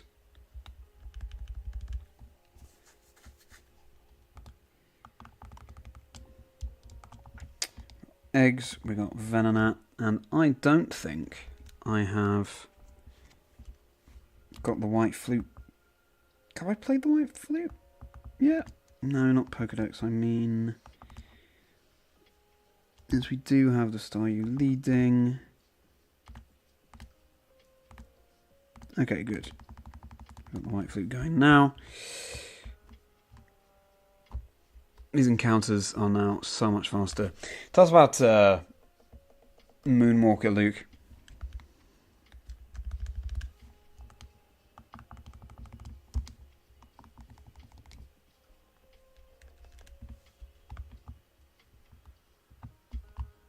Look how fast these encounters are now. Okay, so that's back to the mountainous area. Oh, this is cool.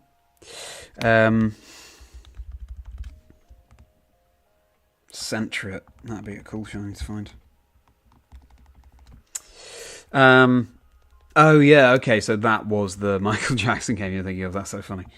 And your first game was Yoshi's Island. Might have still been too young at that point, so my brother did most of the playing. Yeah, I think that's how a lot of gamers start. Too young, so brother does most of the playing. I remember saying to my brother when I played through Pokemon Blue for the first time, he got red and I got blue.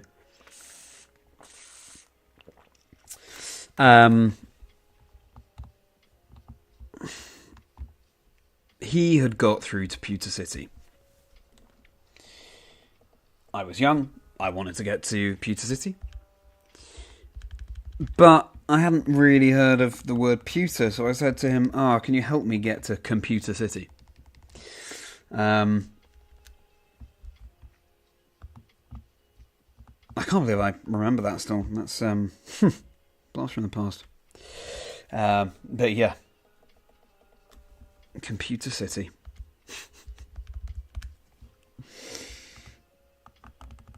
So yeah, I think a lot of hats off to the older brothers who help their younger brothers learn, and of course to older siblings generally, to older sisters, older everyone. Certainly feel like sometimes as younger siblings we have can have an easier ride of it. Luke, your first game was probably Paperboy on the PC in the early 90s. Wow. I expect that's as simple as it sounds, that game. Being a Paperboy.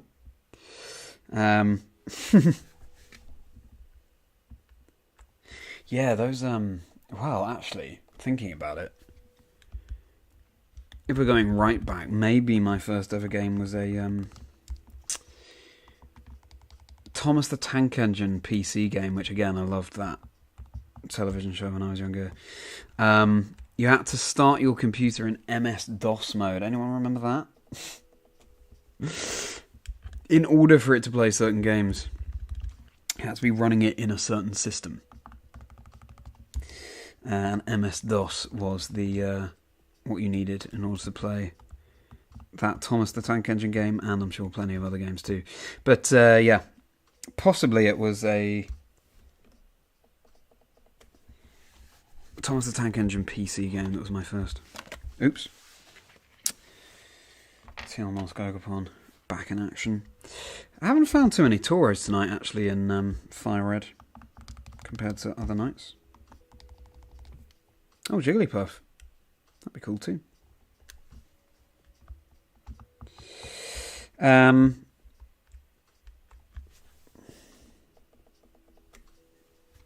Venonat, yes.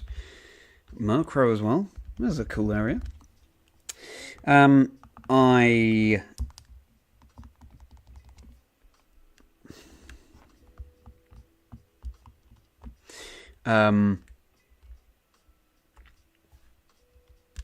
would be so cool to find another Venonat. It's was the second shiny I ever found in the Safari Zone.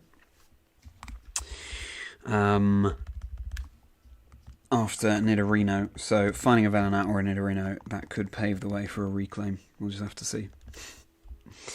Sure, Moonwalker's opening level is just a smooth criminal music video turned into a platform. Yeah, maybe. Turning a music video into a video game. Stranger things have happened. Could be quite a good idea, actually.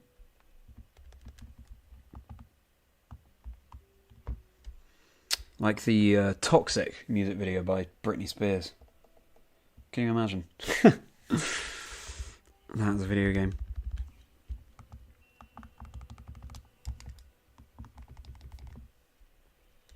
Interesting thing to discuss there. Music videos as video games.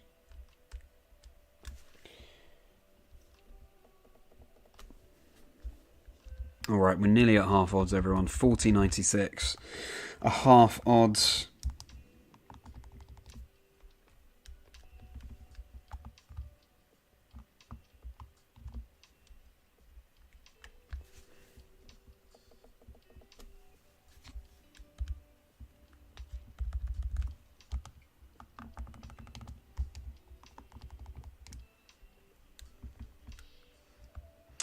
.72, here we go.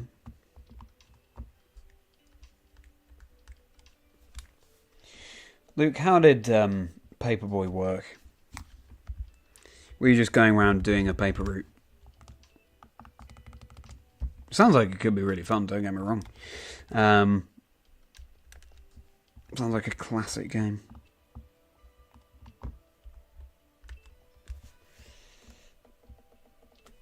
There you go, 40.80.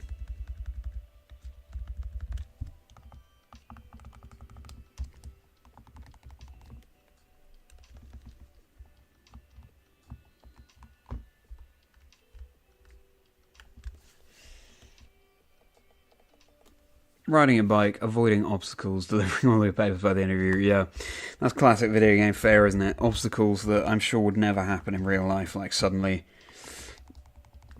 I don't know, there's a boulder in front of you or something. Or maybe it's more realistic than that, but... interesting to make a game out of something that is a job. Nice to try and show a more fun light on something that kids might have been doing when they were younger. Sounds good though. Sounds good. Imagine if it was your favourite Blastoise doing the paper route. Firing the newspapers out of its shoulder cannons. Alright. 4092. So the next batch of encounters, we're going to hit half odds.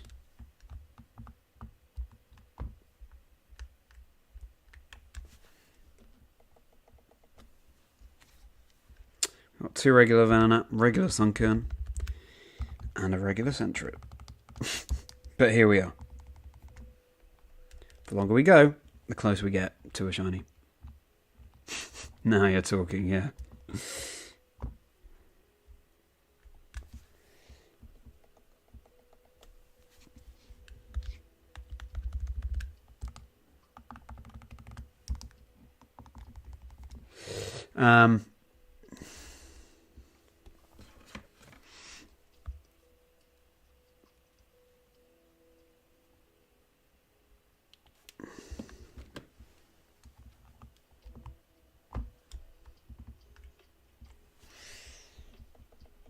Chansey there. Would be so cool to find it shiny. I remember finding Chansey in Pokemon Silver. Pretty, I mean, it's rare in any game really, but so rare in that patch of grass. I remember looking for so long for a Chansey. Surprised I didn't find a shiny. Actually, while looking for a Chansey though.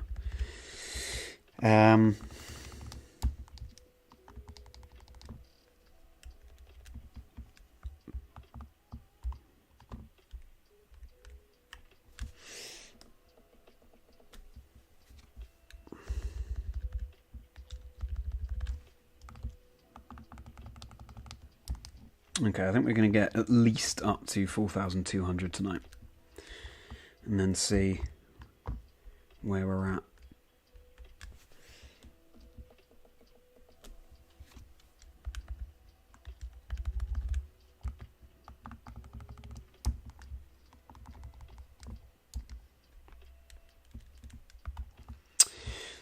What are people doing while watching the stream tonight? Chilling? Shiny hunting? Playing any other kind of game? Getting ready for the week ahead? I will probably, incidentally, tomorrow... well, I'm aiming to stream. In terms of what time... Evening, UK time, I'd imagine. Maybe like 7? Maybe a bit later.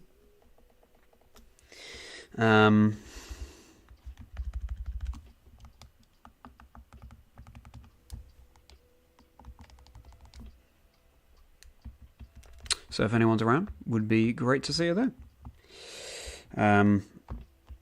For day 4 of Safari Week. It's flying by, but then again, so are these encounters. So, what I might do as well for this Soul Silver is get the location where you can encounter Misdreavus, because there are some really cool finds that you can get there, like Mr. Mime, Ghastly Haunter, that sort of thing. So it can alternate between Larvitar and that, maybe. Hello, Rachel. Welcome. Thanks so much for hopping into the chat. Welcome back. Hope you had a great weekend. And that's right. Still no shinies. Thank you for your wishes, though. I did have a good weekend. I had a lovely time with my girlfriend this weekend. Got outside in the incredible weather that we've had. It was so warm today. But yeah. But what I have done, though, Rachel, is get the White Flute and Pokemon with Illuminate leading the party in Generation 3 games here. So the encounters are coming much faster. We're doing like 100 encounters every 10 minutes, which is, pretty good going. But appreciate your commiserations there, Rachel. Yes. It is the nature of it. We are, at least, as you can see, we are beyond half odds now. So, the closer we get to finding a shiny, you just got to do these encounters. It'll make it all the sweeter when it actually happens. Did you enjoy your your weekend, Rachel? Did you have a chill one? What did you get up to? I know you mentioned yesterday, but I can't quite remember what you said now. Yeah, how was your weekend?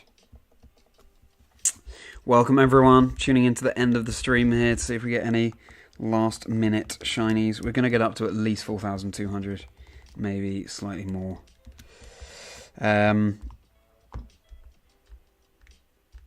Still no shinies, but that's the way it is. We just keep going until we find one. And then when we do find one, we hope it doesn't run away.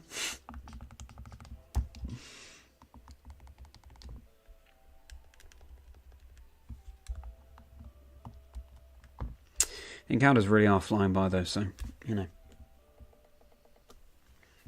Take the rough with the smooth.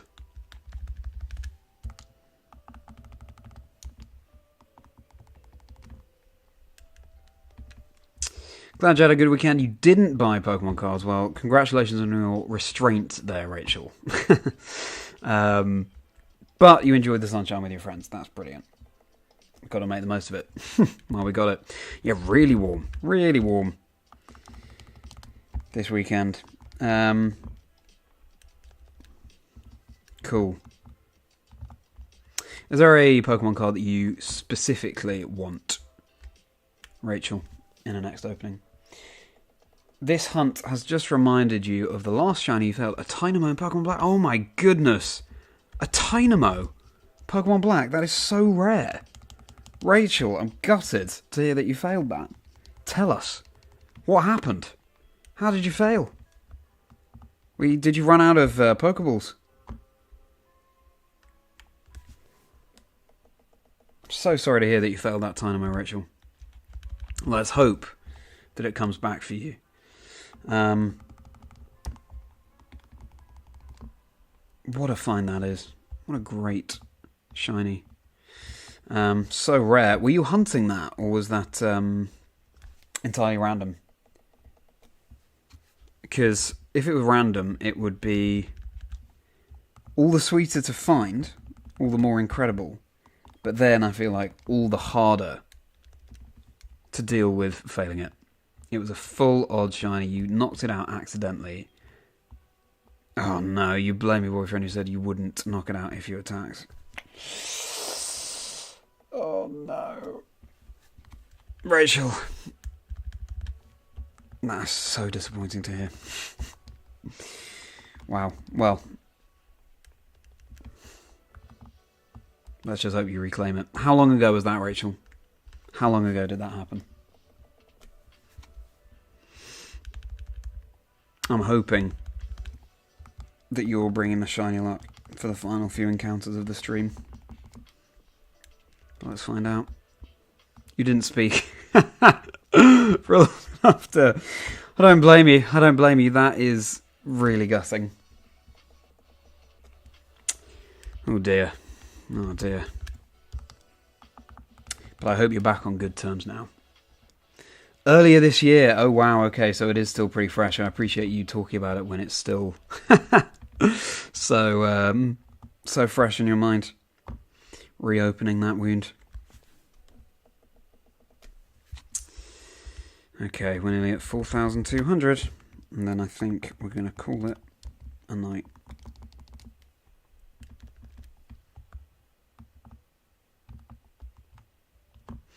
You take all the time you need to heal from that, Rachel. If anyone wants to chuck in at the very end of the stream now what the biggest shiny fails were, then feel free. Sensitive topic, I know.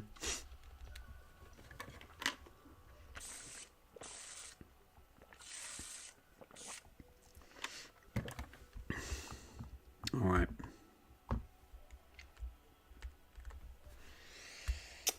Also, Shiny Tynamo in Scarlet and Violet. Very hard to notice. Especially because there are no shiny sparkles, unlike in Pokemon Legends Arceus. Alright, here we go. 4,200. Regular Teddy. Regular Chansey. Imagine if that had been shiny. Can you imagine? Can you imagine if that had been shiny? The first shiny of Safari Weekend at the very end of the stream. Amazing. Alas, though, it's normal. We're going to do a bonus round of encounters, okay? We're going to do a bonus round. Let's see if in the very end... Shiny sparkles in the overworld. I know what you mean, Moggo, but it does make it more of a challenge, which I kind of like. If the game's telling you, look, here's a shiny, it sort of takes a little bit of the excitement away. There you go. Regular Ledibur, regular Nidoran female, regular Venonat, regular Jigglypuff. So, that's it. No shiny still, but we are past half odds now, so I have every confidence. I can't say every confidence, I have no idea, but I have some confidence that the next stream, it is just getting closer. It is getting closer. Thanks so much for joining me, everyone, tonight. It's been a lot of fun hanging out with you all. No shinies, but hey, again, it's the community that makes it all worthwhile doing this. Who knows? And it does mean that whenever the shiny does appear, it's just going to feel all the sweeter. Hope you all have a fantastic start to your week tomorrow. As I say, I'm probably going to stream... I'm aiming to stream tomorrow. I should be streaming tomorrow. I want to stream every day of Safari Week, so there you go. And probably like 7 PM UK, maybe a bit later. Not sure. I'll see, and I'll let you know. I'll post, as I always do, on X and Instagram and YouTube about that. So, we continue with day 4 tomorrow. Tomorrow I'll be editing the next episode of the podcast with Matt Brandle. Matt Absol blogs Pokemon. It's going to be such an interesting episode, that Chazingdra chats. That's going to come out on Wednesday as normal, so looking forward to the edit tomorrow. And if you join me for the stream, then yeah, we'll have some tales to share, I'm sure, from the edit of that.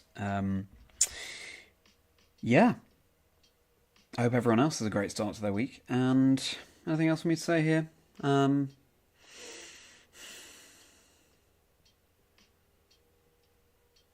Well, just thank you so much for tuning in. That shiny is just around the corner. Thank you so much, Rachel. Thank you for that positivity.